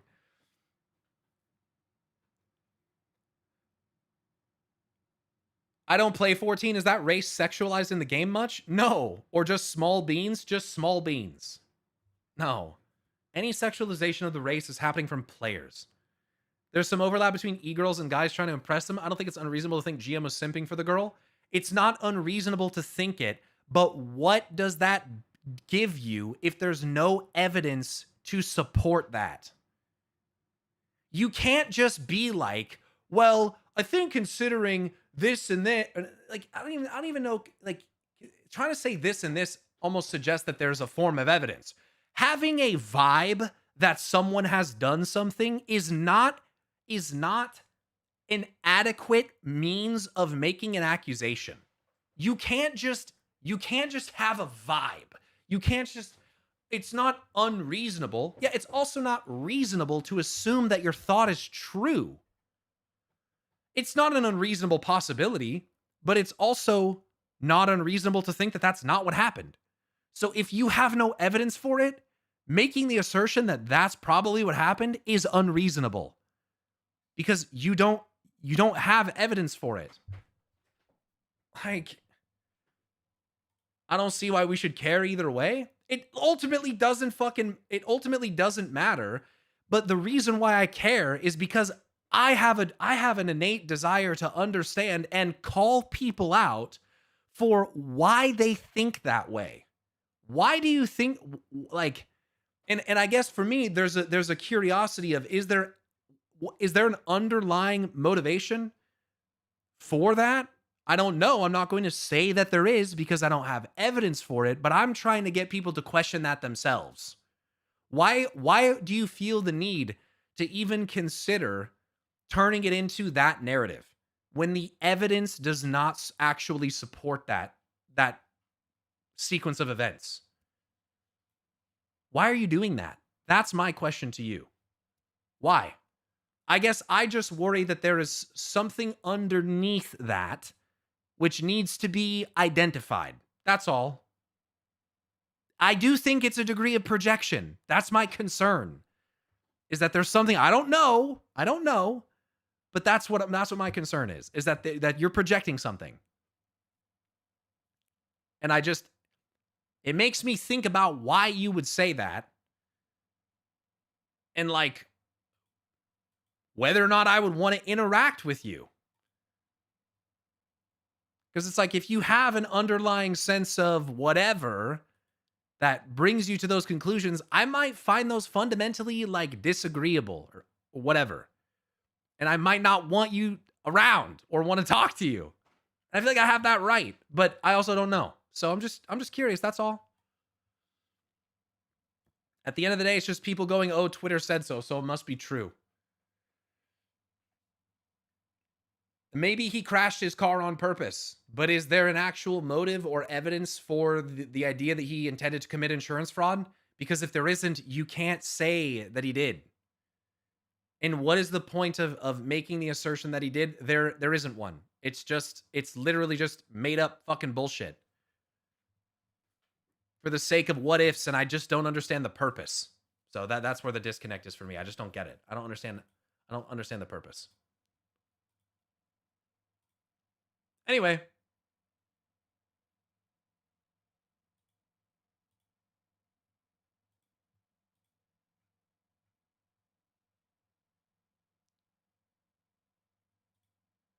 All right. At the end of the day, it's just people going, yeah, I already read that. All right, what else do we have? Max's biggest mistake, raid leading during the race to world first. We got that out of the system then. Yeah, I feel like all of that stuff was kind of like adjacent to the same topics. You know what I mean? Maybe you don't know what I mean. What I mean is, I think all that for me is related to an extent. My favorite part about this was the Trump rant. My pleasure. Thanks for coming out to my World of Warcraft stream. I think one of the worst things I've ever done as a raid leader is when we killed Ashvane in Eternal Palace. Yeah, Eternal Palace. We had killed it. Thanks for convincing me to play Shadowlands, by the way. Finished Revendreth last night and I'm loving it. Fuck yeah, dude. I hope you keep loving it. Keep playing that main story. It's fucking sick. I think one of the worst things I've ever done as a raid leader is when we killed Ashvane in Eternal Palace. Yeah, Eternal Palace. We had killed it slower than we wanted to. And when we ended up killing it, I was like, no one scream. Like, do not. I was basically like on some do not be happy shit. And I don't know how much that mattered, but when I think about it, like, even if like everyone knows it should have died faster, like intentionally making the morale worse is like, I actually think that's like the biggest mistake you can make as a raid leader guy. Someone who's talking a lot. If you are ever the reason that the morale is low, I think that is the worst thing you could ever do. You're just like lowering the quality of gameplay by so much because people aren't in a good mood. I've gotten yeah, that's something I try to be pretty cognizant of in the raid, but sometimes I do think I'm the reason for morale to go lower. But I feel like that happens the most often when like I just don't have anything else to say. Like for instance, we're doing paladins the other night. Runon is learning to tank. He needs to taunt the boss correctly. He knows where he needs to do the taunt correctly. And I appreciate other people trying to chime in to find solutions. But it's like, I don't have anything to say. Like I have nothing to say. I don't want to sit here and constantly cheerlead him either. Because I don't want to patronize him, you know, or make him feel like a child. But also like, you know what to do. You just have to taunt. Like, if you miss the taunt, you know you missed the taunt. I die. Like, it's not a fucking mystery. It's not a mystery. If the tank just falls over on paladins, the other tank missed the taunt. Period. That's it. That's the only reason that can happen. So sometimes I get to a point where, like, I don't have anything to say. I don't want to sit and waste my fucking breath just to say the same fucking thing. But sometimes the whole raid gets quiet. And I don't know if that's because the morale is low, or because they're afraid, or because they're focusing. I don't fucking know. But ultimately, like, do the fucking thing. Just do the thing. And we'll go again until you do the fucking thing. But that's a lot different than what he said. I mean, and it's easy to say I would never, but I have never said something quite like that. And obviously he identifies like the reason for which you wouldn't do that. But like, this is a little bit different, I think, than what I did. But I do worry about that as the raid lead, especially because it's like a guild and raid that came together because I stream, right? Like that's where a lot of people come from. So there's additional context there. But sometimes maybe it would help to like have other officers and stuff to kind of like to say things when I don't have anything to say. Maybe it would be, and you don't have to be an officer to say something, to try to, you know, pick people up or whatever you got to do. But I'm also not sitting there, you know, chiding Runon for not doing the thing. It's just like, you got to taunt. That's it. Let's go again.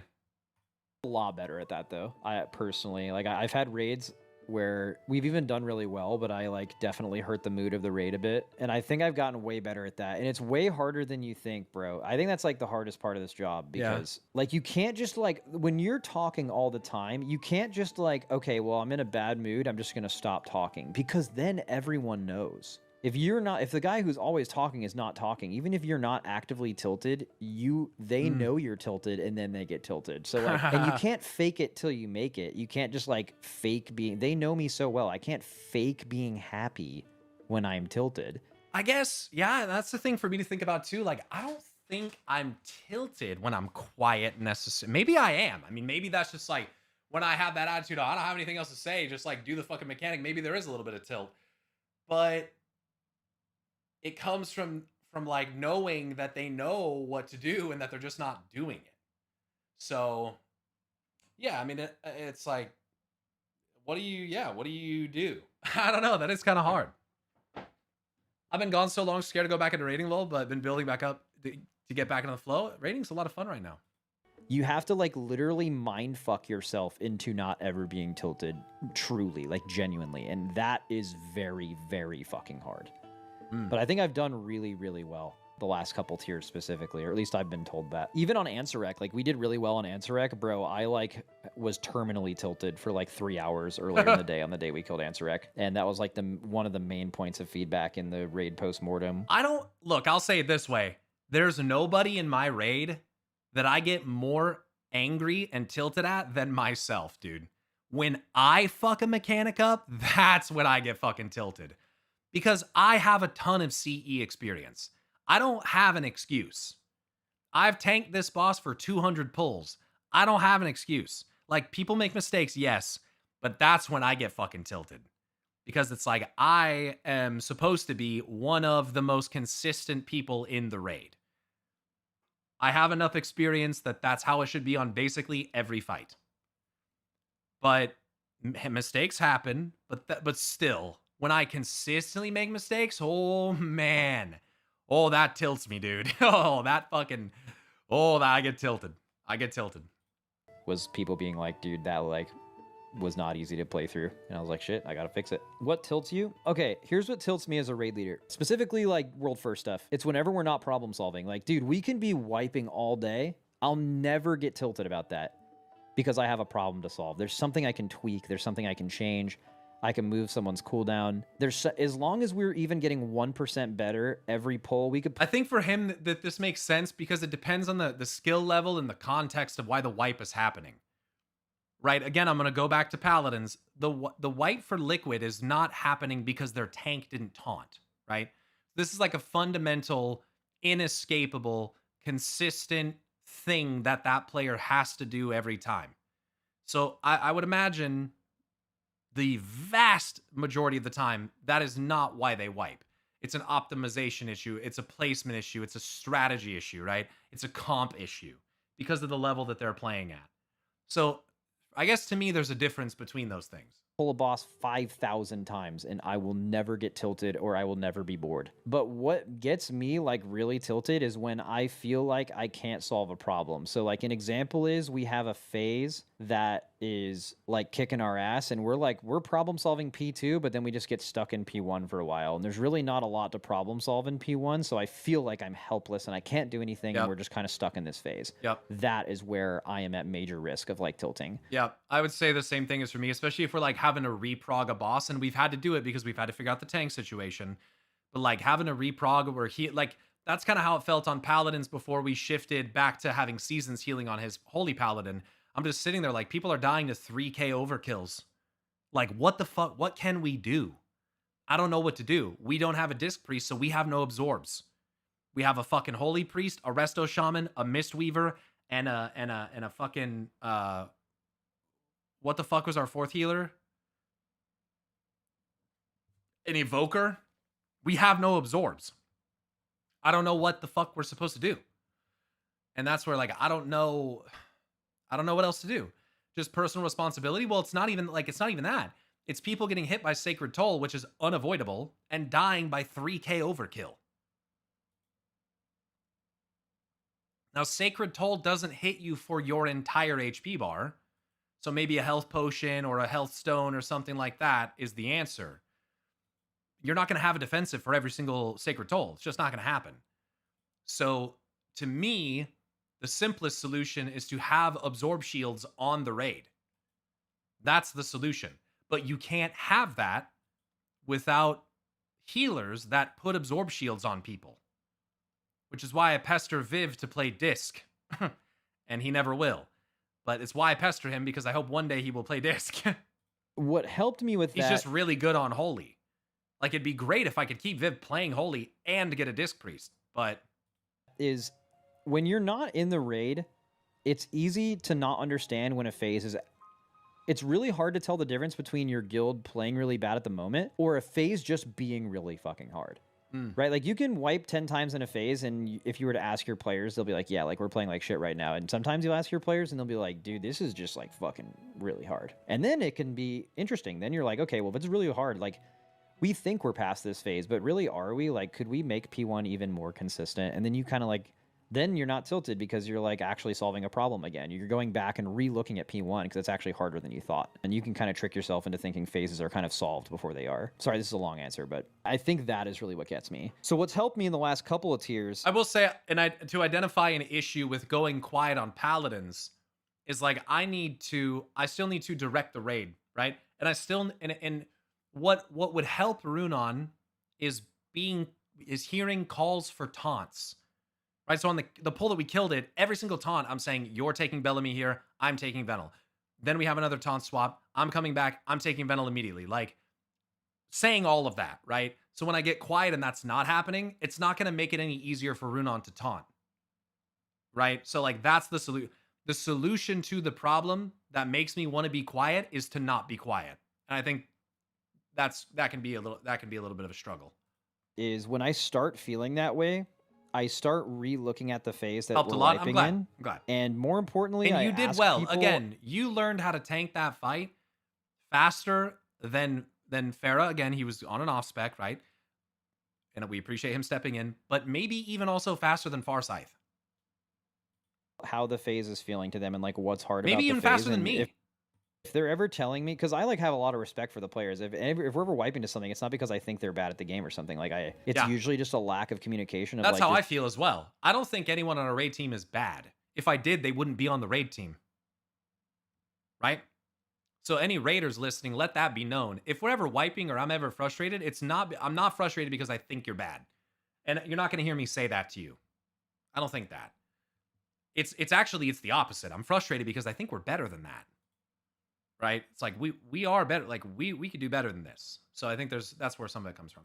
I'm not in the raid anymore, and one of the difficulties of that is I can't actually tell when a boss is mechanically super difficult on my own. Bosses sometimes can look not that hard, and like they're actually like sleeper, like really hard to do consistently, especially. Yeah, it's one of the issues with the perception of the race to world first. When you watch Liquid go in and smash bosses at 20 eye levels lower than the average Mythic guild and kill them in 100 pulls or 60 pulls or 10 pulls, like it just makes it look easy. And even as a seasoned Mythic fucking raid leader like him, sometimes it doesn't look as difficult as it actually is. For certain roles. So I think it's just trying to be more in tune with that. I get tilted when someone is like super rude to another raider for making a mistake. Oh yeah. I mean, yeah, that would I completely sympathize. I would get tilted as fuck about that. That never happens. I'm trying to imagine a scenario where that even could happen in my guild. I don't And a guild at that level, it would never happen. It wouldn't happen. Everyone's way too bought in. The egos have to be set aside for the raid. That would never happen. don't think that could ever happen in this guild. But if it did, everyone would be really weirded out. Have you ever thought about using a 21st raider to raid lead outside the game? It actually helps a lot from the few times I was in a group that did it. I'd have to find someone who was willing to make that sacrifice, which a lot of the average players in Mythic are not going to want to do that. They're going to want to be in the raid. It's a really hard sell for a team that isn't actually highly competitive to get someone to do that. And, you know, I've thought about doing it. I'm going to be honest with you. I've thought about being the 21st man because I'm fine to come in and get the kill on farm and get the mount on farm, whatever. I don't really care. I don't really care that much. So I've thought about being the 21st man. The issue is that I have to find a tank who I think is as competent as I am at tanking, or a 21st man who I think is as competent at raid leading as I am, which I'd like to think I'm pretty decent at the game. I don't always make the right call, that's for sure, but I just don't think a 21st man makes that much sense for a guild of our caliber. It's such a huge ask of someone to do that. And there sounds like you need to clone yourself. Well, I mean, trust me, there's people out there that could do it. It's just like, do you want to come 21st man raid lead for our US 2000th guild? Like, I just feel like if you're going to do it, you might as well do it for like a guild that's like highly competitive. You know what I mean? I just don't think it makes sense for us. People watching Echo tilts max? Yeah, definitely. I just think it's objectively, you're only potentially making yourself worse. And also, I have never seen someone watch the other guild when there's nothing to learn from them and we're at the same point as them and you're basically just distracting yourself. I've never seen someone not also be like very clearly shaken. Every time I've seen a player do that, and no one did that last year, by the way, I'm super happy about that. But like you walk by someone's desk during a break, you see that they're just like hard watching Echo in between pulls, and like you can tell when you ask them questions or they're involved in speaking, you can tell they're like not themselves, and it's because they're psyching themselves out on purpose. And it's just so dumb. What about power outages? Dude, during the power outage, I went through like all the levels of like, I was like denying it at first. I'm like, this isn't that big of a deal. The power will come back on real soon. And then like it wasn't on. And I was like, I went through the like, I didn't even care because I'm just like, okay, whatever. Like, you know, it's going to happen. It's going to happen. And then it was like really tilting. And then it was like. Remember when Echo was saying you knew that the power outage would happen? I remember people saying shit like that. That's fucking tilting. You gotta be Me, dude. Planned power outage. What is this? The fucking 49ers and the Ravens or whoever, what fucking team that was in the Super Bowl? Right as soon as I like sat down, took a big breath, and like lost hope, basically, the power. Preach even said that shit? Yeah, that's some fucking Team Echo copium shit. I don't know what the fuck that's about. Did come back on, so I didn't ever go. Even if they did know, I doubt they knew how long. And they had no control over it. Super dark. But then I got retilted when people like during that tier were like, dude, Echo's playing so fucking well. Like this is the first time they've killed a boss in a reset, and like Liquid hasn't done that, killed that same boss. And I'm just, and then I got retilted because I'm like, did people not, are you unaware that we lost power for like half a day? Is that not like, like that's the only reason we didn't kill the boss? And people are saying that our competition is like playing on a totally new level because of that fact when it was just clearly influenced by that. So another good one. Good to remember when Echo was saying, yeah, good to get you to think about your impact as a raid leader. Something I'll have to ponder. All these people were like making up that it was a planned power outage or something. Yeah, people there you still go. that like haven't ever heard the other side of that still believe that because people were just making it up. Look, I'm mad again. Look at that. I'm tilted right now. It's in the year 2026 and I'm mad. Tilt successful. Yeah, I've heard about this worst guild in World of Warcraft thing. I haven't watched it. Have you done any lore tours today? Nope. Hasn't been any gifted subs to do one, but I also haven't been in the game. I've been watching a lot of stuff today. WoW D&D stuff, among other things.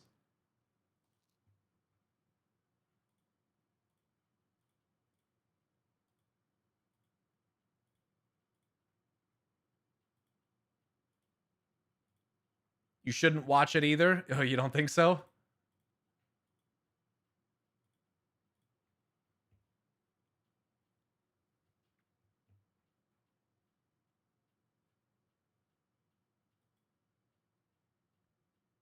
Like absolutely insane players in that guild. Is it going to send me on another rant like it did earlier? Like earlier? Probably. Probably. Yo, Runon, if you're available, can you go to that link that I put in the raid chat in Discord and sync your Battle.net account with WoW Audit so that I can have your character like synced up correctly? That'd be sick. I also need Unaloon to do it. Might be even worse. More so it'll make you annoyed a community like it is allowed. Wait. Supposedly they're going after anyone watching the videos and trying to hijack their chats. Bro, what? That's free room on the ban list, bro. Easy. I could fucking expand my collection.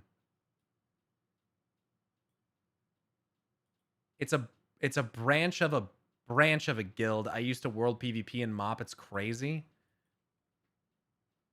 Is that sub goal listed somewhere? I doubt many people even know you're doing that. Well, it is in the title. I mean, it's in the title.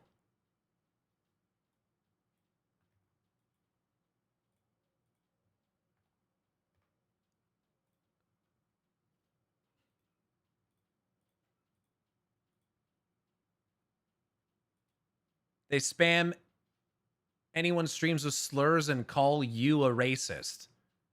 So they just make themselves look like complete fucking morons? I mean, what's the threat in that?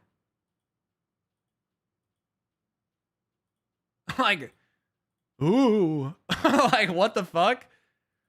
You're basically saying they're trying to make it look like your chat is racist?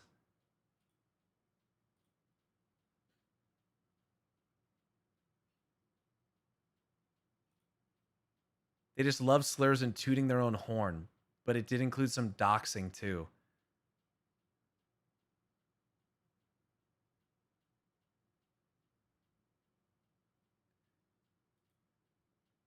Elise, if you're not going to like be fully on the roster next year, I don't really want this on here. I'm building this for next tier. So, yeah. This is specifically people on the raid team. They also go into people's guild and harass the community to vile degrees from what I've seen. Like harmful. Gross. They come in and say all the slurs, screenshot and go, man, this guy's racist. Look at what he allows.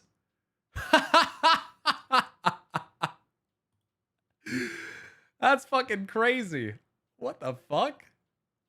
That's fucking crazy. People are wild, man.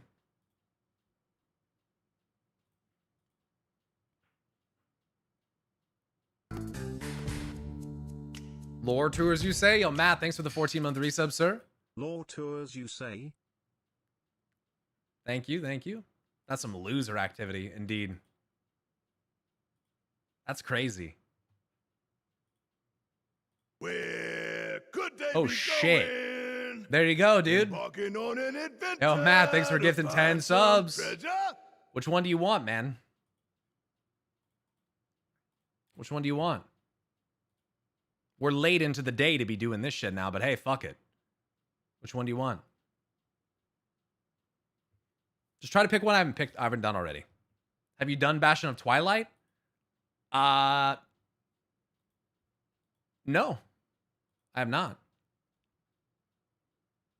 That's like people who fake speedruns and say they did it to expose how easy it is to cheat when they get caught. Yikes.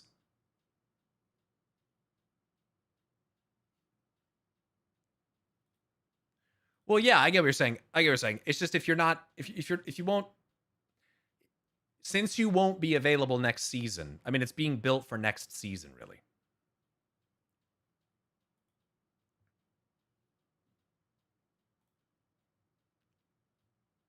Bastion of Twilight. Might be interesting with what we know now to revisit it.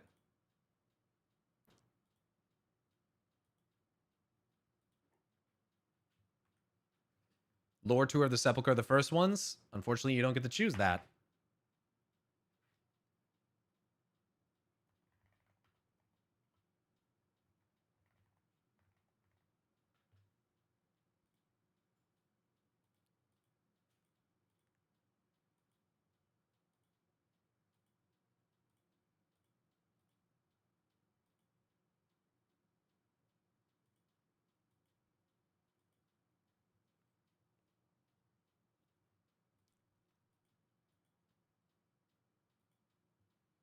All right. So the main focus of like lore tours is not necessarily to dive into like the deep lore of every single aspect of the raid, but it's to do it's to make a video where I basically tell you, I go through a raid or dungeon, and sometimes I'll get into the deeper lore of it. Like we can talk about Sinestra a little bit, but the main purpose of it is to tell you what I think about while I'm doing it, to try to see if there's any interesting pieces that I might pick up on while I'm doing it.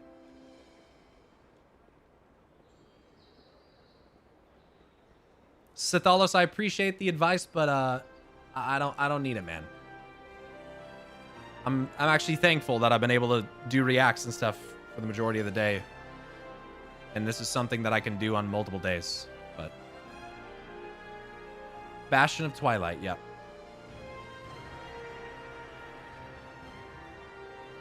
All right, let's go to BOT. I think the closest teleport I have is Grim Batol.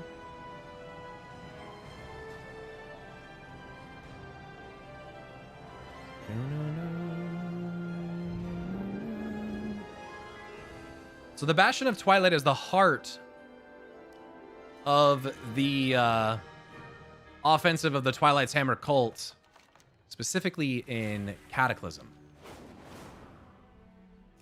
There's a huge citadel erected from the earth, made out of, as I understand it, elementium,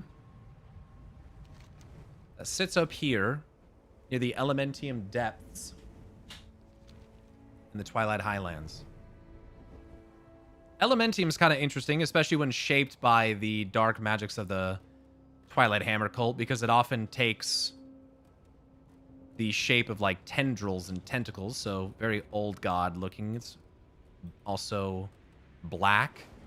Possible that some old god structures could have even been built out of elementium back in the day. That's interesting. Coming up out of a spire. And if I'm not mistaken, this was the primary place where they were making the Twilight Dragons. Sinestra for Deathwing. Are those infinite dragons? These are Twilight Dragons. Twilight Drakes.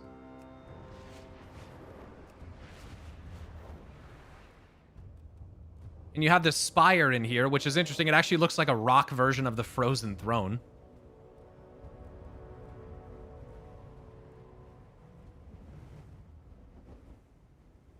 It looks just like it, actually. And these are Twilight energies. And as I understand it, Twilight energies are a combination of light and shadow energies.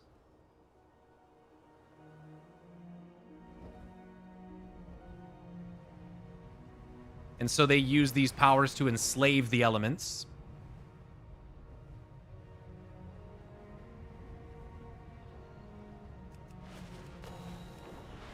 If we go up here, the entrance to the Citadel looks much like the Twilight Hammer cult symbol or sigil. With something that looks sort of like a black dragon head. Maybe with some horns coming off of it, similar to like an Onyxia, something like that.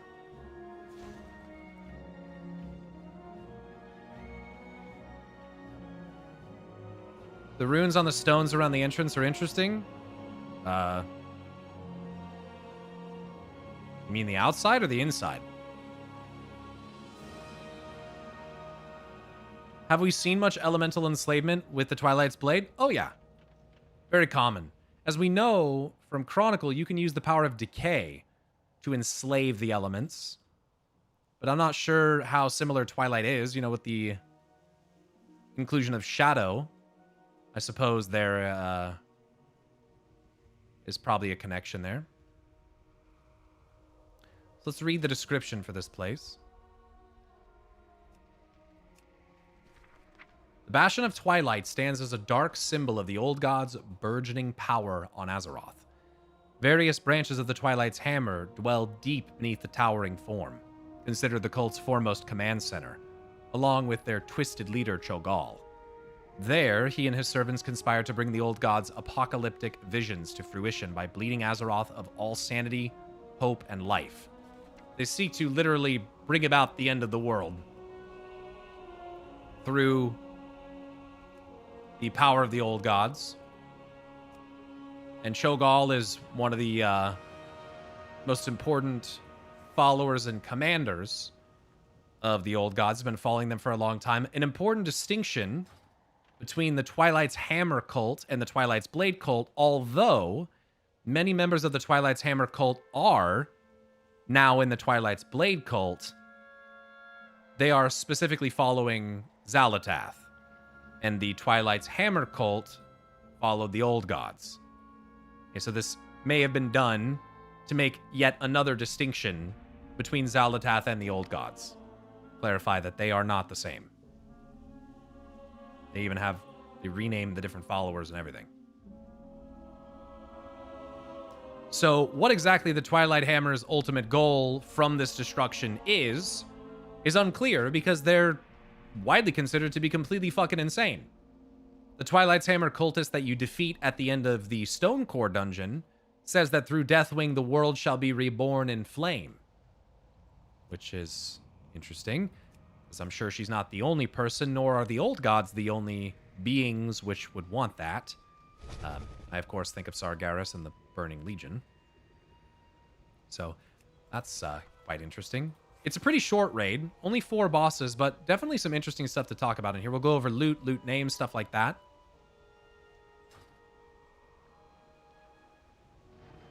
Do you have a priest character with the Xal'atath artifact? She has special insight for this raid? I do.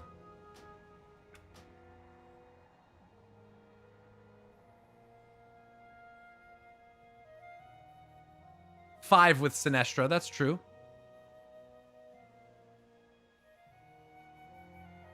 Yeah, I mean, the Twilight's Hammer cult is pretty widely considered to just be like a doomsday cult. They want to end the world, and only those mad members that are a part of their ranks understand why. Or what the end goal is. One might think that the intention is to basically dismantle the ordering of the world, to return it to its chaotic primordial state, where violence and chaos reign. That may be the purpose, but, you know, they're driven mad by the old gods, so they do it because, well, they're insane.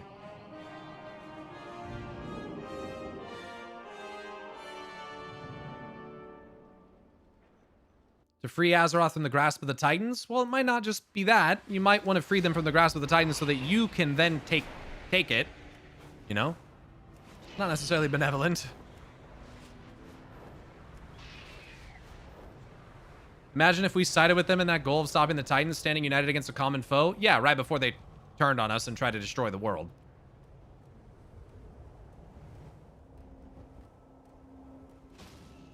I think we could probably pick better allies.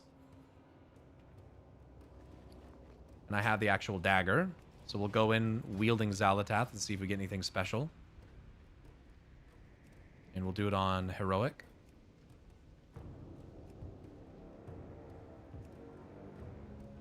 They may have ventured too far down the depths of the Ouroboros. Yeah. Well, we did side with Xalatath against Dimensius, so... Yeah, right before she inevitably betrayed us. Yeah. This is my Shadow Priest, Renatath. Inspired by Renalash and Xalatath. Half light, half void. Which I think is quite fitting for Xalatath. Sun and moon motif on the back as well. She's disc.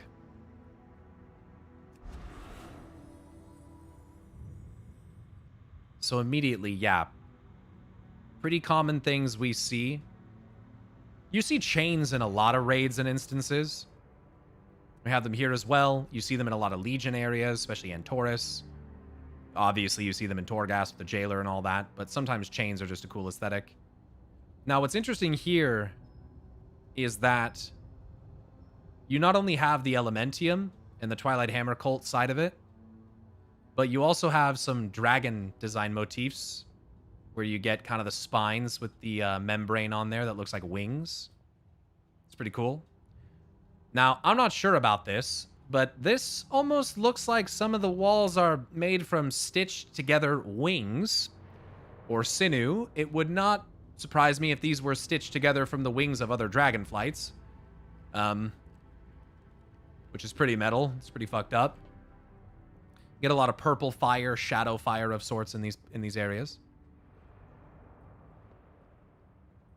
I'm gonna make a new window that NPCs can talk in, so I can filter that.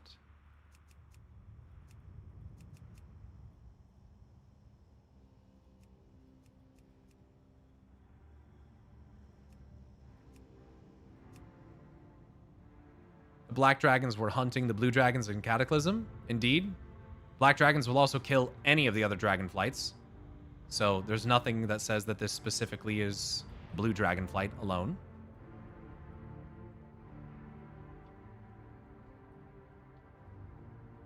Twilight Dark Menders, using Shadow to heal. Crossfire Hunters. Shadow Knights. What the fuck is the difference between that and a Death Knight? I don't know. Soul Blade.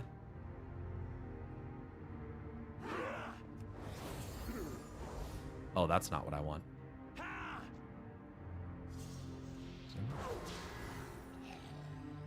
thought I had a different ability. I can just smite them. Or auto-attack them. Now, interesting, what we have here in this first room. This is phased burn, inflicting fire damage. So, these guys are called phased twisters. I assume what we're witnessing here is them twisting light into shadow? Or trying to figure out a way to weaponize it? It's interesting. I think that the ads might have an interaction with this, if you fight them. Man, that thing does a lot of damage to you. It does like percentage damage.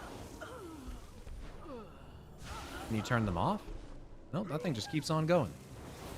And I don't have any AoE. I thought I had a spell as disc. Did you feel it cease to exist? Sure did, Zal. That's just a generic line that she says when you kill anything, or can say. Yeah, I'm gonna put on Holy Nova.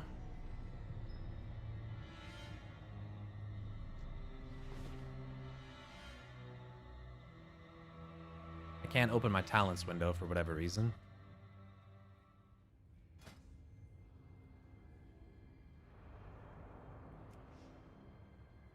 Okay, so I'll give it a Psychic Scream and get Holy Nova instead. There we go. That'll make this a little easier. More Soul Blades and Dark Menders. And the interesting thing, one of the interesting things about the Twilight's Hammer cult is that they'll recruit anybody. They do not discriminate. They don't care where you came from. They don't care about your race, faction. They don't care about any of that. They will recruit anyone. And part of the reason for that is because they use unassuming people who would look like they'd fit in all areas, all cities, cultures, walks of life in Azeroth, and they infiltrate them with cultists, which is what we saw happening in Silvermoon. Wow, I actually got a Dark Staff of Mending. I got a BOE. Crazy. I don't have it unlocked, though, so I'm equipping that shit.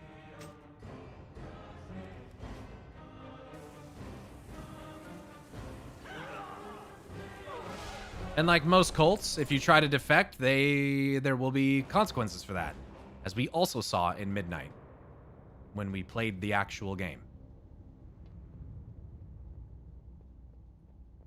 They walk among us. They sure do. They sure do.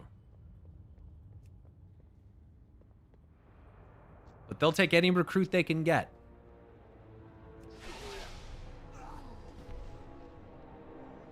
Do you think the Twilight believe in the free will of mortals, thus they have every mortal race?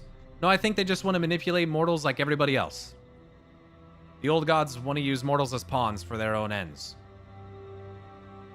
I wouldn't go looking for positives in the Twilight's Hammer cult. They're a cult after all. So the first boss, Halfus Wormbreaker, is an Etten. Imbued with unnatural power and stamina by Cho'Gall, the Etten Halfus Wormbreaker captures dragons for use as fodder in the Twilight's Hammer's rituals. To this end, he has enslaved a behemoth proto-dragon to aid him in hunting down his winged prey. He's imbued with shadow powers and summons, or doesn't really summon, but has imprisoned dragons to fight you. He dominates the dragonkin and forces them to fight against the players. So this is an example of a type of shadow-based domination. He drops loot like Wormbreaker's Amulet, breaking their will, capturing them, and Book of Binding Will. That's a pretty clear indication as well.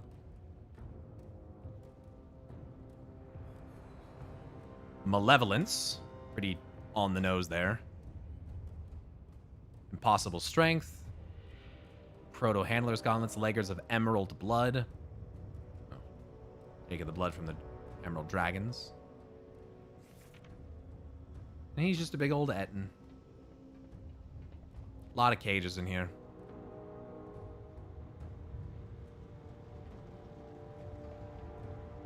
Slate Dragon. Nether Dragon.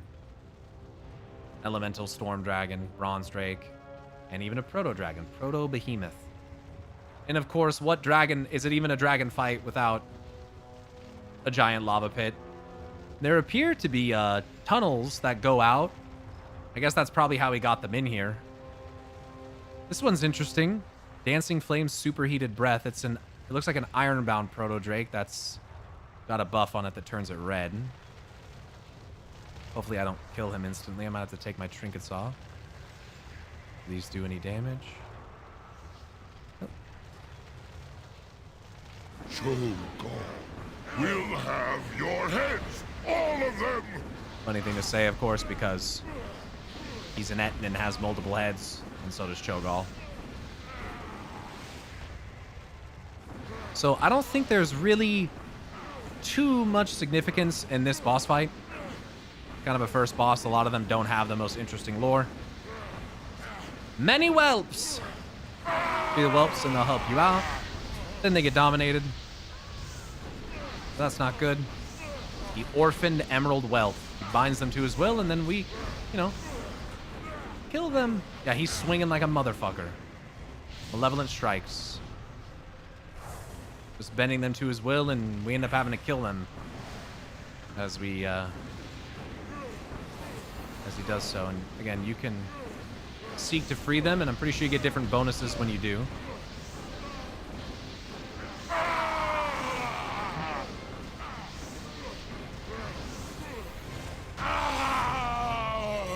Nothing too crazy there. Interesting motif on the floor, design. Looks like those maws out there. Those like big named maws that look like big old god maws in the ground. Pretty scary. Could also be made out of dragon skin or scales on the floor here. Kind of fucked up. But that guy's the jailer.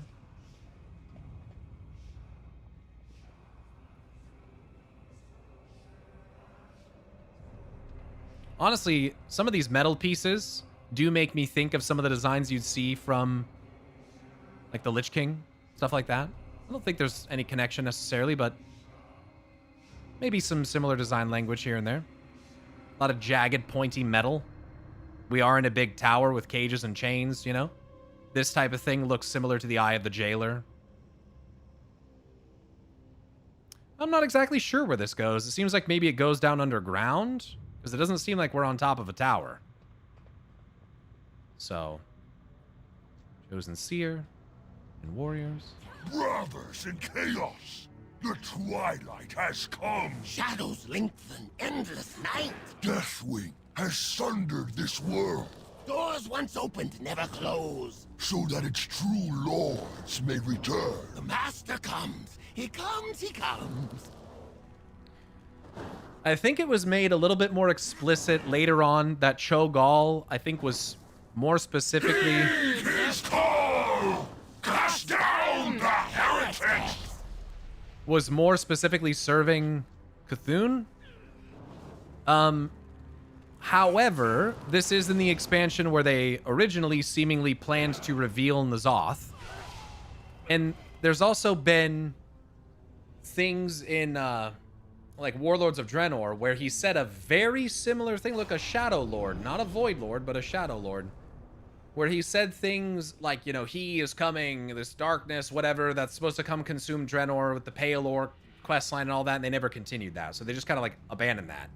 So there was a whole like Darkstar Void questline story that was supposed to happen that was strongly hinted at in like the Heimdall raid that just like never happened. They just like cut that seemingly, and we just didn't get that.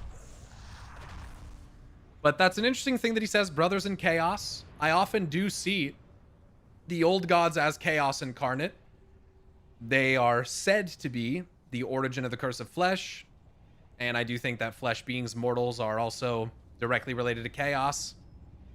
With what we know now, chances that Azeroth is also directly linked to chaos pretty high, if not every cosmic power, but you know what I mean. Chaos, flesh, blood, shit like that. Immortal. Twilight has come. Shadows lengthen, endless night. Similar to the things that we hear from the Twilight Blade cult, which is coming from different masters. Deathwing sunder the world, obviously, as you all know. And once you open that door, they never close. So I think it's meant to imply the true lords, which is either the elemental lords or the old gods, void lords, however you want to interpret that, may return. Again, things that have already been here, so the old gods more than likely. But they are called elemental lords, so something to consider. May have been accomplished through the door that was opened and never closed. So not sure what their plan was originally, but if you recall, one of my earliest speculation videos, in fact, I think my first one ever, I talk about the shattered ceiling in Deepholm, the shattered roof And from that, you can see this strange, almost old god looking astral tendrils coalescing into a circle. When you fight Deathwing at the Maelstrom, you actually can see it in the sky there as well. Still not exactly sure what that is. If that's old god related, it could be Azeroth related to the World Soul in some way. But I think that as we continue, yeah, we'll have more hints about the Elemental Lords. It seemed like it was all about resummoning Ragnaros. Then you start to see all the old god stuff going on in the Twilight Highlands. Right. Yep. Benedictus also became a member of the Twilight's Hammer cult. I love the music here. A lot of fire going on here. So again, even though they're shadow users, do not stray away from the use of fire, which should really come as no surprise. We saw the old gods themselves use fire to imprison Xalatath. You merely separate the wheat from the chaff. Unworthy, unworthy. These are more Twilight Dragonkin. And to just touch on the Twilight Dragons real quick. The Twilight Dragonflight is a dragonflight created by the results of magical experiments carried out by Syntharia upon dragon eggs. Using ancient dragon artifacts and the powers of the nether dragons, Syntharia created a new breed of dragon that fed vampirically on all forms of mystical energy. Almost like they just ate magic. The first encounter with these dragons with the outside world was by Crassus, Kalik, and Iridy. The Draenei priestess thought of their appearance not as a shadow, but more akin to the day turning to night. So like dusk. Like twilight as experienced on Azeroth. She thus dubbed them Twilight Dragons. While Syntharia's experiments resulted in very unstable Twilight Drakes, and Nefarian's experiments resulted in infertile or deformed chromatic dragons, which is like experiment 12B, like the pink ones, their efforts paved the way for Deathwing to perfect the process of breeding and artificially aging Twilight dragons. Now, the backstory of that is immensely fucked up. What they did with Alexstrasza, for instance. These draconic aberrations were first seen in Wrath of the Lich King, and of course our major antagonists in Cataclysm. They were thought nearly extinct, most being killed in the war against Deathwing. During the third invasion of the Burning Legion, it was actually discovered that the Twilight Dragonflight survived, with a mature drake, Xerxia, leading them. Xerxia, excuse me. After Xerxia was killed, more Twilight Dragons were discovered within Grim Batol. And elsewhere, as stone trogs unearthed deeper caverns wherein thousands more eggs had been lain. And the flight was later led, you guys might remember this dragon, as a boss from Nyalotha by Vexiona during the Black Empire campaign. It's one of the bosses in the Nyalotha raid. So, pretty fucked up their origin, of course, and their use. And of course, it's experiments. Fucking love that.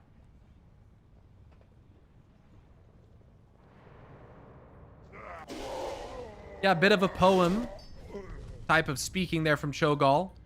Speaks like a Greek chorus from classical plays or in Shakespeare, which makes his call and response poetry lines really cool, IMO. Sure. We have Twilight-infused elemental, earth elementals. And like I said, they don't shy away from recruiting any specific type of race. Love that. That's a fun trash mechanic. Frostfire Bolt, so interesting to come from Twilight Cultists. For them to combine magical types for spells. That is maybe the most annoying thing I've ever seen.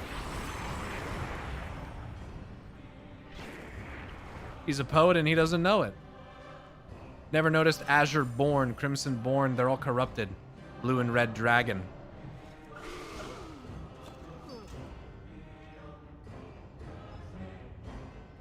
Another Drake Essence could also be used to create more Twilight Draconids from Twilight Cultists, as seen in Blackrock Depths. So they were transforming Twilight Cultists into Draconids using the Nether Drake Essence. Very interesting. Very interesting.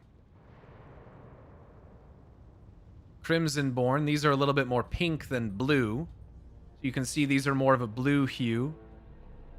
Hence blue dragon, azure, and crimson. They're more magenta or violet. It's interesting because there is a violet proto-drake mount that you get for doing all of the holiday event achievements. It's the same color as those. And it's got very interesting flavor text. It reads, I cannot help but wonder if things would have turned out different if the Titans had elevated even one more dragonflight. Adding even one more to it. How would fate have been changed? How would the balance have been tipped? The wars waged, the corruption which occurred, how would that have gone? What role would they have played? And elevated really is ordered. But it's also curious because as far as I know, and I could be wrong, these drakes wouldn't have been around back then. But I need to do Aberrus, and maybe that's not true. Maybe there's some more modern context that changes that. It's wild that you could be turned into a chromatic aberration thing in the Chromagus fight. Yeah, a lot of these fucking instances I need to get into and review and do little tours of, because I don't remember a lot of these.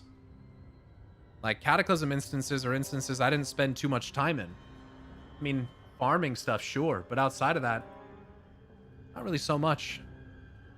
Again, more fire.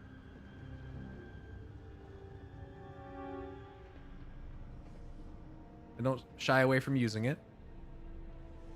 Yeah, the Twilight's hammer symbol's pretty cool. It almost looks like a sun burning behind a hammer. Or maybe even a setting sun or something that's eclipsed.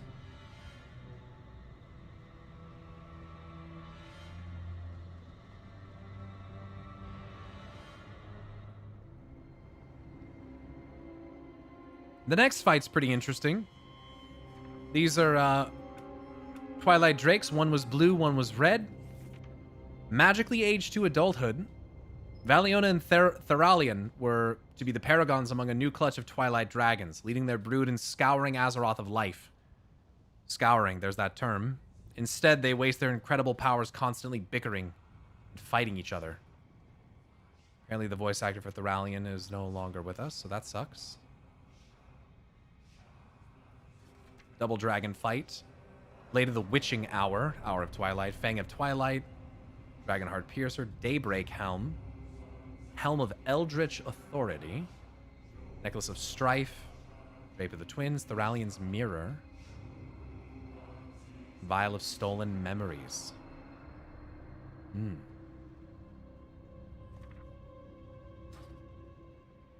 He had a ridiculously campy voice in beta, but they made it more normal for live. Twilight Enclave. Valiona, Theralion, put them in their place! Do as the Master commands, Theralion! Kill them! The Master was clearly speaking to you, Valiona. I am far too busy to attack anyone. You are worthless, Theralion! Ah! How dare you call me worthless? You will see why I am Mother's favorite child!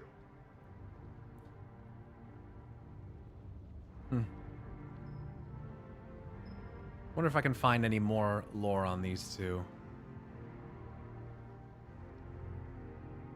Valiona and Theralion were raised within the Bastion of Twilight to represent the apex of the flight's capability and cunning. The siblings seemed to present almost as much danger to each other as they did to the fighters who sieged the Void-Cursed Tower. They exhibited an affinity for shifting effortlessly between both the physical and Twilight realm, which Ultraxian can do as well. Yet they also wielded a terrifying array of shadow-casting abilities. One of the humbler members of the raiding party involved in the defeat of Theralion and Valiona admitted to Archmage Khadgar that had the pair of dragons coordinated their attacks, history would have recorded a different victor in the battle.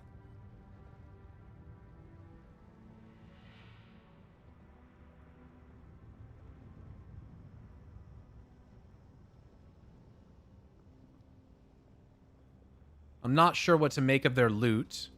Stolen memories and the mirror. But I assume it is related to their madness to some degree. Maybe a degree of vanity. Having a mirror. Stolen memories is interesting. Wonder whose they are or where they came from.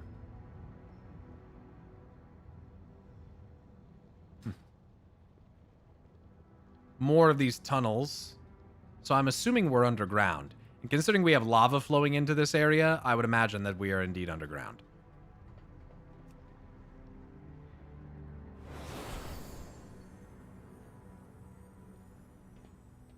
Yeah, some trinkets and stuff have flavor text, which makes it easier to interpret. Their voices reflect that of Cho'Gall's a little too, sure.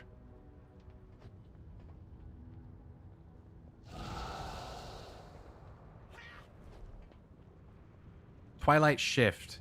Causing shifting reality at 5 stacks. Puts you in the Twilight realm. Valiona casts Blackout.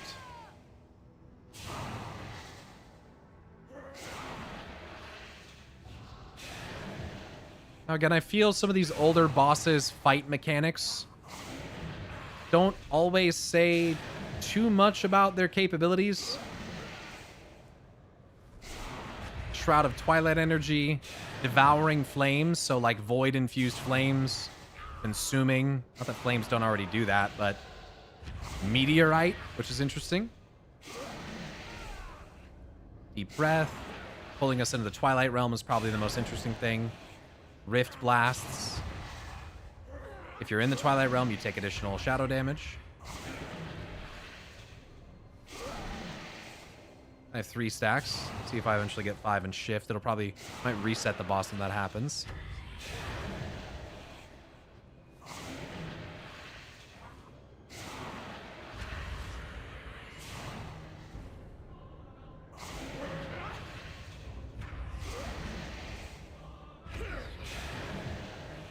Fucking double dragon fights. You are not the boss of me, Dazzling Valiona. destruction, and you can see. Engulf as I please. You can see in the spells that it's not just shadow. You can see gold in there as well. So really illustrating the combination of shadow and light in the Twilight spell effects. You're in the Twilight zone. And there are sentries stationed in here. They're at full strength in the Twilight realm. So they're weaker in reality. Unfortunately for them, they'll still get 1 shot. And interesting in here as well, you got a lot of sparkling, kind of dazzle effects going on. Shimmers of light, maybe stars, whatever.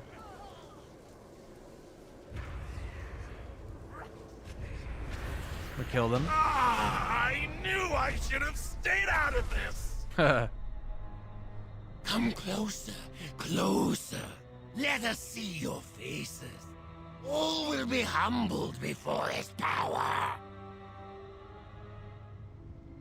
Yeah, the old horn sets on these are pretty fucking sick. Interesting, the golden eyes on here. Little tinge of green. On this one, more greenish.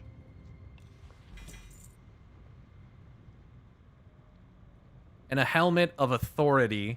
I can't help but think of like control helmets, control crown, shit like that, but probably unrelated. I think it's pretty common for blue dragons to have yellow eyes. And for red dragons to have green eyes as well, but I could be wrong about that. What are the chances Iridicron turns Twilight? Very, very low, I think, personally.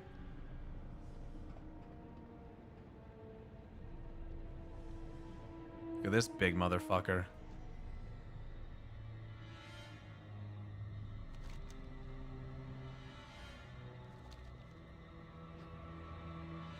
All will be humbled before his power.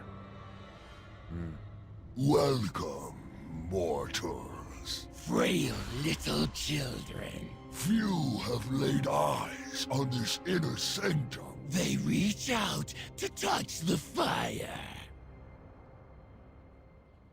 So this one, the Ascendant Council, as the most powerful Twilight's Hammer cultists to be twisted into elemental beings. The Ascendant Council members have long forgotten their existence as mere mortals. From their wicked sanctum, they oversee the selection of a new Ascension candidates. They're trying to make more of them. Love it. They have pretty cool names. Philudius, who uses water abilities. Ignatius, uses fire. Arion, which uses air and electricity. Interesting, it doesn't say Ascendant Counselor of Air or something. And Terrastra, which again would be Earth, but also gravity. That's pretty cool. Oh, Ascendant Counselor of Air. There we go. Oh, it's because they're overlapping. I see. I see. Earth. Yep. Okay. And on Heroic, at 25%, they put us in a stasis field, and they all combine into one thing. The Elementium Monstrosity. Which is this thing. So we have water. Flame.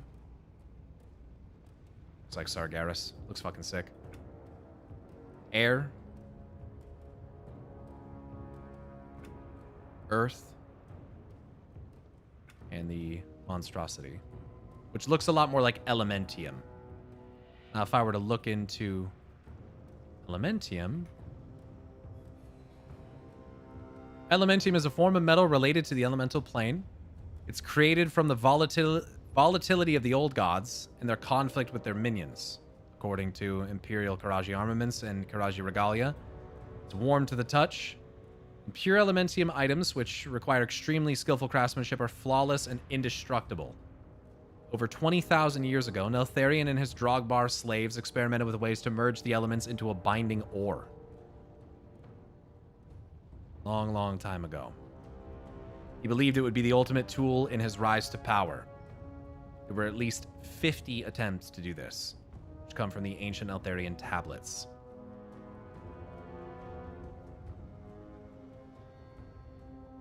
Now, the RPG lore said that Elementium is believed by archaeologists to have been formed during the prehistoric reign of the old gods, in places where there were high concentrations of elemental creatures. In fact, Elementium isn't native to Azeroth, and only found its way, is only found near high concentrations of elemental creatures because they bring it from the elemental plane, where it is apparently actually quite common. The unique properties of Elementium allow it to absorb and channel elemental forces. Skilled smiths temper Elementium in blistering forges, adding to the quality of it. It's only used to craft weapons because armor made out of it is too fucking heavy, you wouldn't be able to move. Which is pretty cool. A pure Elementium band.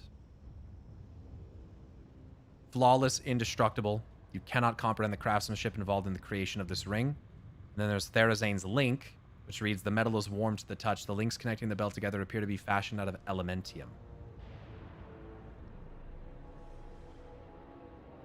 It says here, the cultists of the Twilight's Hammer use their powers to draw Elementium from deep beneath the earth. They coax it out into twisted spikes to form their buildings, like we saw, rooted right into the defiled ground. Elementium spikes are still pliable and brittle shortly after being weaved from the ground and can be plucked before they harden. Reminds me a little bit of Serenite. Serenite's actually pretty brittle unless you have a master smith that does it properly.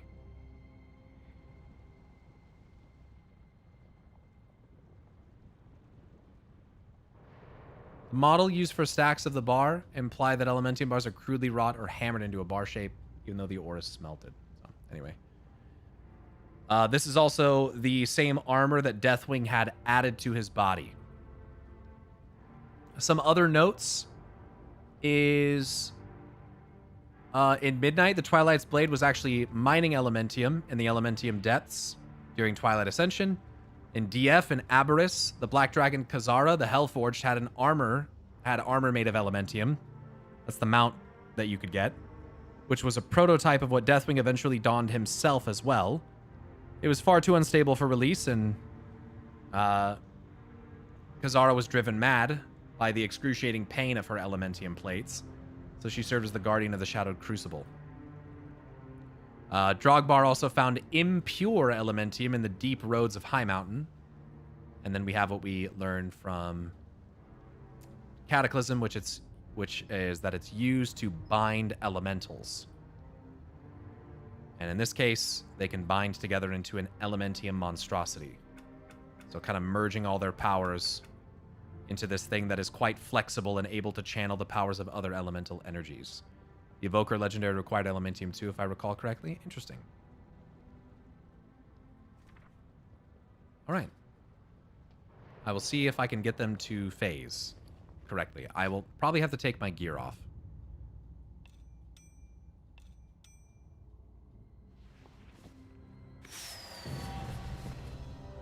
That was an accident, but all right. Free achievement.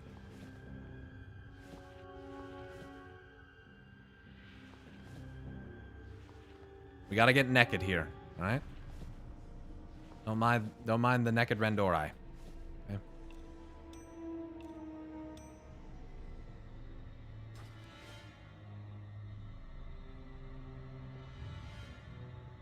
It is here the chosen realize their destiny. One with eternity. And it is here that you will realize yours. End of the flesh. End of the flesh. Of the flesh, but not of the entire being or individual. Oh, I'm gonna do so much damage either way. I gotta be real careful. Brothers of Twilight, the hammer calls to you. Fire, water, earth, air. Leave your mortal shell behind. Fire, water, earth, air. Embrace your new forms, for here and ever after. Burn and drown and crush and suffocate. And use your gifts to destroy the unbelievers. Burn and drown and crush and suffocate. They really just used the same line twice in one section of dialogue. We have these other Ascendant Lords watching from above. And again, these were formerly mortals who have been transformed into elemental Ascendant Lords.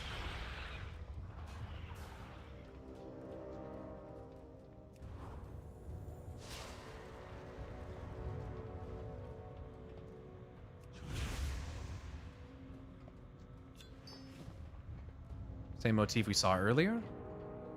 Damn, she kind of thick. Sorry.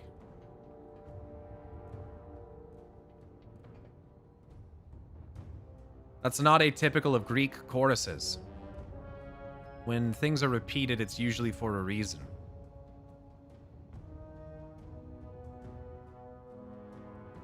Sounds like a lot of the negative aspects of what elements can be used for.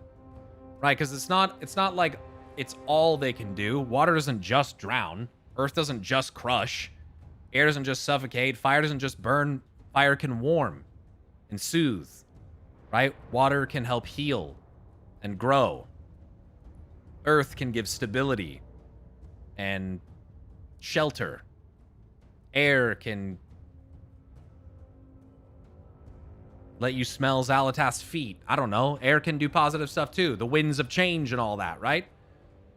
All right, let's see if I can get them to phase properly here. Probably not. You dare invade our Lord's sanctum? You will die for your insolence.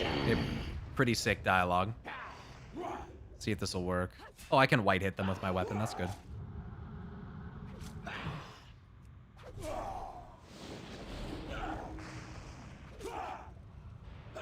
Enough of this foolishness.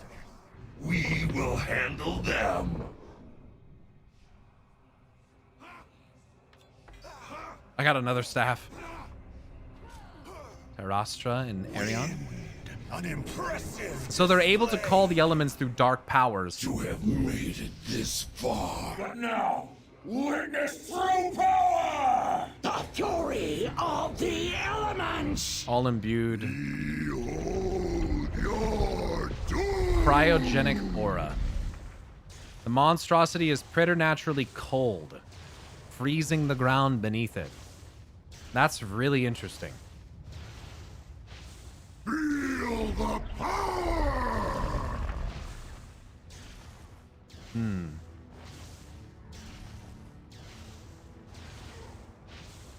Ice cold.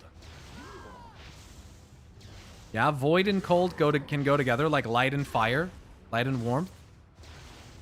Feel the power! And I would assume, again, that the method through which they channel these elemental abilities is more about enslavement and subjugation of the elements rather than, you know, how a shaman would normally do it. I would wager that these guys are much more similar to like the Korkron Dark Shaman that we fight in Siege of Orgrimmar, which have twisted the elements for miles and miles around. So you see a combination of all their different elements being used. And it's also, you know, it's 4 things that are split, coming together to make one thing. Makes you wonder about the true nature of the elements. Were they all at one point one thing? Bound together in an elemental chaos or in a different state originally? Or is there anything to take from it regarding the origin of the elements themselves? And yes, it was the same Ascendance model the players used for years.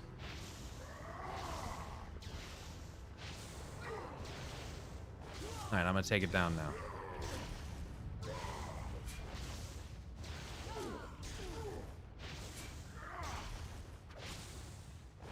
Impossible!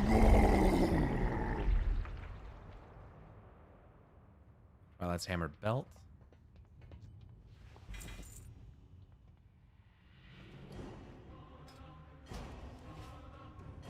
All right. I'm just going to put some pants on.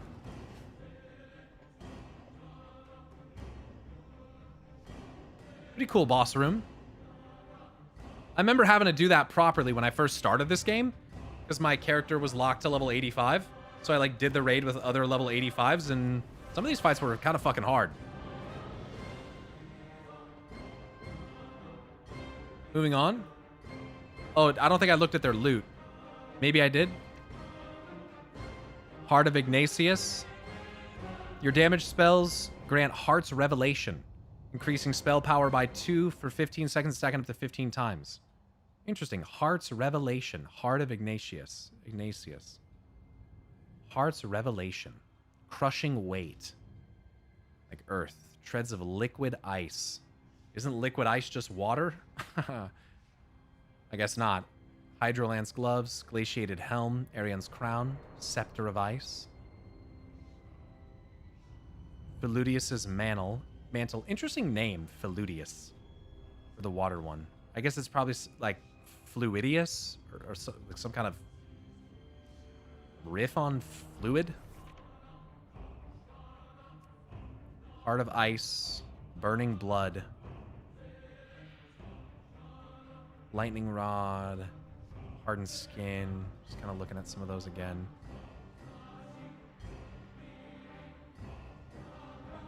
Electricity, electric instability, gravity crush, lava seed, and cryogenic aura.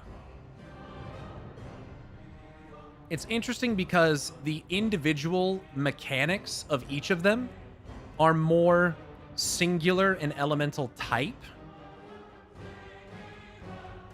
With the exception of like ice, right? Which I guess is an addition of an elemental type. It's more about the negative energy of water. Ice, more static. But then I feel like when they combine, you get more combo stuff like lava, for instance. Like fire and, which would be fire and earth. It does flame, it says pure flame energy, but I don't know. This is ice too. I don't know if they were trying to lean into that or not. I'm just overthinking that, but moving on. More chains because why not?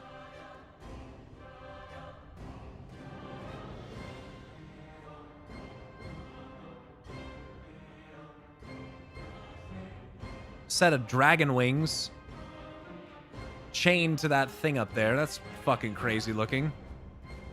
Almost looks like fucking Dreadlord wings. It reminds me a lot of the Avatar of Sargeras in the Tomb of Sargeras, where his wings are like pinned up to that thing. And you fight the Avatar without any wings. Then we have Cho'Gall. But Cho'Gall, he's got old god eyes on him at this point. Motherfuckers all infused with their shit. Under Cho'Gall's control, the Orcish Twilight's Hammer clan was transformed into a murderous cult, obsessed with the old gods and their herald, Deathwing.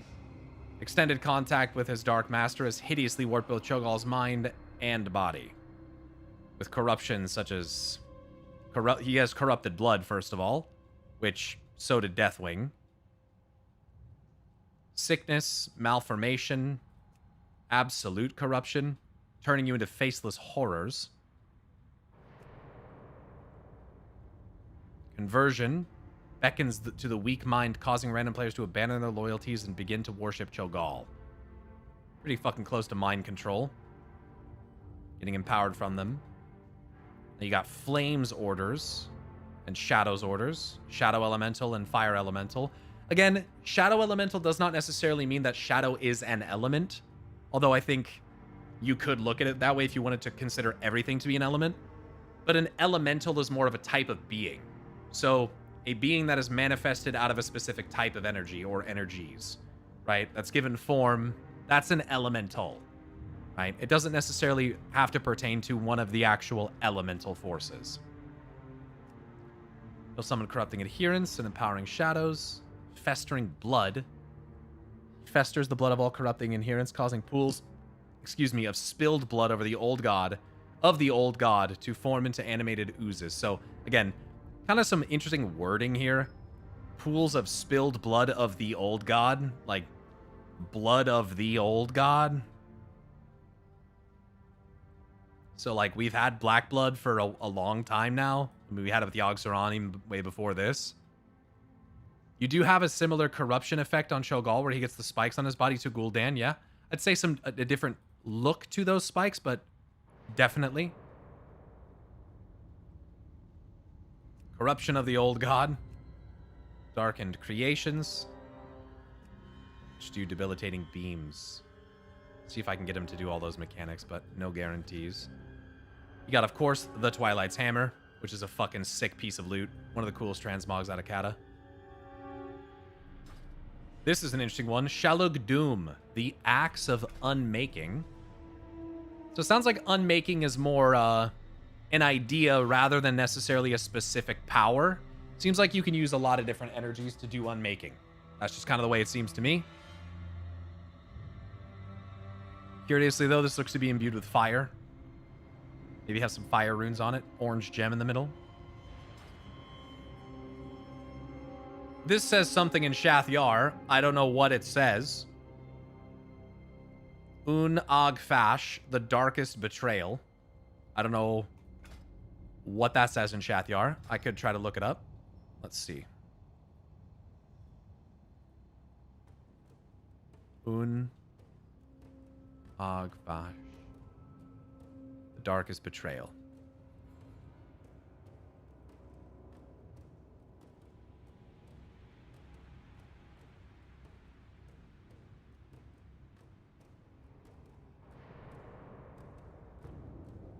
Now, this does have some things that Yogg-Saron said when he died. Yogg-Saron says, Ulwi ifis halash gag eran wish. I'm fucking butchering that, of course, because it's not a real language, but Ulwi gag eran wish, I don't know. So, this is like unofficial character translations. Ulwi might mean shadow. Gag is will. Air is choke. Ong is earth or land. And wish is for eternity. Which I don't think is a bad translation, considering that's pretty fucking close to what Yogg-Saron said. The shadow of my corpse will choke this land for all eternity, is what he says. So this would say, shadow will choke the land for eternity. So there's that. Helm of Maddening Whispers. Membrane of Cthulhu. You know, reminding us of that initial loyalty to Cthulhu after coming through with the Horde. Battle plated the Apocalypse, what they're trying to bring about, the End of Days. Twilight Council, Coil of 10,000 Screams, very much Old God theme. Kilt of the Forgotten Battle, that's an interesting one.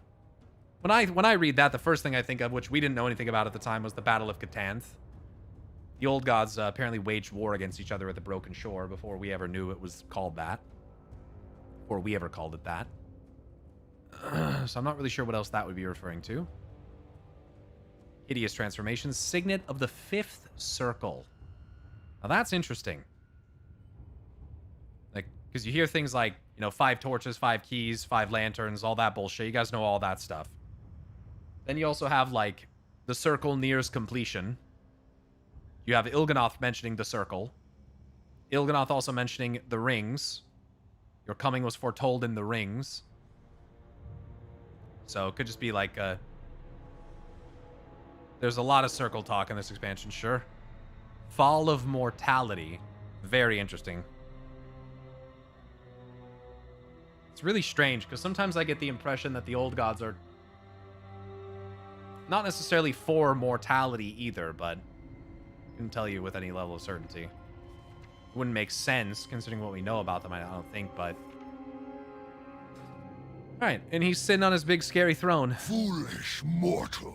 Usurpers, children! Nothing you have done has... Spawn of a lesser god! I am trying to speak here. Words! The master wants murder!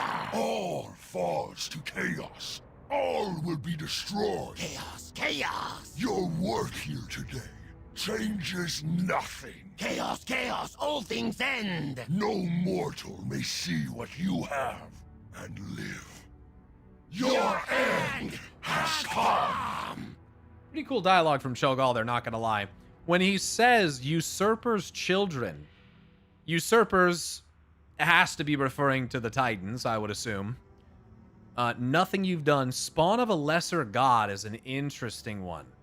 Spawn of a lesser god. Flesh is his gift. He is your true creator. But I'm curious who they're referring to there. You'd think it would be Azeroth, but hard to think of her as a lesser god. So, what exactly that means, I'm very curious about. Probably more than anything else he says.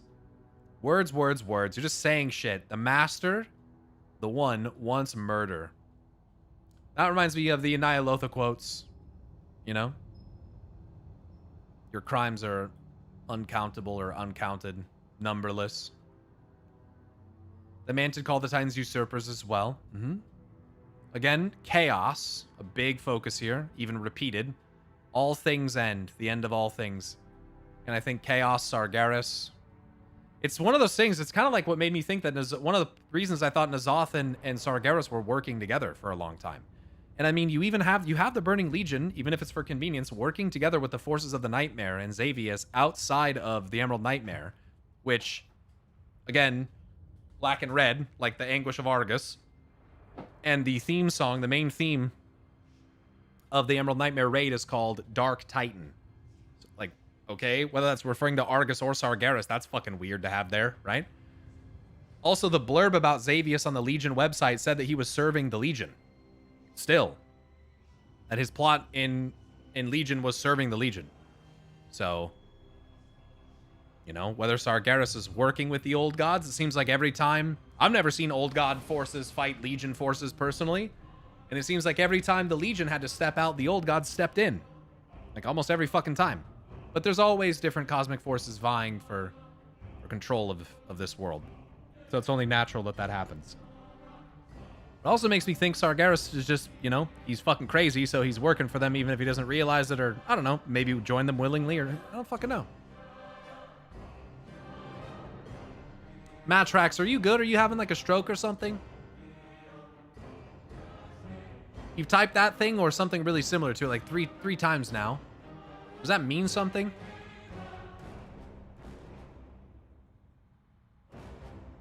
Words, direct Shakespeare quote from Hamlet. That's pretty on the nose then.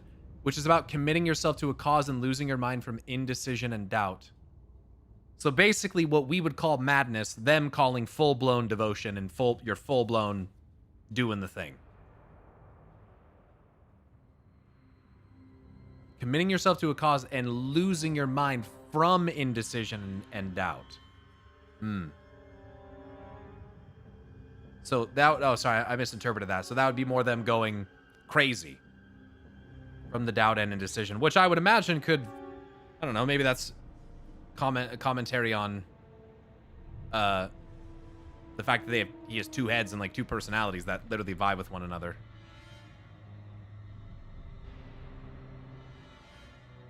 Are they more aligned with a certain old god and think of us being more related, connected to a weaker old god? It's definitely something to think about. I don't know. Could the lesser god be talking about Yogg giving us the curse of flesh? Maybe, but I think Yogg-Saron was considered, at least by Chronicle, to be one of the strongest old gods.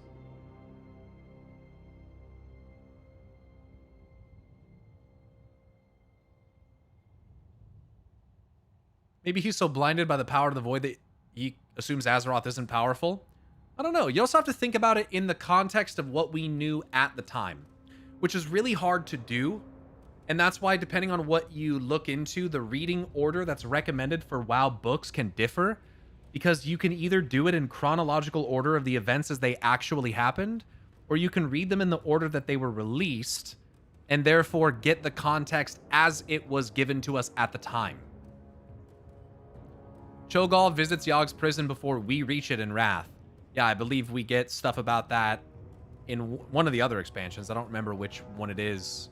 Or maybe that's from Chronicle. It sounds familiar to me, but I don't remember where we learned about that. I don't know. And just to give a little background on Cho'Gall, for anyone who's not familiar,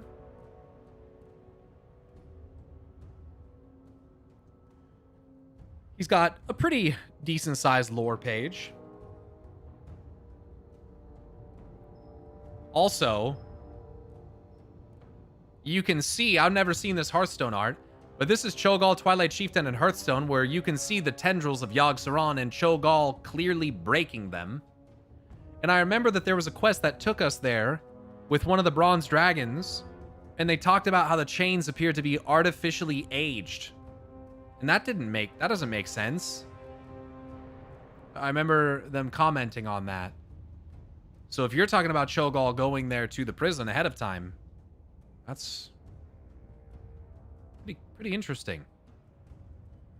Looks like Garrosh in Siege. Yeah, he looks a lot more orcish here. But the big old roided out kind of look, yeah. There's a lot here. Some comics and other stuff. Cho'Gall amid the ruins of Stormwind City. In the Warcraft comic. The Nubisath Giants below him. Pretty insane art. But Cho'Gall was actually born in Heimal, the capital of the Gorian Empire, as a rare two-headed ogre. He was treated as an omen of good fortune. Not funny how that turned out.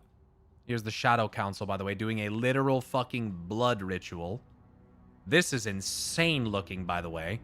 Look at all these fucking animal skulls. Look at this bloodied fucking huge stag head. That is crazy what we're looking at here. Wow, that's actually insane art.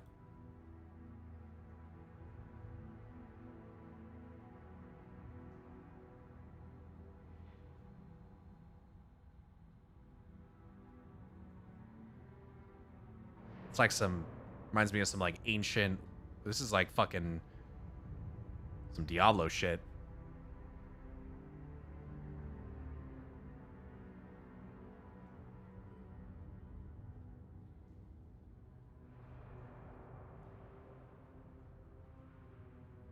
Is that meant to be Garona? I think that's Draka. Am I a fucking idiot? I think this is Draka and Duratan or some shit.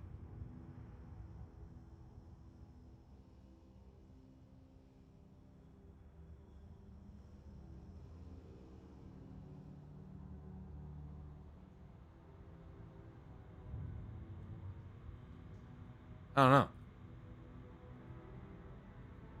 Anyway.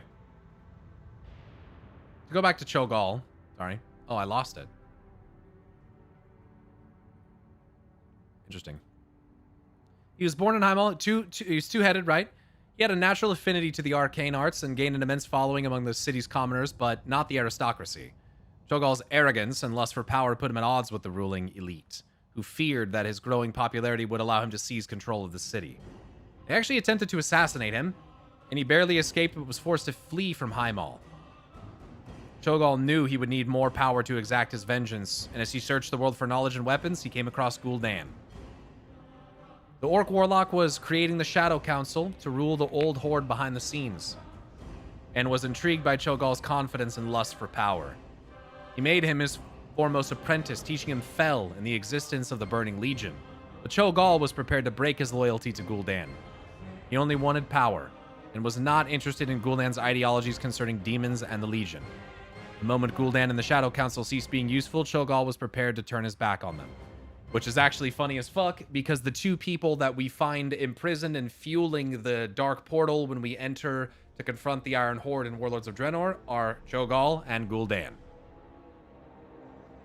Beneath the land of Nagrand, a society of exiled orcs known as the Pale Orcs lived in catacombs under Oshugun, the crashed Draenei ship known as the Genedar. They reveled in the powers of the void that leaked from the injured Narukure, which was inside, and through the void they communed with the Void Lords that sought to bring about an end to all existence.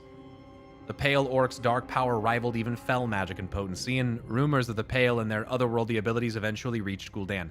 Unfortunately, this plotline was going to be explored more in Warlords of Draenor, and they just completely dropped it. Very disappointing. After Heimdall, this basically completely disappeared. Though he paid little heed to the stories, his master, the Eredar Lord Kil'jaeden, was intrigued. Because Kil'jaeden pressed Gul'dan to ensure victory over the Draenei at any cost, that meant investigating the Pale to determine if their magic could strengthen the Horde. Gul'dan sent Cho'Gall to investigate the Pale, and if they provided as mighty as the rumors claimed, to bring them to the Horde. Cho'Gall stormed into the Underpale expecting a fight, but found none.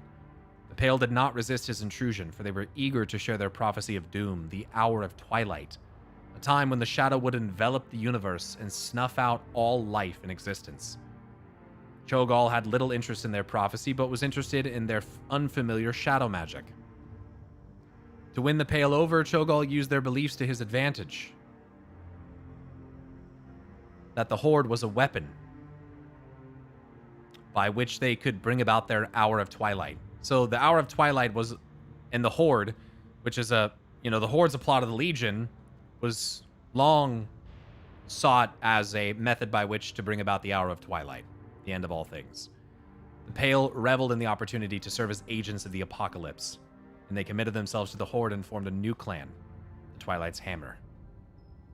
As he too learned to master shadow magic, Cho'Gall would see the truth in the Pale's prophecy. It would take him many years, but he would eventually devote himself to their quest. Chronicle Volume 2. After the fall of Chatrath City, the Twilight's Hammer and Warsong clan were sent to deal with the last holdout of non-Horde ogres, Heimdall. Cho'Gall was all too eager to exact vengeance for what Heimdall had done to him, and personally confronted Imperator Margok, which we see in the mythic version of the fight. With the powers of Fel and Void, he bound Margok to his throne and burned him alive. Chronicle Volume 2. Pretty fucking crazy.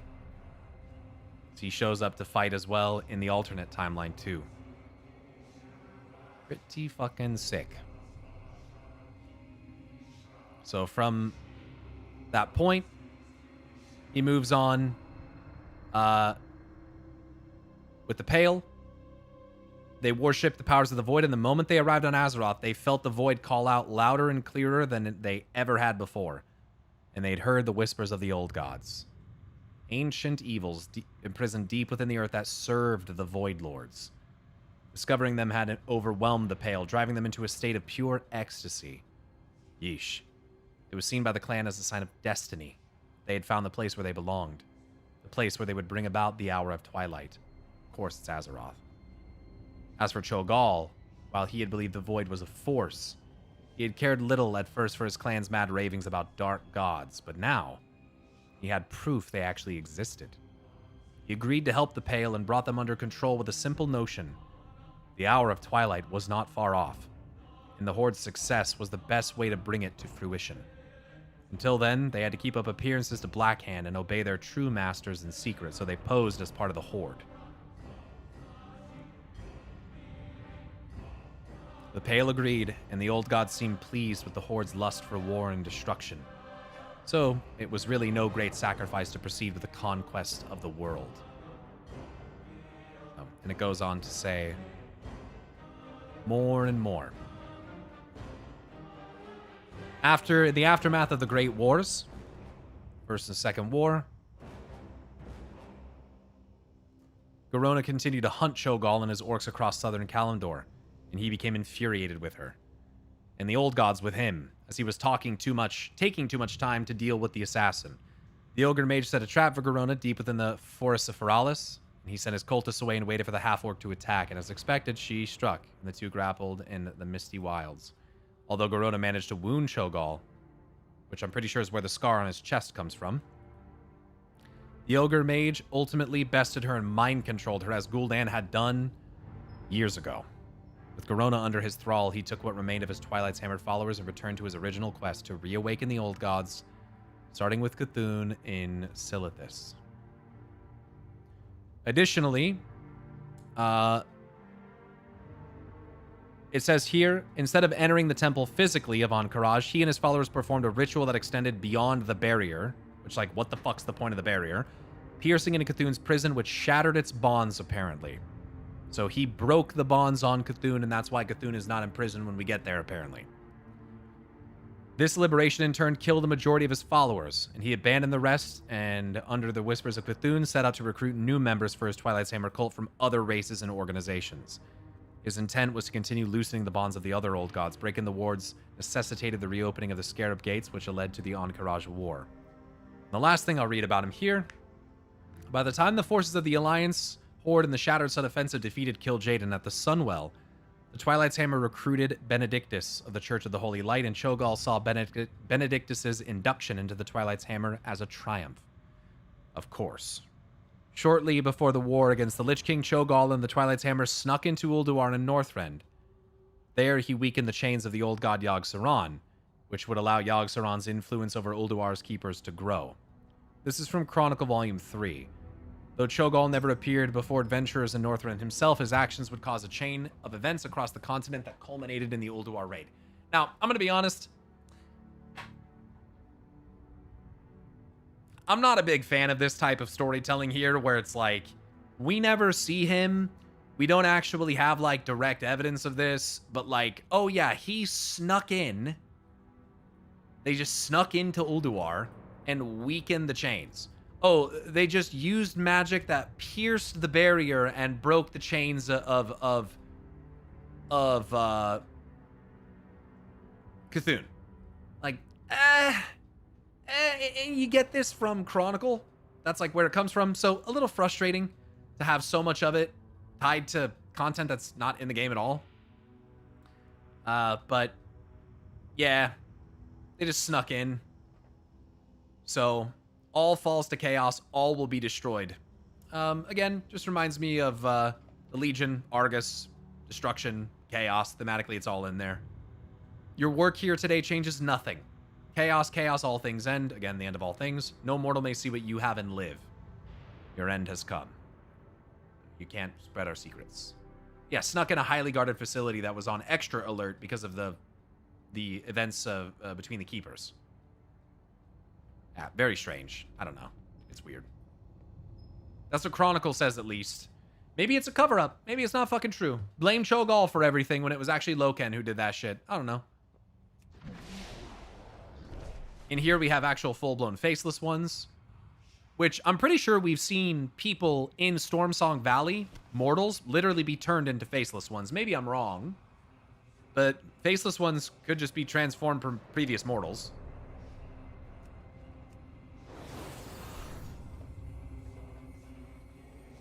Some little faceless minions, some little babies.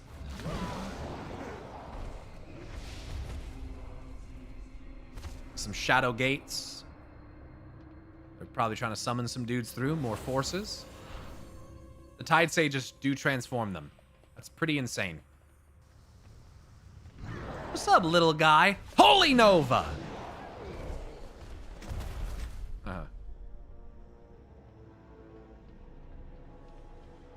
So that is the fast and the short. What's the term? The short and long of Cho'Gall. What's the saying? Maybe that's why they're called faceless, as they're now unrecognizable from who they were. Right, they lose themselves and give up their identity. The long and short of it. Yeah.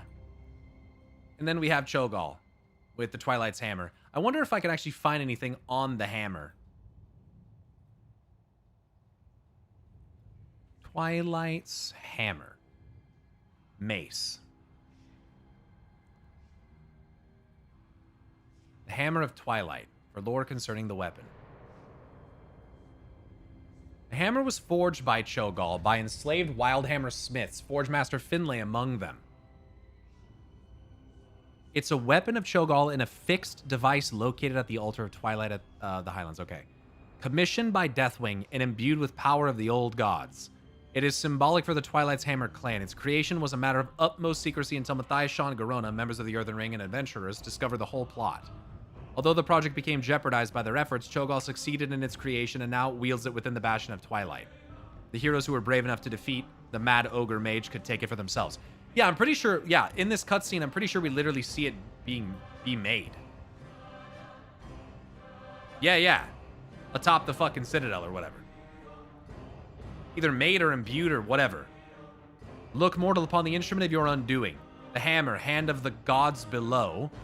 Forged of molten blood. So forged of the blood of the old gods. Gift of the master. His gift. But again, who the fuck are they referring to? It must have been N'Zoth. It's fucking gotta be, right? Because Kata was absolutely gonna reveal N'Zoth, right?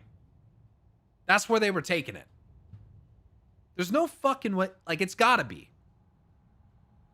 Shaped upon the last altar of Storm. Like, what? The Hammer of Twilight. The Hammer of Twilight, commissioned by the aspect of death. It is the breaker of worlds. It is not yours to wield. Kill the intruders, kill them all. The Master is absolutely an old god. When I played Cat, I was widely thought to be N'Zoth. Well, I think about Queen Ashara and the Naga and their connection with N'Zoth. I mean, it seems like that's where they were going to take Kata. Give me a second. I'll be right back.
tighter grouping of tentacles feel more distinctly aquatic than the other old gods' tentacle imagery.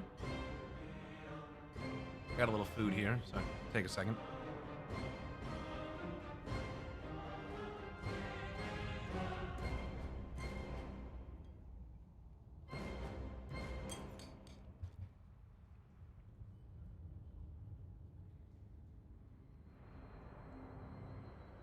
Have you seen this art? Scroll to the bottom. Cho'Gall Mastermind full art. Wow. That is fucking sick. I've not seen that. Yeah, that's very like Garrosh end of Siege of Orgrimmar type shit. Orange eyes. Reminds me a lot of N'Zoth. That up there as well.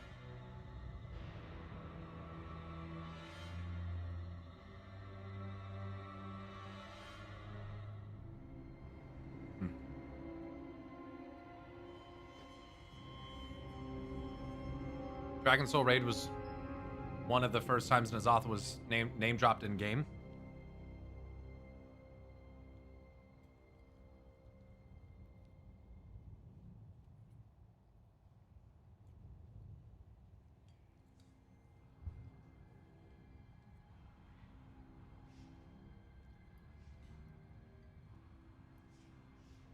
Yeah, was it by Yorsaj the Unsleeping or whatever?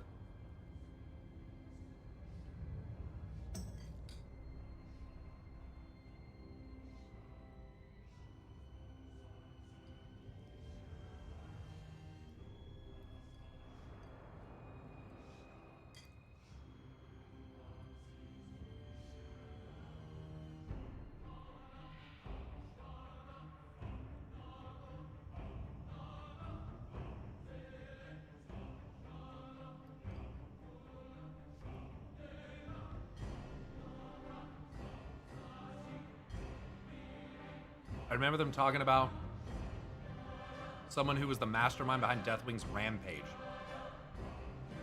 But this was out of game interviews from a long time ago.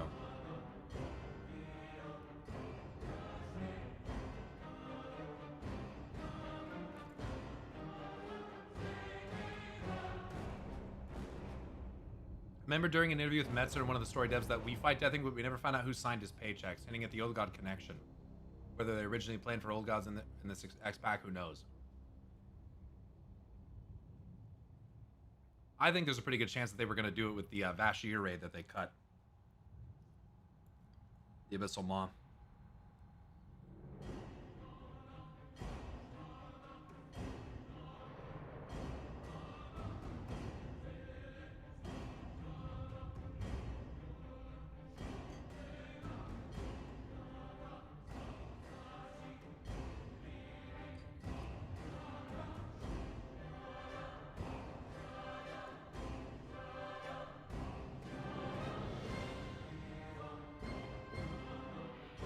See. Ascendant. While the exact ritual used to create Ascendants remains unknown, the process is believed to follow the arcane principle of transference, in which the essence of one unfortunate creature is siphoned and redirected into another. Yikes. Since such dark magic exists primarily within the spellwork of warlocks, it's likely that either fel or void energies are required in its casting. Likely, but not guaranteed. Pretty sure we've seen Mogu do that shit. Due to the ethical considerations of sacrificing one life to enhance another, maybe not quite the same, this practice is forbidden within the Dragonflights and throughout most learned societies of Azeroth. Still, this does not mean that Ascendants haven't been made in times of war or by forces with little concern for the sanctity of life. This is most recently seen when the Twilight's Hammer siphoned the energy of elementals into its most powerful cultists. Perhaps the most infamous Ascendants ever created were those discovered in service to the Dragonmaw clan of Shadowmoon Valley. Produced by siphoning the essence of Netherwing dragons into the bodies of fel-infused orcs, the resulting hulks served as the defenders and taskmasters of the clan's mining and dragon operation near the Black Temple. Netherwing dragons into bodies of fel-infused orcs. Considering the Dragonmaw's long alliance with Sinestra and the inclusion of Netherwing essence in her experiments, it's quite possible that the Twilight Dragonflight owes its existence to the dark ascendant rituals of the orcs. Oh boy. The only tome known to outline this process in full is Forbidden Rites and Other Rituals Necromantic. It was destroyed by a band of heroes who infiltrated Scholomance. Why? Or what? You didn't think I'd actually reveal the technique, did you? Of course we destroyed it. Love that. Love that for us. I thought it was accepted that N'Zoth is behind Cataclysm shenanigans. Well, I mean, it is now. We're just talking about how it was at the time. Unless you are too.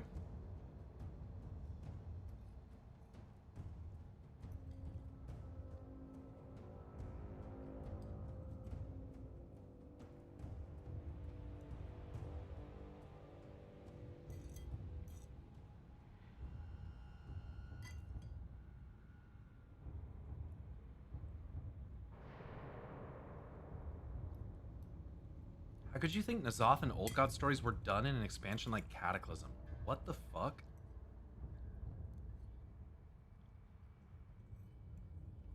What the fuck? This is during a time before Chronicle, when there were in-game books that said that there were 5 evil gods chained beneath the earth. What the fuck?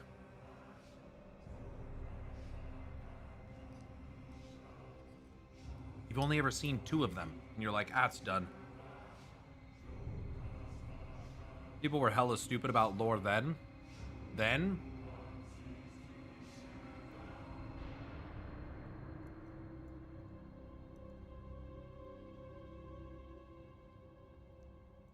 That never changed.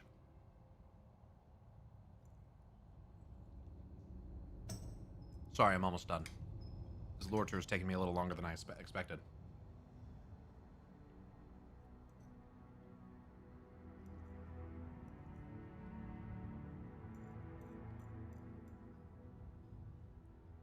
It's a short raid, too. That's just fucking crazy.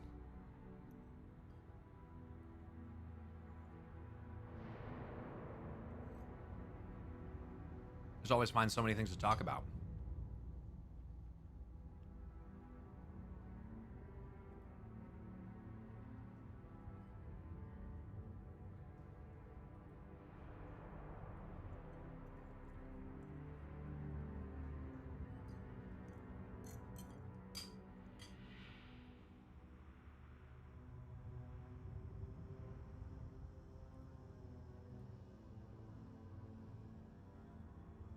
It's not. 3906? Oh, it is 3906. What the fuck was I reading?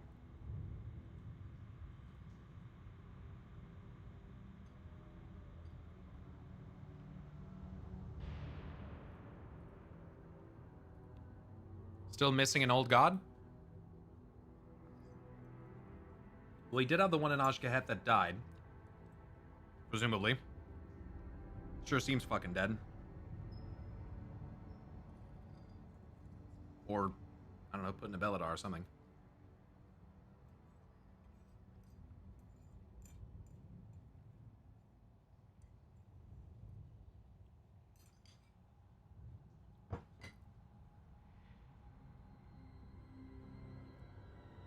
Five old gods go back to the Warcraft 3 manual, which they reprinted in game in places like Ironforge. Yep, and it was reaffirmed in Chronicle Volume 3 as well.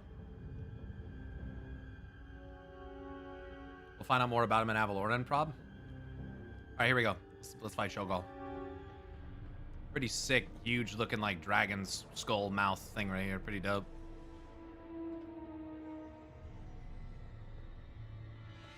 Enough! To his will, all flesh succumbs. From his kingdom, chaos comes! To his will, all flesh succumbs. Corrupted blood. Accelerated sickness, malformation, absolute. From his kingdom, chaos comes. My empire is this world's Give me your strength! inevitable destiny. So he imbues his shit with fire.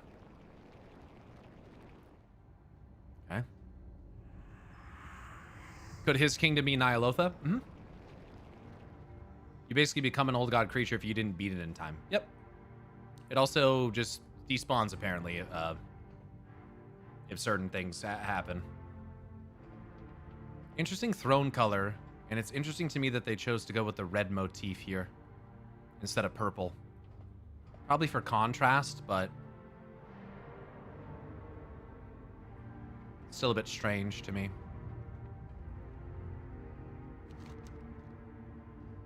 Throne of the Apocalypse is what this part of the room is called, or raid is called, by the way. Fucking crazy. Such a sick name. I don't know if I'm going to be able to get him to trigger. Dude, look at those heads in there. Right, cool heads. Will of flesh succumbs. From his kingdom, chaos comes. A great hit him. What he said. Come, brothers, feast on hope. Feast on hope.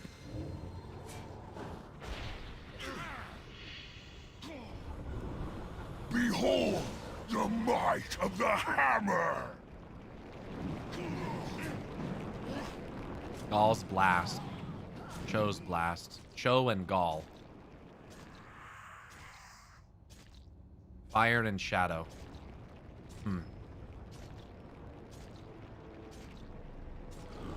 Okay, I'm going insane.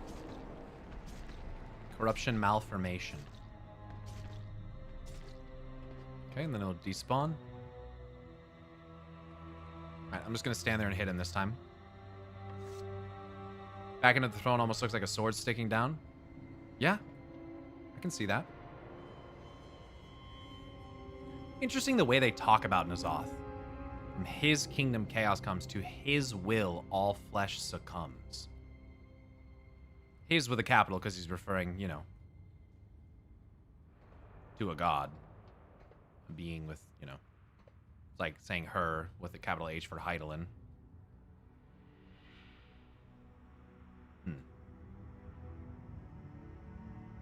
I still vibe with the N'Zoth as previous ruler of Azeroth concepts. Yeah, I still just can't shake the Argus thing to some degree, but I probably gotta let that go. I don't know. Azeroth giving free will. And then the whole Argus thing, I just don't know. I'm probably trying to make more of it than it deserves. From his kingdom, chaos comes. Yes, what he said. Infinite suffering. That's a really good point. The Kingdom mention is really interesting since they added the puzzle box of Yogg-Saron on this expansion and name dropped Nyalotha in its quests. I still think Argus would be above N'Zoth. Same. Brother, it cannot be. Destiny has come. My strength. Too proud. He speaks in blood. Listen. My. It is for his glory we serve. What is happening? Dawn is the dawn. Come, shades of twilight. Come, madness. Come, havoc. Come, infinite night. Wow.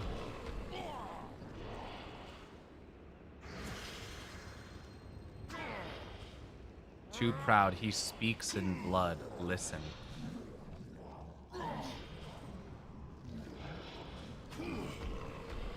I don't know, man. I mean, the master sees. The master sees. His vision sees all. I get the N'Zoth thing. It almost just feels like, Brother, we are shattered. Let her finish them. The master does not want him near her. Brother! The master sees! why is he evading and healing to full? What the fuck? I think I bugged this.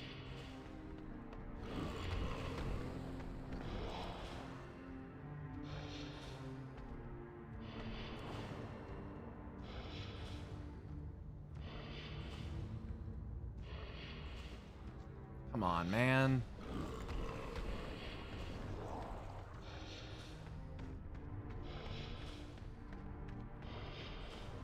It's because you're in madness. Yeah, I don't know why I didn't despawn it. It can't end.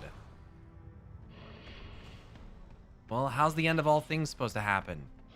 How is infinite night supposed to happen? What the fuck, man?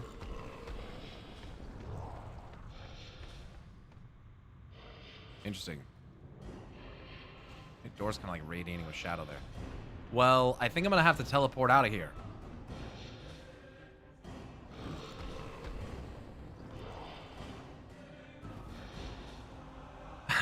Whack, dude.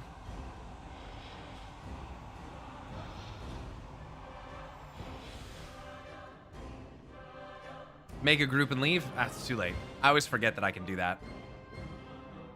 Infinite Night isn't Twilight, though, which is a little odd. Yeah, what I was gonna say about his quotes, and maybe they just had a different idea for N'Zoth, or maybe it's just not fully manifest yet. I don't know, but all the things he says about N'Zoth there. Who's the her that he mentioned? Sinestra. The next fight, you're supposed to, the floor's supposed to break, and you're supposed to go down to where she is. It makes N'Zoth sound like, I don't know, so much more grand and like, I don't know. He speaks in blood, listen. I remember certain quotes, I think it was from Barrel Knoll Cemetery, or Darrow Knoll, or Darrow Knoll, whatever the fuck it's called. Where it says like, this truth is but one of 1,000, you just need to listen, listen. Like it says listen over and over again. I don't remember the exact quote. Infinite Night? I don't know. It just makes it seem... To me, it sounds like it's referring to something more major than N'Zoth. But maybe what they had originally planned for N'Zoth was just going to be, like, crazy. N'Zoth did get hyped way beyond what we got in BFA. That's the impression that I get from this, too.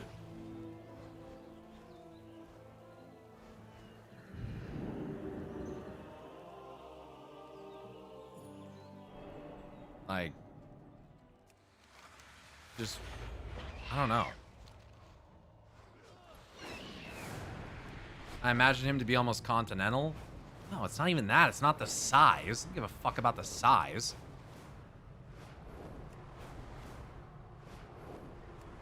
It's more about, like, his power.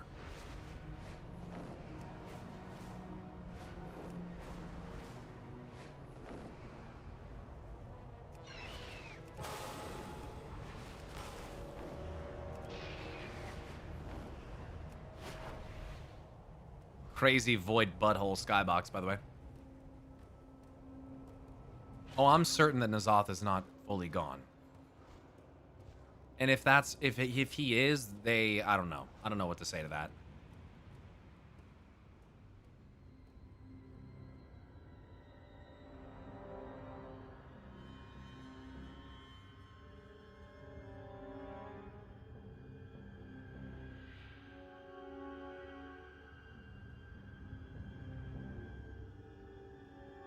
N'Zoth is the reason the infinite flight exists, according to Chronicle 3.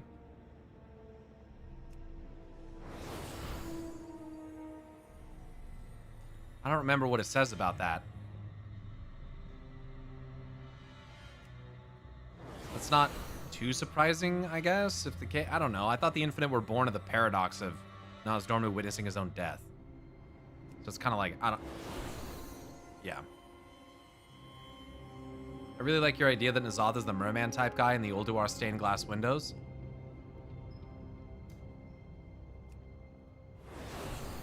I mean, look, since Predacia didn't seemingly turn out to be Xal'atath's world, there's also a chance that Azeroth was actually Xal'atath's world a long fucking time ago or something like that. And she could be the bald girl who's like depicted on the wall as well. Watch like Xal'atath is the fucking daughter of N'Zoth. Imagine some crazy shit like that. Isn't Cthulhu supposed to be like the daughter of Cthulhu? Didn't we compare her to Cthulhu a lot? Also known as the Secret Daughter or Secret One. She's the youngest child of Cthulhu. Her primary purpose in the mythos is to serve as a biological failsafe to give birth to Cthulhu anew if he is ever destroyed. Yeah, that's pretty fucking crazy.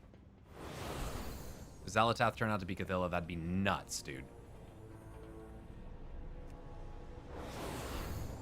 Daughter of N'Zoth? Oh my god. Could you imagine?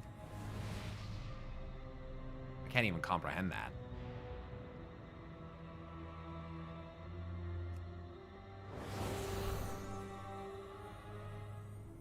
I'm just gonna kill Cho'Gall this time, obviously. Botanical sex? No, it would be before he was an old god. It'd be when he was like fucking Merman or what fucking Poseidon or something like that, you know? The daughter and then mother of N'Zoth would be a bit weird for most WoW players, I think. What? I'm a little lost there. Would she be the daughter or the mother if she was going to rebirth N'Zoth? Well, Cthulhu is the daughter of Cthulhu, and it's her job to basically resurrect him. The time walking with Zal kind of reset my views on the Cthulhu thing. It just didn't fit anymore. I agree with you generally, and it's a big stretch, I feel like, to try to tie pre-death Xalatath, death if you want to call it that, pre-void Xalatath to N'Zoth. Similar with Rathian as Nyarlathotep, yeah, I agree. It seemed like such compelling things for a while, and then I'll be butt mad about Rathian as Niar forever. I know. Who's Barnacle Boy to N'Zoth's Mermaid Man? Cthulhu. Oh, he died. Oh, I didn't get the transition. Well, the floor breaks. And then you go down to Sinestra. Yeah, Neptulon. Well, let's read about Sinestra real quick before we go down. Sinestra, also known as Lady Sinestra in human form, was the former prime consort of Deathwing and mother of Nefarian and Onyxia. Her experiments led to the creation of the Twilight Dragonflight, through which she planned to rule Azeroth. Her plans never came to fruition, and she was killed during the destruction of her own creation, Twilight Dragon Dargonax. She was believed dead until events revealed that she was reanimated by the power of the old gods, which is fucking insane, by the way. She looks a lot like Deathwing, so this like fiery orange light, whatever the fuck, from N'Zoth brought her back to life. Like, what the fuck? The reanimated Sinestra served as the brood mother of the Twilight Dragons that fought in the war against Deathwing, giving birth to many offspring from within the Bastion of Twilight. So she's literally reanimated, not like undead. Because otherwise, how the fuck is she having children?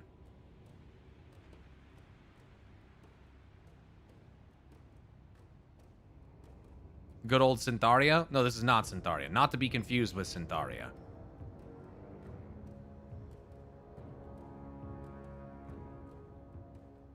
After the death of Cho'Gall, adventurers found their way into the Twilight Caverns below and slew, it says Syntharia for some reason, and her clutch with the aid of, or no, I guess I guess Syntharia. Oh, it's not Syntharia Cinderweave, excuse me, because there's another character named Syntharia. Yes, my bad. Syntharia, also known as Lady Sinestra. So Syntharia is the actual name, excuse me. My bad. After the death of Cho'Gall, adventurers found their way to the Twilight Caverns below and slew Syntharia and her clutch with the aid of Kalistraz. Years after her death, she allegedly was still whispering to Xerixia, one of her children from beyond the grave. And that's from the quest The Twilight Master, which is fucking crazy. From Legion. So even though she's dead, her fucking spirit like whispers to people and shit. Similar to what happened with Yogg Saron, it seems. I mean, Yogg did say the shadow of my corpse will plague this, whatever he says, curse this land for all eternity, whatever the fuck. So maybe it's just the case of anything animated with old god blood does that shit. Or old gods or whatever. So, yikes. She's got a bunch of lore. If you want to read more about her, you can. But yeah, she was supposed to be dead. And then all of a sudden, she wasn't. So somehow the old gods, Zoth, presumably, was able to bring her back. Oh, I love falling into fire. That's my favorite thing. And we're in like a giant fucking cave hidden down here. The Twilight Caverns. Where a bunch more eggs are. And since, you know, dragon, you gotta have lava.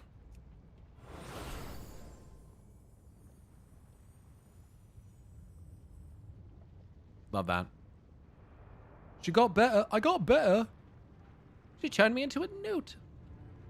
Whoa. We were fools to entrust an imbecile like Cho'Gall with such a sacred duty. I will deal with you intruders myself! Yikes.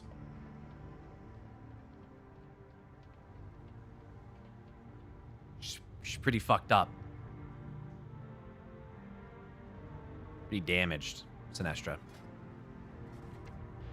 Originally Deathwing's prime consort, Sinestro created the first Twilight Dragons, but was later obliterated by one of her terrifying creations.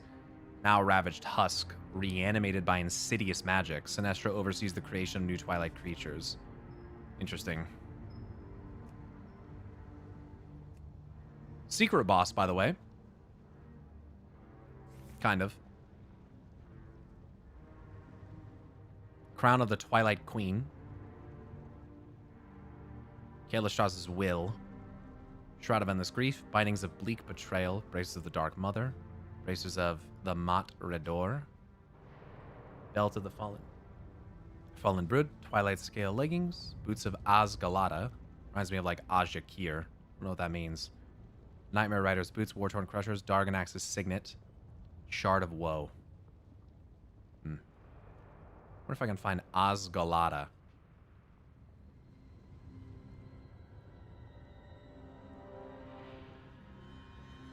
I don't know what that means. Mat Redor.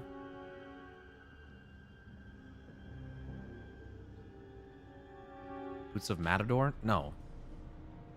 Mat Redor. What the fuck?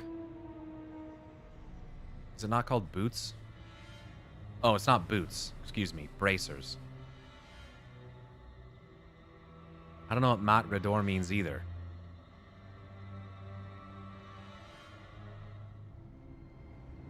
Doesn't really seem to have like a description or anything. It might be like a dragon word or something, or an old god word. I don't know. Pretty cool model too. This is apparently just a husk, reanimated. It's curious. She recalls memories, evidently.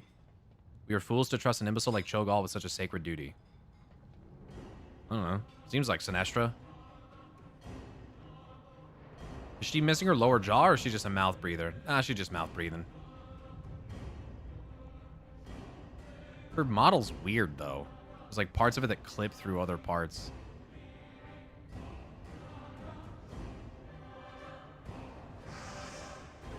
What the fuck, dude? Oh my god. Oh my god. Oh my god. I don't think I should have done that. Oh my god. Oh my god. Oh my god. Holy fuck, dude. It puts you at the very beginning. Holy fuck. That good old sun will kill Jaden skeleton. Yeah, I can't believe I just did that. I have to fucking run all the way back. Tough. Right at the end, too. Portal you can jump in? Oh, thank you. You saved me.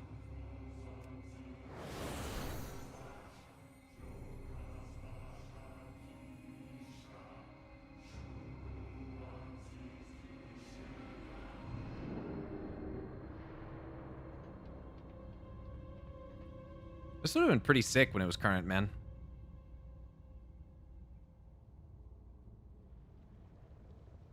This cave is gigantic, man. Consort of Deathwing.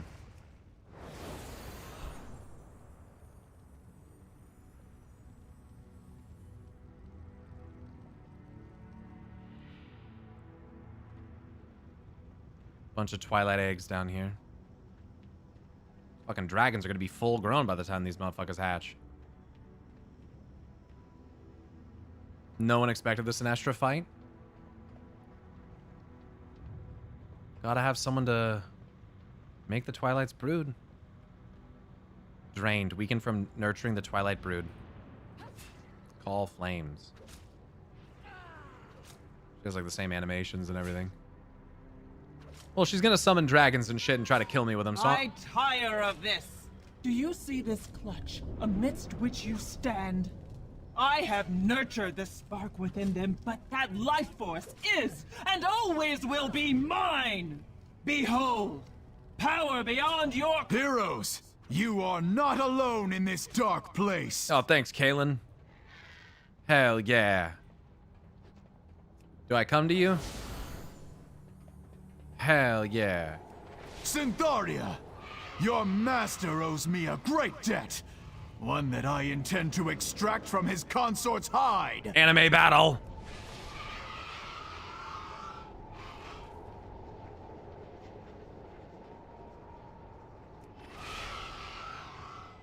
Beam battle, let's go. You are weakening, Syntharia. Accept the inevitable.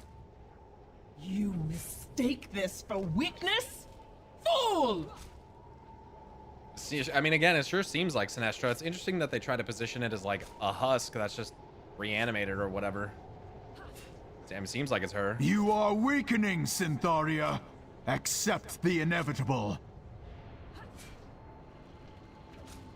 I think I have to kill these eggs.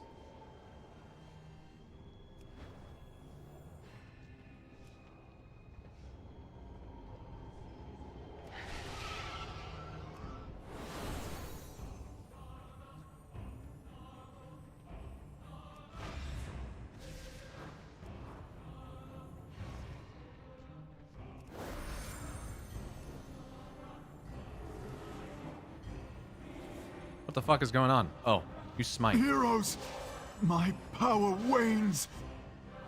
Oh, I'm trying. It's fucking shielded. How do I break it?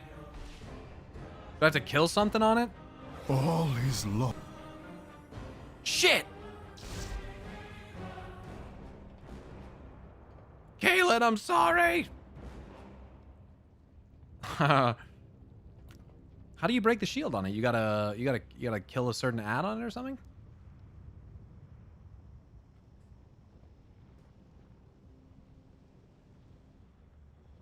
You are weakening Kaylin. You've doomed Kaylin. Honestly, I can't remember. The other one just died. I don't remember either. It's been so long since I've done this.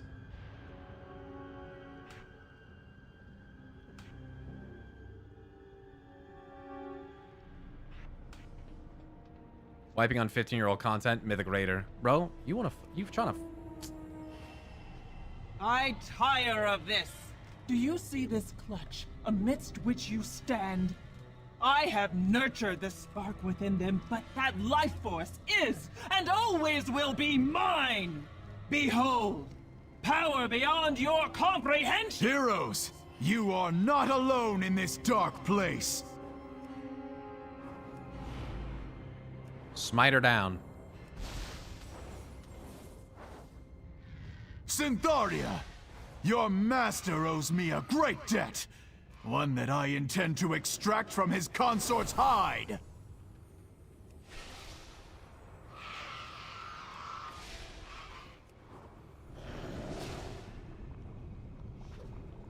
What the fuck? What do you do? You are weakening, Syntharia. Accept the inevitable. It definitely sounds like Sam Riegel. Take this for weakness? Fool! The barrier protecting the pulsing Twilight eggs dissipates as Sinestro harnesses their power.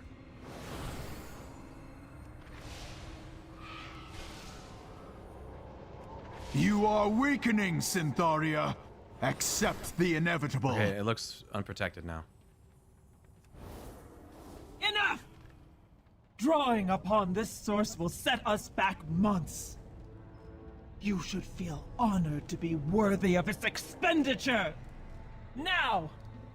The fire's dim, champions. Take this. The last of my power. Deathwing! I have fallen.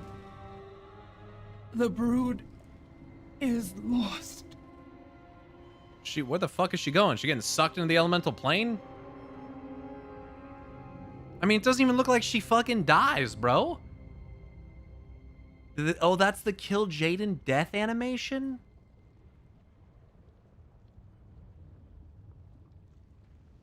Nobody expected Sinestra as a boss, not even Blizzard.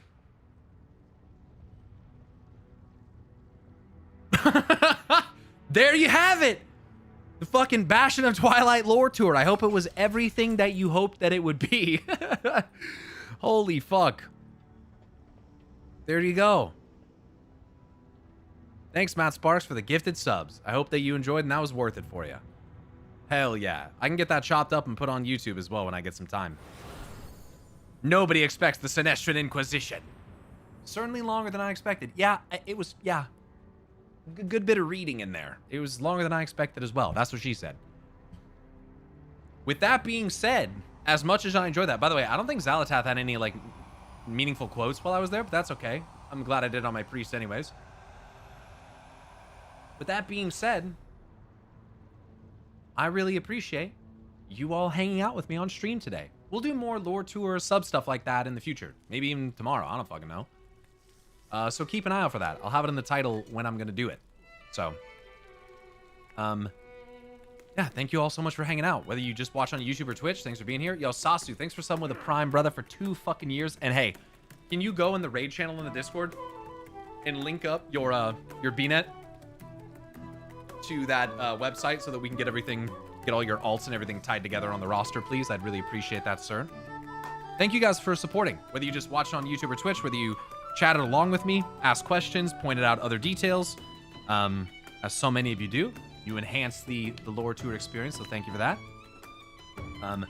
Maybe you subbed or gifted some subs, like Matt. I appreciate it so much. I will be live again tomorrow, around the same time. I do think since I don't raid tomorrow, I'm going to try to stream a little bit earlier, maybe from like 10 to 5 my time. So I'll probably start, like I said, I'll probably start earlier tomorrow. So yeah, thank you all. Really appreciate it. Raid on Tuesday and Wednesday this coming week. No Friday raid as far as right now. Hopefully we just get everything on Tuesday and Wednesday. So nope, no raid today, Jay Lawson. No raid. No raid. Anyway, thanks everyone for watching. Really appreciate it. Stay awesome, and until next time, which will be tomorrow, I hope to see you all later.